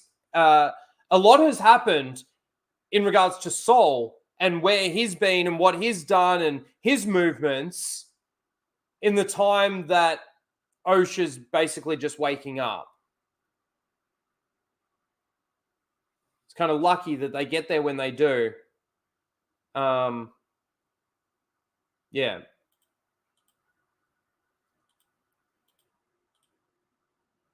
So they arrive at the thing. They find the crash site. He goes in there and he looks all shocked and he starts running because he senses her close by. So he runs after her. She goes into the cave. They then follow into the cave. Oh, and this was another criticism that I saw is like a Jedi doesn't pull out their weapon unless they're prepared to kill or use it as a lamp. I don't have a problem with them pulling it out and doing this because we've seen it before. It's something that they do, right? It's the fact of the line of them not pulling out their weapon unless they intend to kill is the stupidity part of this discussion. So they find her and we get the fugitive moment. Mentioned this as soon as I saw it. It was like the fugitive. Sol saves her. She slips. She doesn't jump. She slips. And Sol uses the Force to save her. And she's like, I didn't do it. And May's alive. And he's like, I believe you. Oh, that's the other thing too. Is Sol on the ship while they were traveling there, he was talking to the X-22 and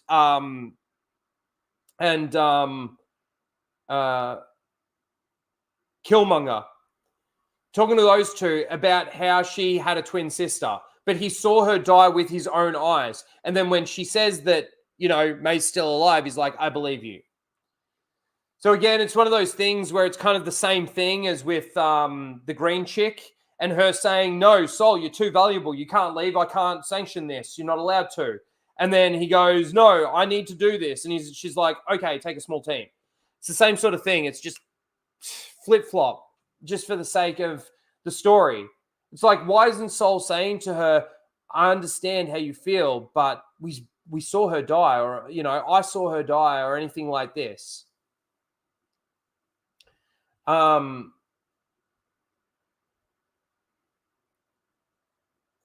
I said he's got no problem with them pulling it out. So there's that. He takes her. They go to put cuffs and everything on her. It's so funny. Like, as they get up, hang on, let me see if I can get this. Stand down. Yeah, like they're getting cuffs ready and everything, and he's like, stand down. Oh, that's the other thing too, is when they finally see Osha, he knows, Killmonger knows who Osha is. They trained together. When they first saw each other, she punched him in the arm and like, so happy to see you, right? This is how he goes about approaching her.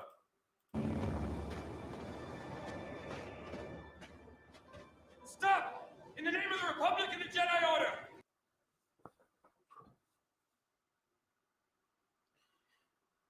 Why would you say it, and why would you say it like that? You know who she is, Yord. I'm going to call him Yawn. We're going to call him Yawn. Oh. Yawn. You know her. Say her name. Osha, what are you doing? You've got nowhere to go. Come back to us, to the Republic and the Jedi Order, and we'll sort this out. No. It's better to be like a cop, a police. It's so funny. Just saying it makes me think like This is Leslie Headland's view of the world and her political things shoved in there.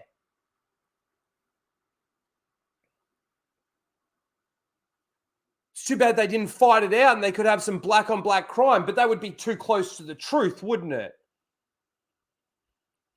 Stop in the name of the Republic and the Jedi Order.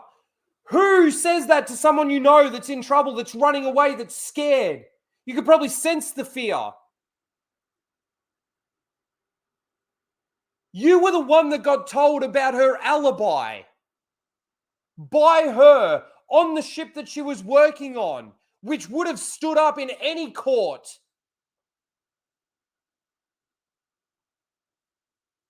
And this is how you approach her?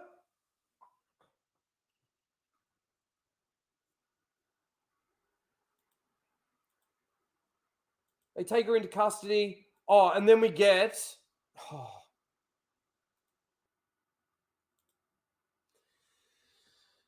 My brain hurts. We got to listen to this. The Jedi live in a dream. We're going to break this down as we go too. And we're going to have to anyway, because fucking copyright. The Jedi live in a dream. Okay, so now this is the Master. This is Smilo Ren. I like that name. This is Smilo Ren saying this to May. A dream they believe everyone shares. A dream they believe everyone shares.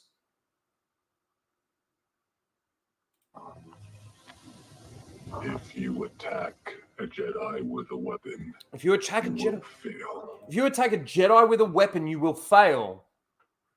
She didn't fail when she took out Carrie-Anne Moss's Jedi Master character, and that was with a weapon.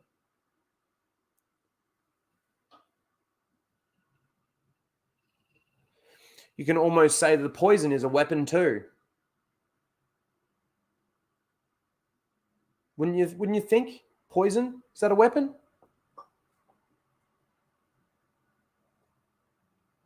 Anyway, if you take a Jedi with a weapon, you will fail.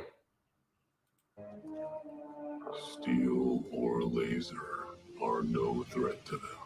Steel or laser is no threat to them, other than the steel blade that you threw into that Jedi Master's chest. And the fact that if you were to successfully shoot a Jedi Master, a Jedi, any type of Jedi with a blaster and successfully land a blow, it's a threat to them. Yes, yes.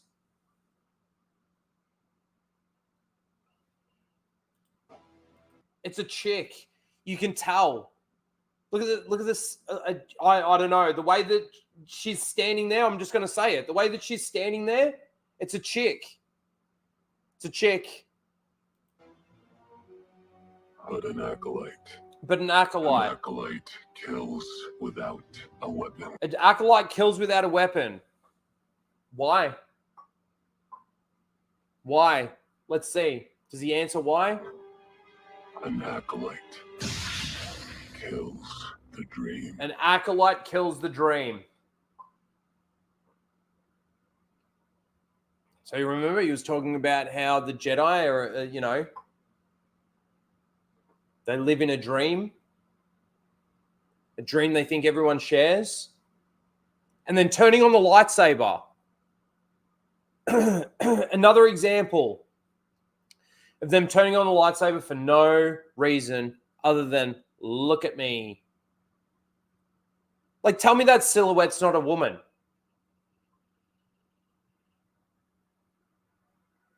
Tell me it's not. Now, this is the prediction that I heard from Chris Gore. He doesn't know this. This obviously doesn't come up in the first 4 episodes. He's thinking that something like this is going to come up at the end. But I am your mother moment.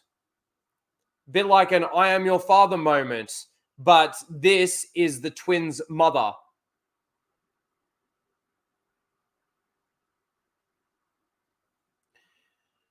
And that's where the episode ends. No, this is not based on Star Wars by George Lucas. I'm really getting sick of them fucking putting that in there.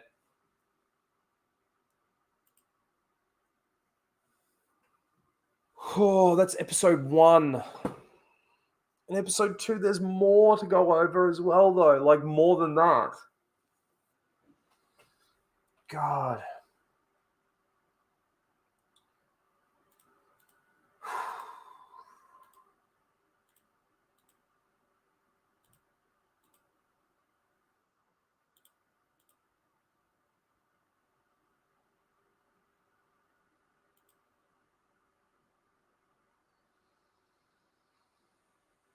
Okay, we may need to skip Grizzy's video today.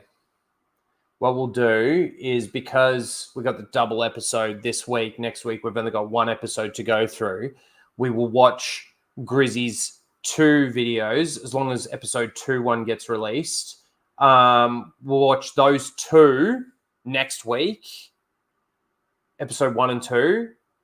And then the week after that will be episode 4. And then hopefully by then we can watch episodes 3 and 4. And then when we get to episode 5, we're all caught up and we can just watch them as they come out. Because, man, my headache's getting worse just fucking thinking about all of this stuff. Okay.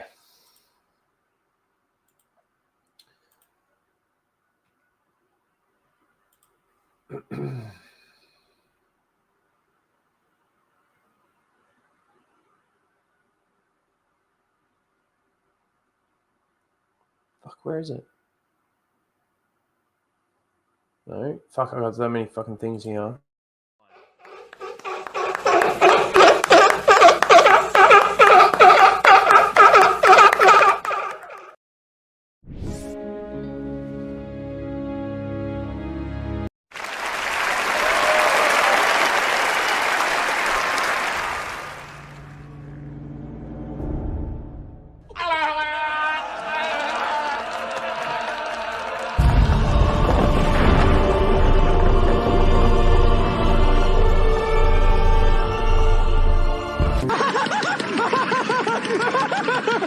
I'm all the Jedi.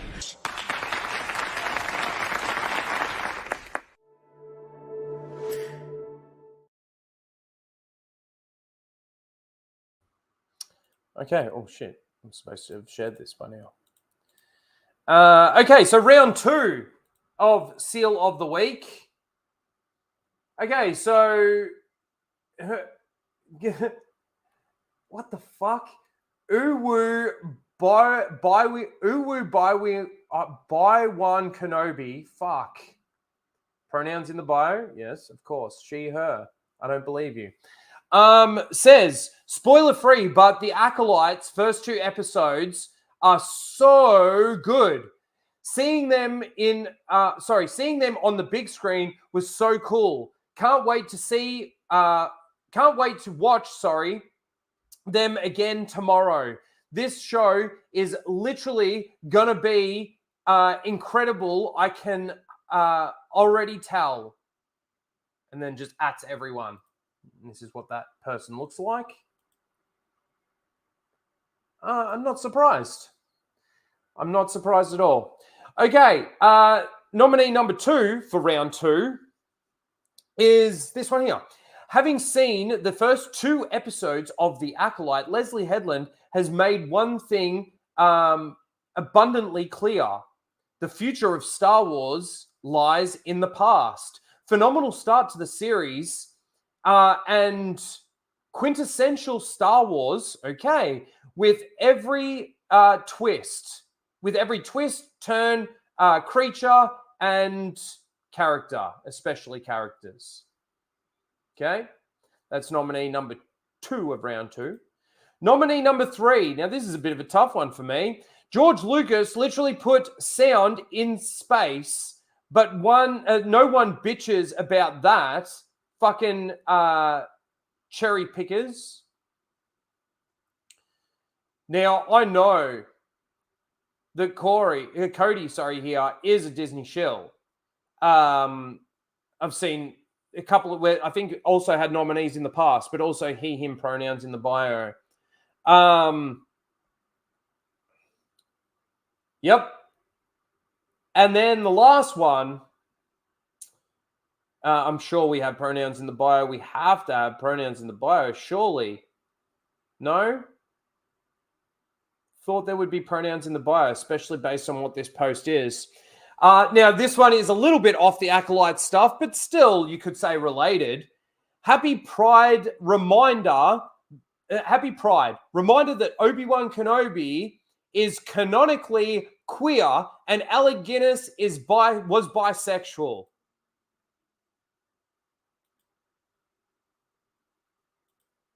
There you go. There are your 4 nominees for round 2. Let's do the poll.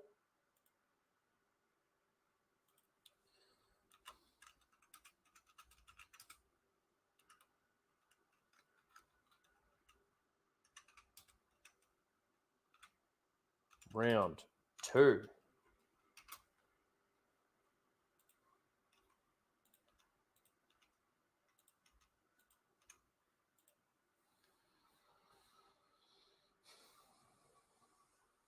Okay. So you got number 1.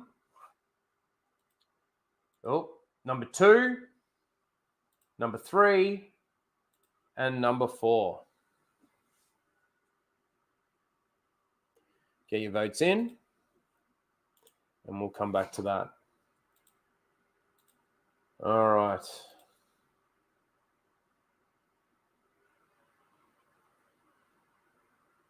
All right.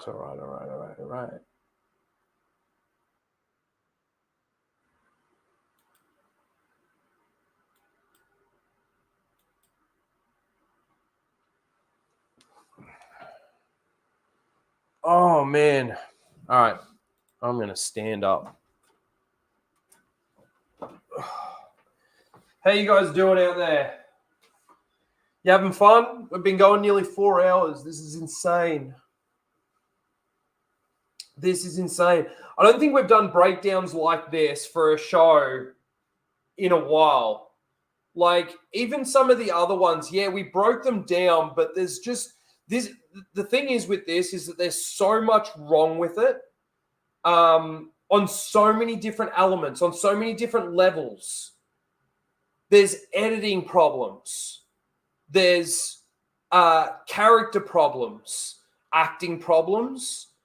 And like that's not even anything to do with the lore or continuity or the canon problems that they've actually got in this show. I think that's why it takes so long to break down everything. It's boring. I agree. It is fucking boring. Are you talking about my stream is boring? I hope not. I can't turn away from it. That's the thing, isn't it? It's almost like I've said it. I think I even said it at the beginning of the stream. Like, I am doing this for me. I am. I'm glad that there are people out there that enjoy my content and enjoy watching me fucking sometimes spurg out or to talk about the shows or whatever the way that I talk about them. But this is because even if, let's say, I wasn't making content, I would still need to see this stuff. You know, I'd still need to see, that's a good way of putting it, the car crash. Michael, I see you.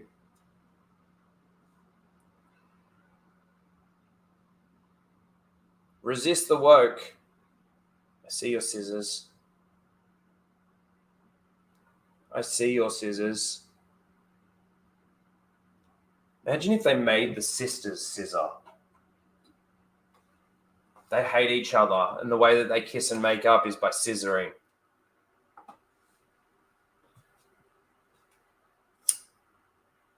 We can't stop watching the car wreck. Sorry, guys. I am going to get through this. I am going to, but I'm just standing up. I'm having a smoke. This is tough, man. To be completely, brutally, truthfully honest, this is really fucking tough. Seeing these shows with a Star Wars skin on it, and it's hard to even say that because it's not even really a Star Wars skin. It's almost literally Star Wars in name only. Yeah, okay, you've got the argument that you could say that you've got lightsabers, you've got Force users, and things like that. But fuck, man. The story, the characters, character motivations, the reason why we're seeing certain things, the reason why we're getting the conversations that we're getting. The conversations literally so far have been exposition. Like it's blatantly there to explain to you how this works. Why characters are doing certain things that characters are doing. And it's really, really lazy. It's really lazy. Man,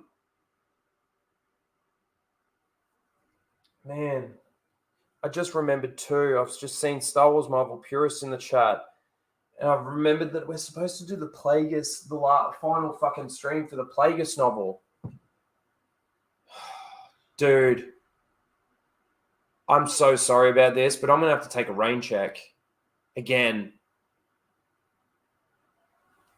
And I know this is really bad for the fact of like the consistency of getting the content out, and I really apologize.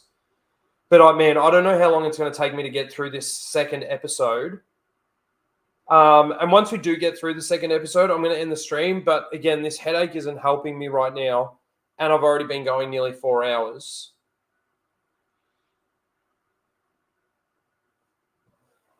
This is probably going to be one of the longest casual rages I've done, either in a long time or even in fact ever.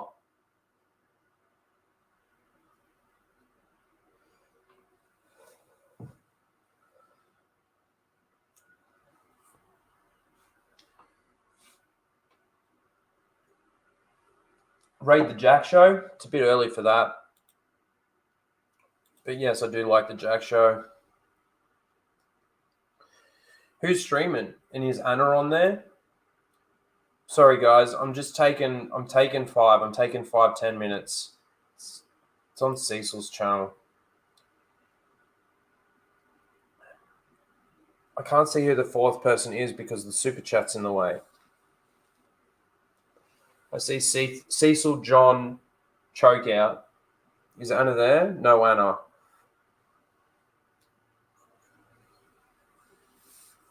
And g'day, Alistair.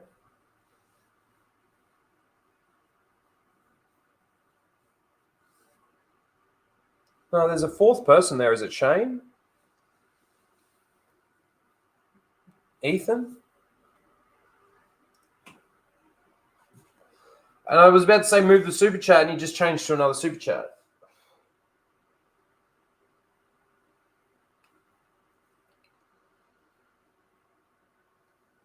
Hello there. And Shane. There you go. Soul's got it.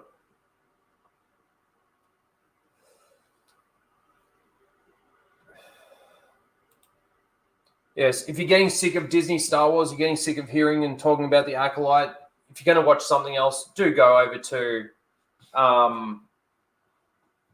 the Jack Show. Then you can always come back and you can watch the second episode breakdown on a rewatch or something.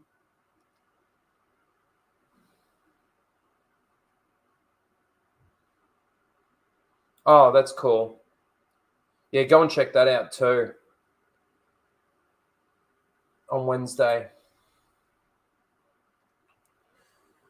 Everyone can open book. Good book. Am I still going? I'm still going. I'm just taking 5. G'day, Phil.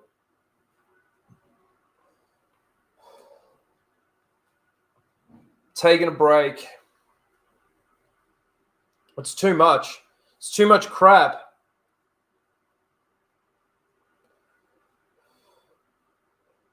Have you tried Battlestar Galactica yet? No, I'm sorry, I haven't.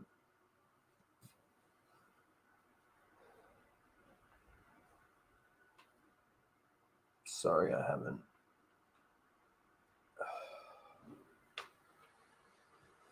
Oh, man, I feel like these Panadol and this Nurofin's not fucking doing anything.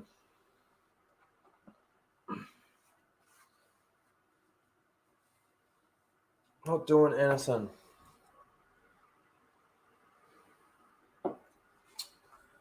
All right.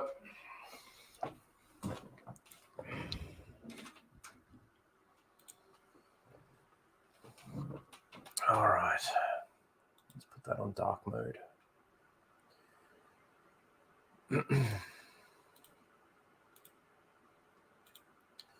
Episode 2. So it seems like there's like local Jedi temples on planets and stuff like that. And again, you got to think this is only years, 85 years roughly before the Phantom Menace. And this is what the galaxy looked like. So things went really quickly in that last 85 years there to maybe get rid of all these quote unquote Jedi temples.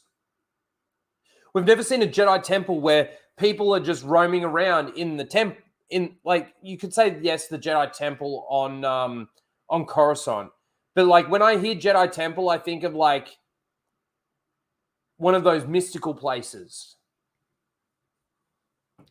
I'd call this more a Jedi outpost than a Jedi temple. Anyway, Omega. It's a bit like Omega.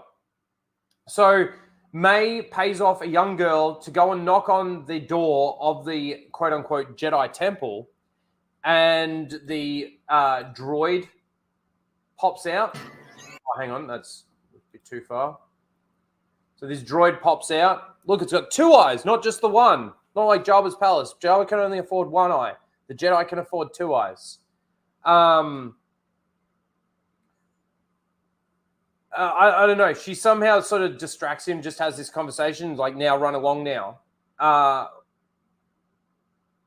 And Hello, on my bed, come on.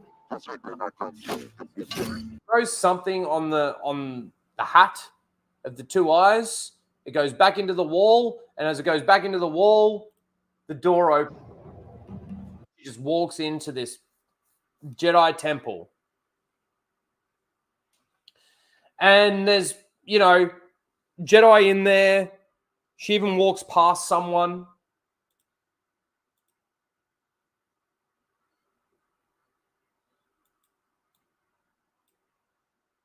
So right here. Oh, I went to. No, we went. No. Oh, God. Here. So this is inside, and she just happens to walk past someone. So this is the person that then tattles on, what she looks like. Hang on, let me hit this. RIP Star Wars for 5 says, Rhino, do you think you'll get a lesbian romance in this show? It wouldn't surprise me. It certainly wouldn't surprise me in the slightest if that's what we got. I would say that there's a very high chance that something like that could happen, or at least be implied. So she's basically making her way through the temple and gets into this room where I can't remember his name. Chat, remind me his name. It starts with a T. Torben. We have unfinished business. So she's got unfinished business. So basically, like, based on what we know from moving forward in this entire story, is that she's trying to kill the 4 Jedi that were on her home planet that killed her entire family. Or basically were responsible, she thinks, for the murder of her entire town, village, family. I don't know exactly. Including her twin sister. Osha's story is that May started the fire and killed her entire family, or their entire family, and Osha hates May, but also is under the impression that May died in that fire. But then because of all her flashbacks and visions and things that she's having, she now believes that she's still alive. So that's why she's going after him. She tries, she does the whole fight me with all your strength or whatever, and does her stupid, like, the claw stance. And then proceeds to just basically try and attack.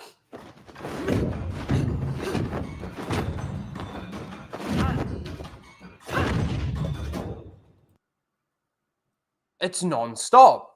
It's a bit like, and I mentioned this in my video, it's a bit like when Grogu and Mando went to Tython to put Grogu on the Seeing Stone, and Mando just time after time trying to get into this force field to get Grogu off the Seeing Stone, to the point where he knocks himself out.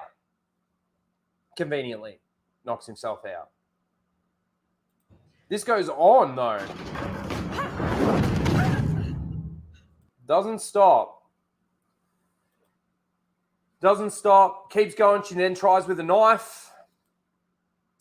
And then another Jedi Knight walks in. She ducks out through the hole in the ceiling. Right? So he looks up and you can see the night light. Right? Now, this is the other thing too, based on what we know about this Torben guy, right? He's been in a state of meditation and hasn't spoken in 10 years. And this is what he's sitting under? What happens when it rains? Does that force field deflect the rain? How does he sustain himself? Is the Force sustaining him? Because that doesn't seem very Jedi-like. I know that you can use the Force to sustain yourself or go into a meditation and a trance to help maybe survive longer. Luke in his busted X-Wing does exactly that. That's in the EU. But she went through this entire thing of paying off this kid at the beginning to distract the droid at the door so that she could break in through the door and then exit through the nightlight in that room, in the exact room that she wants to be in. There's an opening. And when she comes back, she doesn't come in through the door. Conveniently enough, she comes back in through the nightlight.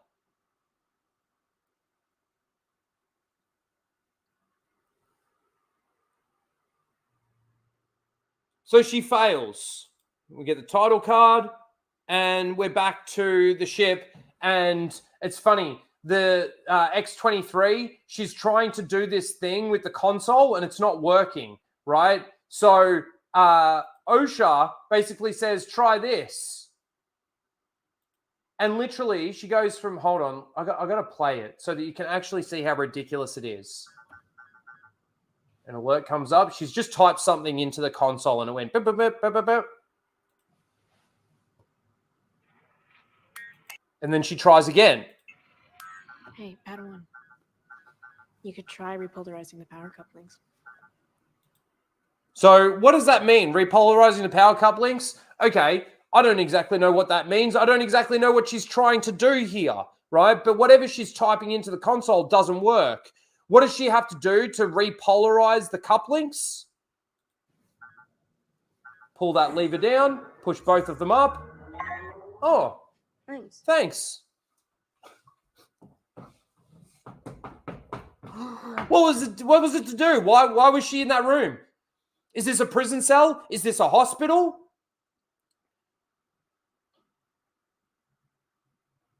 Like, is this the medical section? Because she was out on that frozen planet for so long and, you know, maybe she's a bit distraught. I don't know, but she was laying on that bed in this room where this console is, that she's doing something that happens to be so important that it needs to be recalibrated or something. And it's so easy to do that all she needed to do was move her hand 10 centimeters to the left and pull a lever down and then push both levers up.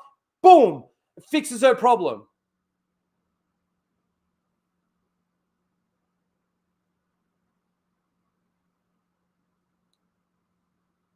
Like, it's just, man, call these things nitpicks. Call them whatever the fuck you want to call them. I don't give a fuck. When I'm sitting there and I'm watching this shit, it's like, what am I watching? What? Why? What was the purpose of that? Why is this person doing this? Why is this person doing that? What is actually going on? Why is this important? It is incredibly stupid.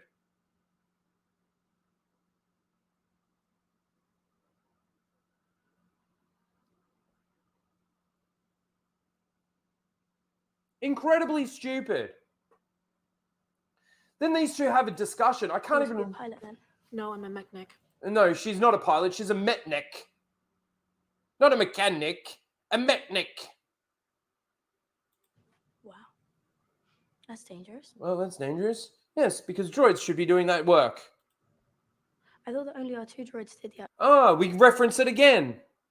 What's her reasoning behind why she is a metnik and and they don't employ R2 droids to do it? Let's take a listen. Ship work. Well, any astromech can do the job. Yes, that's true. Any astromech could do the job. But I'm better company than a droid. And, way more flexible. And I'm sure you cost way more as well.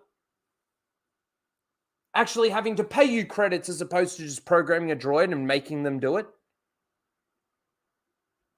You'd need to be fed. You'd need to be showered. You'd need to be provided for in some way, shape, or form. Compensated in some way, shape, or form. Whereas a droid wouldn't. It's the same argument for the prison break in Andor. Ridiculous. Sentient beings doing work for droids in a universe that's designed that way. So that's basically the conversation that they have. I don't care if any of it's more important. He believes Osha. He is skeptical of Osha. That is the purpose of what we see here. And you see a bit of frustration coming out. Again, not really acting like Jedi towards each other, especially a Jedi Knight and a Jedi Master. And then that rolls into this disagreement, frustration, anger conversation. To agree. There's been another incident. So he says, oh, I don't think Osha did it. And she goes, I agree, because there's been another incident. And obviously it can't be Osha because Osha was with you. So she now has an alibi like she had before, like she's had the entire time. A suspect matching Osha's description broke into a local Jedi temple. Where? Olega. Olega. Again, shitty acting from this fucking... Ugh. She could hardly be in your custody and committing another crime at the same time. Oh, no shit. Alibis. They actually mean something.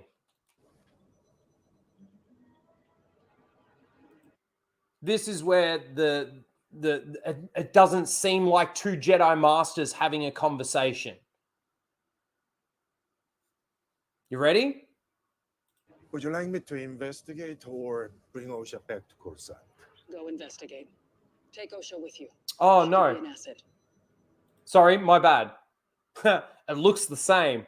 It's later on that we hear the frustration and everything. So she could be an asset taking Osha. Yorn doesn't agree with it.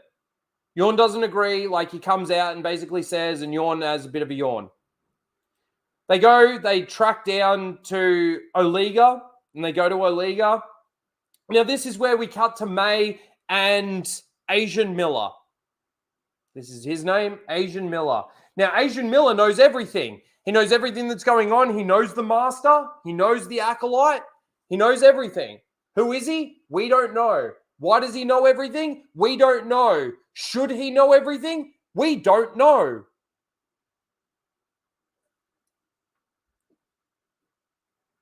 You know, this is the thing. The Sith in this period of time should be well and truly hidden.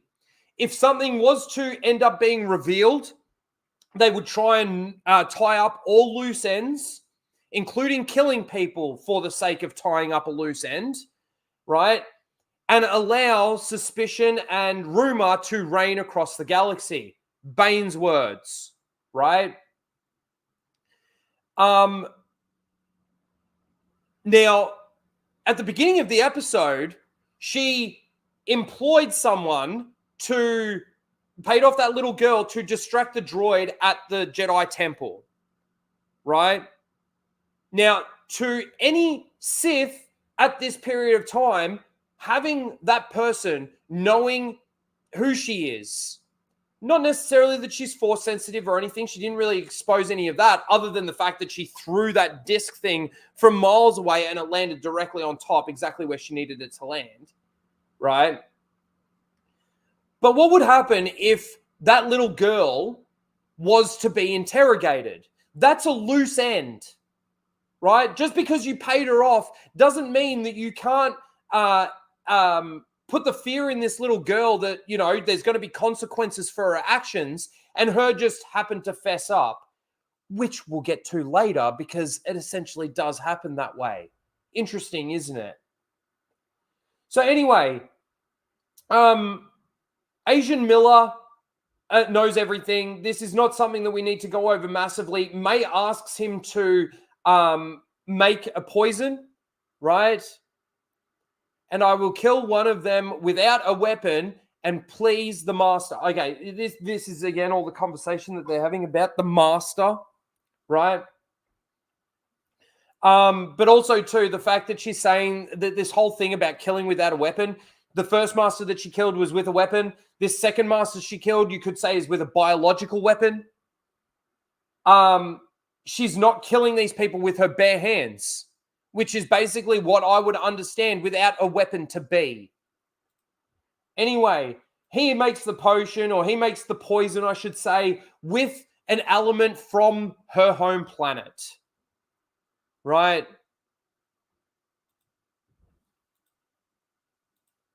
Skip forward a bit here. This is all just, again, there's exposition in there that's just completely pointless. They have a discussion about when, you know, they were master and apprentice. And, yeah, she's like, I chose to leave, blah, blah, blah. And he's like, well, maybe that's my failure. It's always the same thing. It's the master's failure, not the apprentice's. Anyway, that's the conversation that takes place there. Then, it literally, like, will they fly in? Do they? Yeah, they fly in.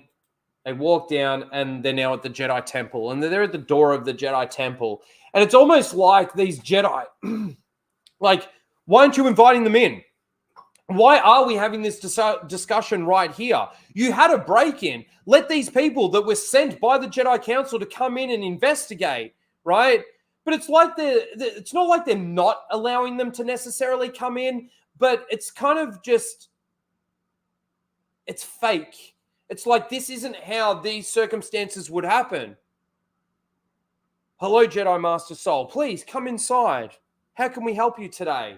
I heard about your break-in last night. Yes, last night it was too. And they're there from Coruscant at the snap of your fingers.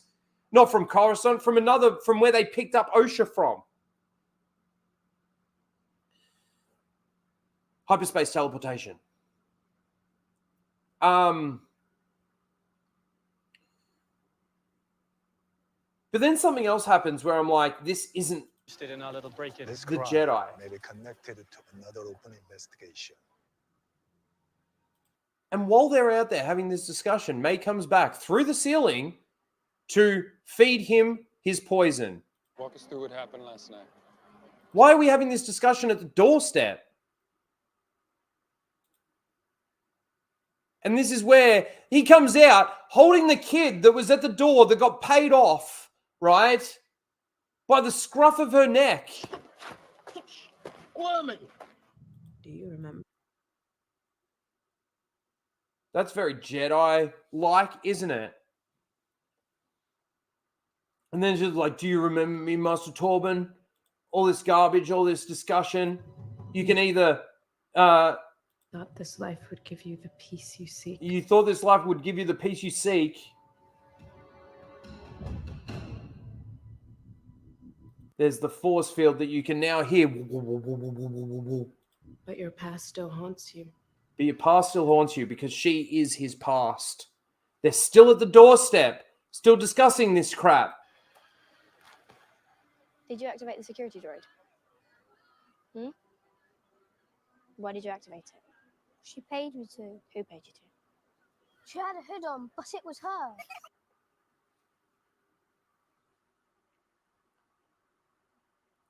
Again, proves my point in regards to leaving loose ends and a trail behind, especially with a child, and how stupid that is when she could have just gone in and out of this temple through the roof anyway.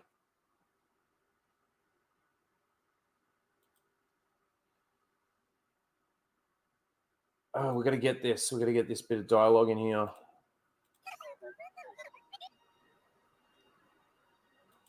Oh, it's so much to be playing. Friend. I offer you a choice. So she's offering him a choice. Confess your crime to the Jedi Council. Or receive the forgiveness you seek. Reveal your crimes to the Jedi Council. Now, we've got to still know what these crimes are. And yes, this guy does look like a 10-year-old boy with a fake beard on. But it's basically confess your crimes to the Jedi Council or drink my poison. And that'll give you the peace you seek. Oh, and also, too, earlier we got the whole peace is a lie claim. So funny, I said crime, and I was what crime? That's a good question. What crime did he commit? And this is another thing that Film Threat said, that based on what his quote-unquote crime is, you wouldn't necessarily think that he would take his own life for that. So I'm interested to see what his crime is. Sorry, I think I might have missed super chats. Give me a second. No, we got that one. And did we get this one? From RIP Star Wars again for $5. Says she's absolutely wearing a wire for those jumpers. Sorry, for those jumpers. For those jumps and flips. It's so bad. Oh, yeah. The wires. Yes. You can so tell. 100%. So he opens his eyes and starts looking at her. They're walking through. Now, this is another thing, too, that I noticed, right? Is like they're walking through. This is all happening while they're walking towards him.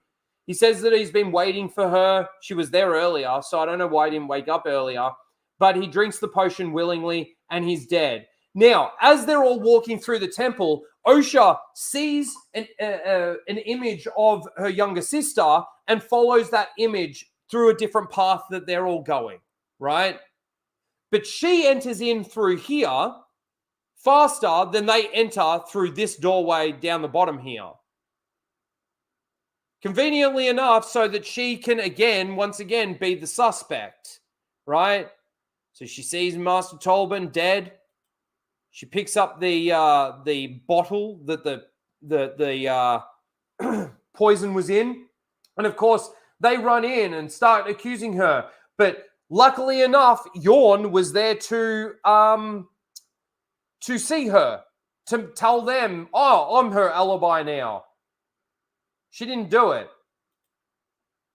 So they then sort of investigate it, and they say that there was no struggle and that he willingly took it. And then there's some little bit in here about how, the two Jedi were on the planet that the two Jedi that she's already killed are two of the four Jedi that were on her planet, and basically making her do what she's doing. And one of those four is also Sol, and the other one of those four is the Wookiee Jedi. So this is the other thing too. Again, it's so like this must have been shot in this part of it must have been shot in the volume, because it's just so convenient enough that the Jedi Temple, right, is right across the street from Asian Miller's meth lab. Just conveniently enough, right there, just across the street. This is where the corruption is, in this building right across the street. So they go through suggestions, and he's like, what did he say? We like go in there and we arrest him and something. Jackie stays on lookout, and I will confront this imposter. Stun him if need be. Yeah, stun him, because that's very Jedi-like. Just stun him if need be. Well, I guess that's not too bad. Bring him back to the ship for questioning. Bring him back Or to we the ship for skip questioning. that, and she just talks to him. So she's got the best suggestion, of course, the Padawan, little girl. You know, she's basically saying, like, which it is the best suggestion, but his suggestion is that everybody sort of, you know, stands guard, stands outside, blocks all entrances, all of this kind of thing, and I go in there and take him with me, and if he doesn't come, I'll stun him and we'll take him and then we'll question him. Again, I would say arguably not very Jedi-like. Her suggestion, who's a Padawan, not a knight, says we just send her in as May. And we roll with that. So that's what they end up doing. Right? So Asha goes in there, dressed, quote unquote, as May. And because of the way she's acting, he recognizes that it's not her. And she's like, you look exactly like her. And then all the Jedi walk in. They threaten him. Great. We will consider letting you go with a warning. Okay, thank you. Thank you, sir. So they're not to know that obviously he's working for the master as well, I guess, in some way, or at least knows more than he's leading on. Gives them information, says that she's coming back tonight, and they're all just keeping lookout. They come up with a plan. She's like, I want to go out and confront her, and Sol's like, no, you're not coming. You know, basically explains why. And that's where we hear about the 4 Jedi that were on the thing. She goes back to the ship, right? And then May shows up. But so does Sol, and this is where we get the stupid, ridiculous stuff from the trailer, right? Yeah, Ezra Miller. We're calling him Asian Miller because it's Asian Ezra Miller, but we just shorten it to Asian Miller. They have their stupid, ridiculous fight, and again, we get the slow-mo claw and the no lightsabers, and he's like, you attack without a weapon. Why? And I can't remember exactly what her answer is. Nobody really cares. Where am I at? So he's watching this from across the street. And even from you couldn't tell me who he is, even if you wanted to. Yeah, so they don't know who the master is, and not even May knows who the master is. Your thoughts still go to your sister. So she's listening in on the conversation. This is actually a really good part to show. So she's listening into the conversation taking place, right? My sister is dead. So she's just heard that her twin sister thinks that she is dead. Now, Osha doesn't like her sister because she thinks that her sister is the reason why her family got burnt to a crisp. Right? But even in hearing that, wouldn't you go out there to prove that, no, you're not dead, I am still here? What's this revenge thing you're going on? And what does that have to do with anything when you're the one responsible for the death of our family? Why isn't that what's happening? No, the other Jedi start to get involved. We get another situation where the copper chopper shows up, right? And basically says, in the name of the Galactic Republic, you're under arrest.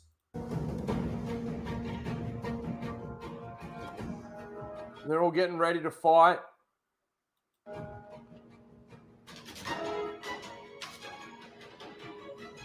He offers his hand. Oh, this drags out, doesn't it? Can't play this much. It's getting bad. It's getting really bad.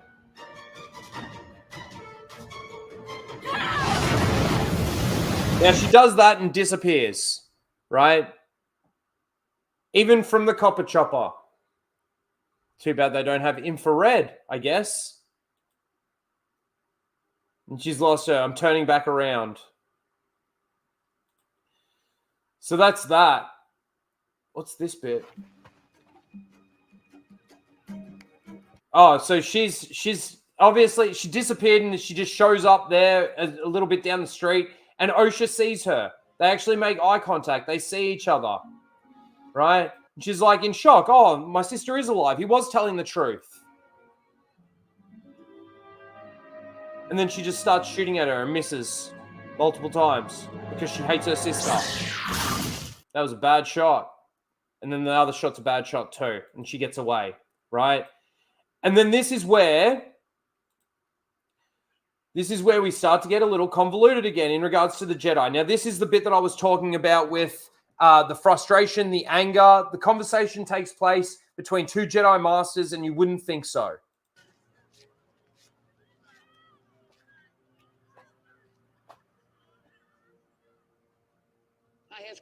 Okay, hold on. We played too much there.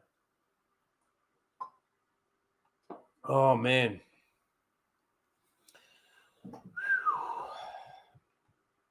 Attack me with all your strength.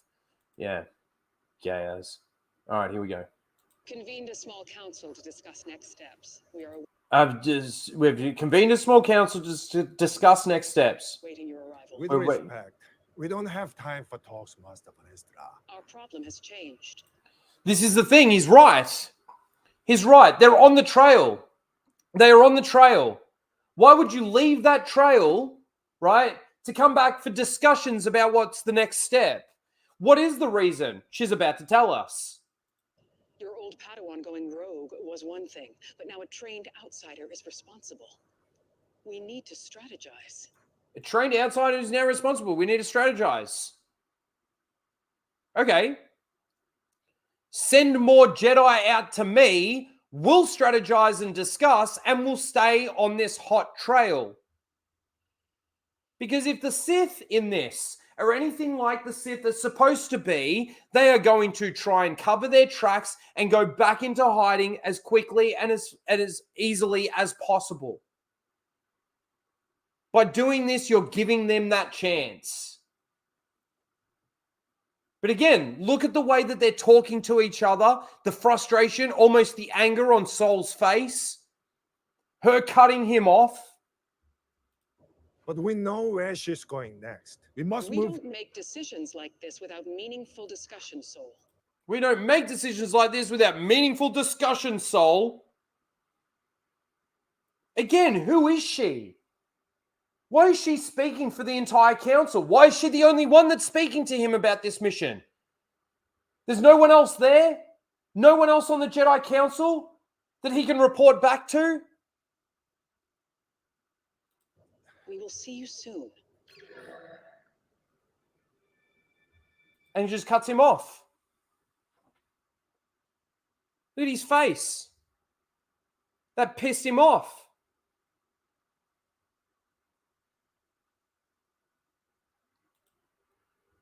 So, this is the thing. Like, look at this for a second. Oh, it's bright here anyway.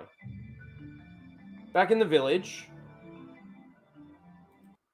God, these dragged out scenes.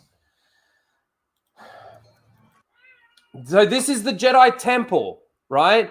And this is that fat guy that came out with the little chick by the scruff of her neck. Watching the store across the street. Right there. They're right there. It's the tiniest little world. It's the tiniest little village in the entire galaxy.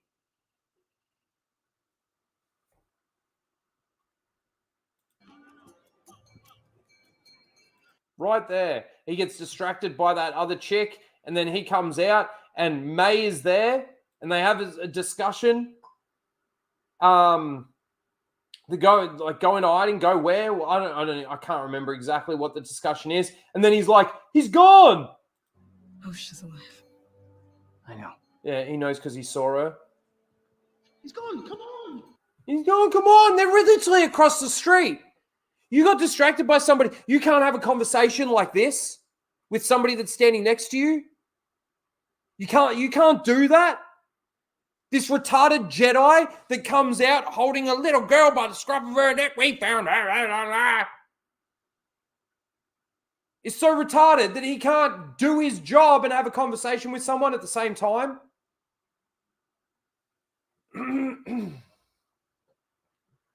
So they bail out of there. It then cuts to, I can't even pronounce probably the name of the planet. I don't know if I've probably gone past it. And it's literally the Wookiee Jedi. These two are talking. Listen to the way they talk. Inka bunga jeting korato bo anko atat. Inka button corner on my anta. Di brok tu pampa. Di buto puta tata bata. Geseta la doma.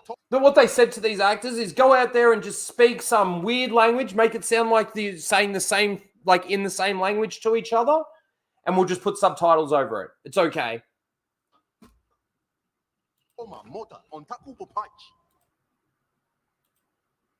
The Wookiee Jedi shows up, Force grabs his gun out of his hand, snaps it in half. They run away, and he walks into his hut. Because that's how Jedis are in this galaxy. Fucking idiot, retarded, has no regard for other people, don't talk to people. Nothing. And that's episode 2.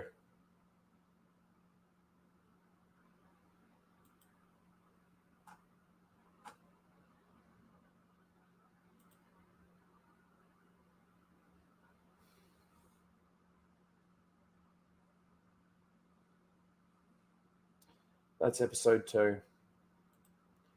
I need to think about it. While we're thinking about it, if there's anything more I want to say about it, really. We're going to end the second round of this week's Seal of the Week. So we go round 2. Okay. Let's share the screen really quickly and go through them really quickly again. So for round 2, this is number 1, number 2, number 3,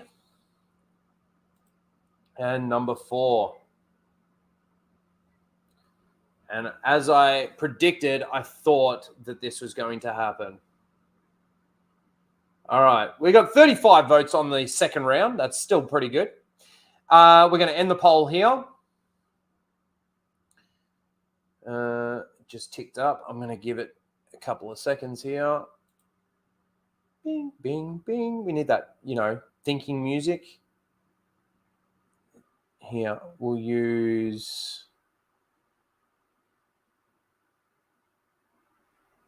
No, that's not what I want. We'll use this as some thinking music.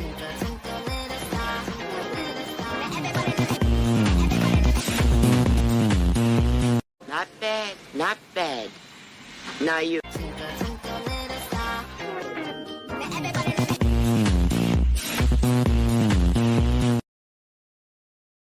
All right, there's your thinking music. Okay, let's end the poll. 37 votes. Poll has ended.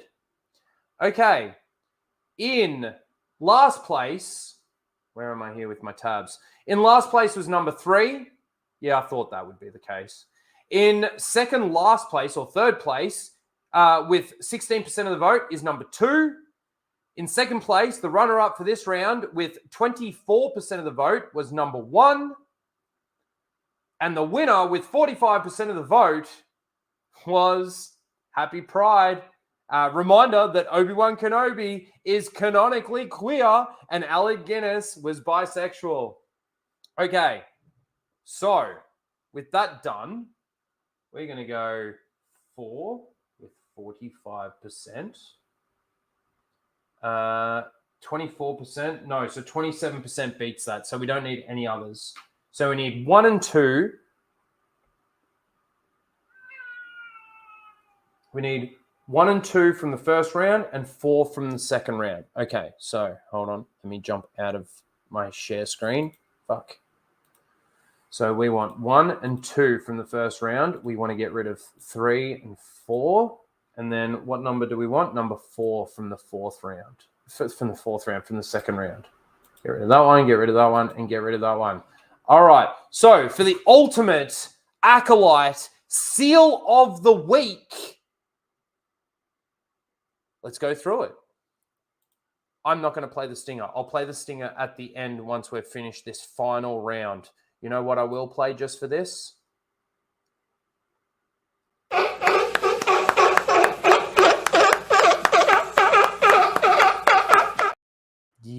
Yeah. All right. Here we go. So let's start from the beginning. All right. So the final round, the ultimate Acolyte Seal of the Week.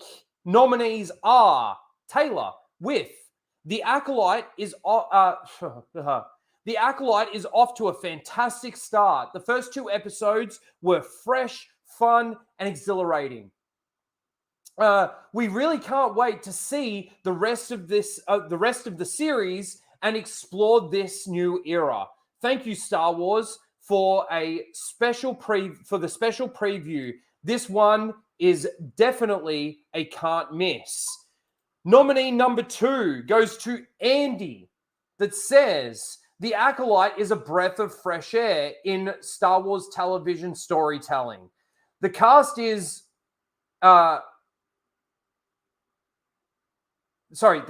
excellent, but it's Li Jingzhu channeling Qui-Gon that stole the show. Great direction, mix of locations and volume, prequel-inspired score, and amazing choreography adds to this mystery. And the final nominee for this week's Ultimate Seal of the Week is Noor, High Republic posting, okay, that says, Happy Pride. Remember that Obi-Wan Kenobi is canonically queer and Alec Guinness was bisexual. Oh, there are pronouns in the bio on this one. They, them. Okay, let's get...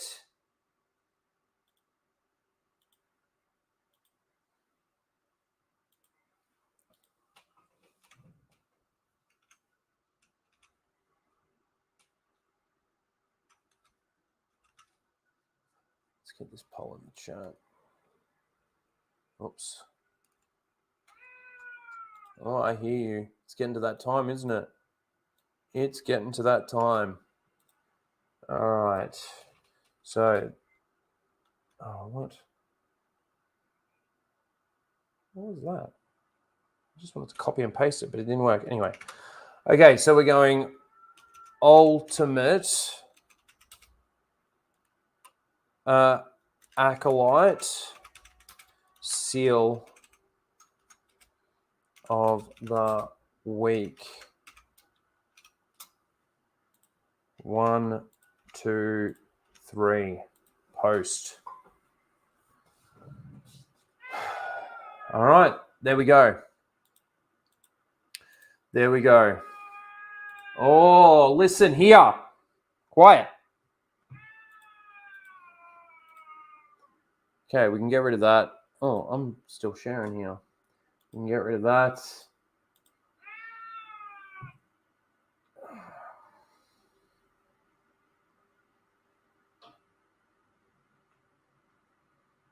Kitty is hungry. Yeah, so am I. Oh, Jesus. You really are like...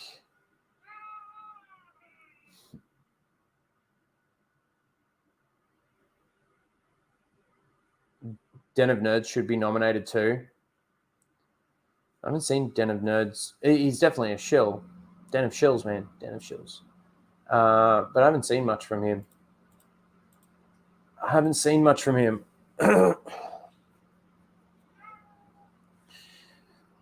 All right. I was gonna chuck on like a one of the Grizzy videos, but I definitely just want to get through this. It's so painful going through that.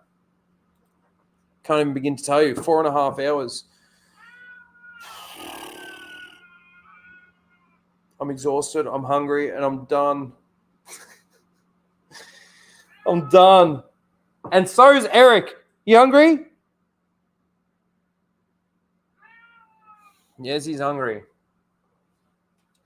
All right, where are we on the poll? Let's have a look. 11 votes. I'd like a few more if we could.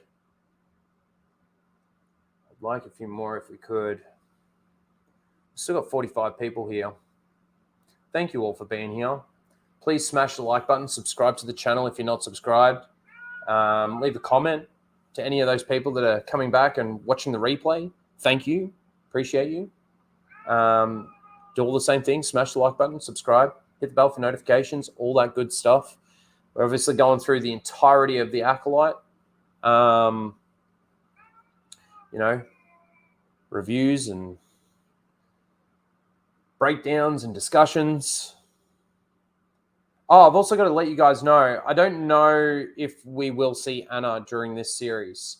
As I mentioned last week and a few weeks ago, I was hoping that we were going to be able to tee something up and get her on to watch.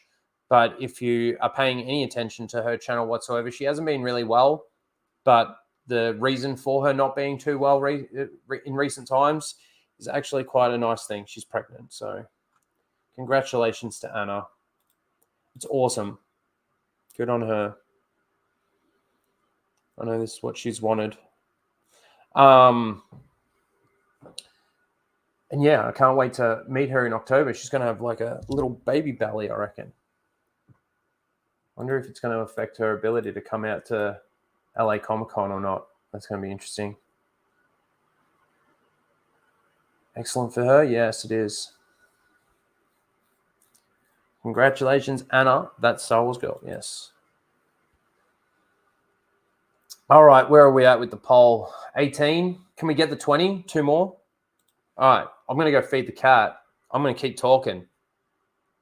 But we need 2 more. We need 2 more. Yes, Eric. I'm going to do it now. So tell me, you guys, what do you guys think? I might fade away a little bit because I'm walking to feed the cats. Oh my God, listen to him. What do you guys think about what you've heard? If you've watched the actual series, like if you've actually watched The Acolyte, what do you think of it? Based on what you've heard about episode 3, what do you think? This is the thing. Chris Gore says that, it's going to divide the fan base even more. People are going to leave in droves, all of this kind of thing. But a lot of people are already there. This will just vindicate their reasoning for leaving the franchise and not watching anymore, I think.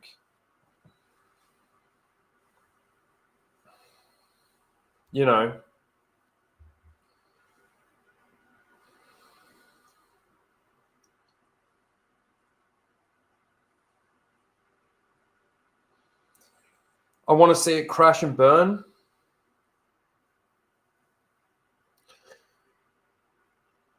I get what you're saying. I don't want to see Star Wars crash and burn, but I certainly want to see Disney Star Wars crash and burn. It's the hard thing, isn't it? Is your cat in heat? No, he just gets like that when he gets hungry. When he knows dinner time is right now. Well, it's not right now. It's supposed to be in 50 minutes time, but to shut him up or else he wouldn't shut up. So what happens when I stay home? See, normally I'm still driving. I haven't even left work yet. So, are you and Lethal traveling together to the USA? No, I'm not. It's a lone trip for me. Hashtag sell Lucasfilm.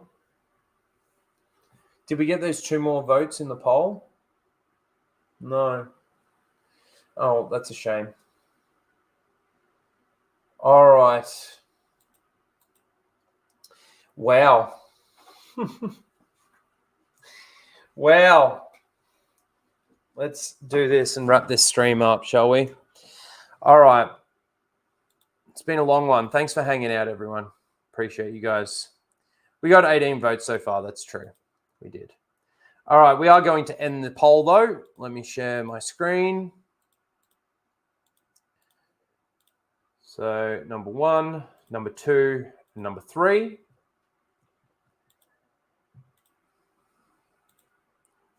We're ending it. So,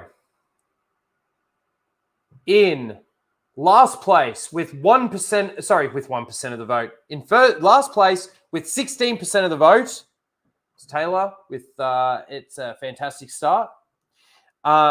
In second place, the runner-up with 22% of the vote, was Andy. I honestly thought one of these two would win. But no, with 61% of the vote, number 3, Happy Pride. Remember that Obi-Wan Kenobi is canonically queer and Alec Guinness is bisexual. Congratulations, High Republic posting. Noor, you are this week's Seal Ultimate Acolyte Pride Month Seal of the Week.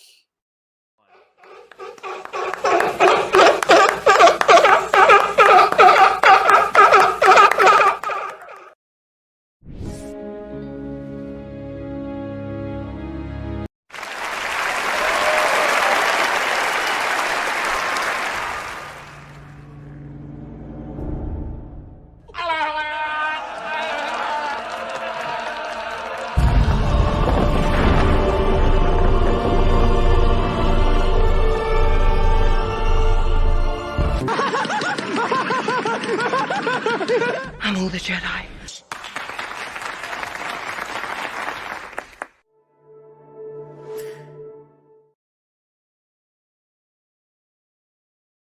Well done, everyone. I think you made the right choice.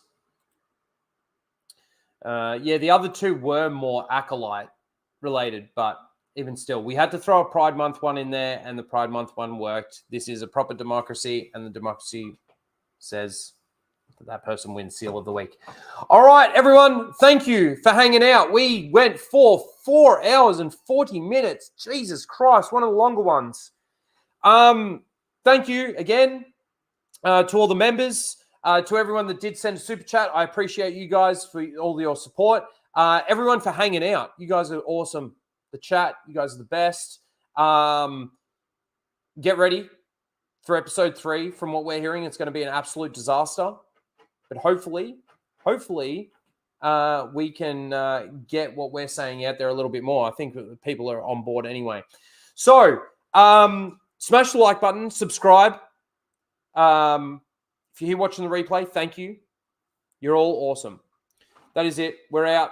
We will see you next week for episode 3 breakdown and whatever news comes out during the week, whatever clips that we get. I'm sure there'll be some. All right, guys, take care. Let me get my shit together here. And we will see you all next week. Bye, everybody. Put a ticket in and make her name it gay! A few minutes? Are you kidding? At the rate they're gaining? No, what is it? You have to shoot this. Traveling through hyperspace is like dusting crops, kid. Without precise calculations, we fly too close to a store. They're bouncing to a supermarket and then...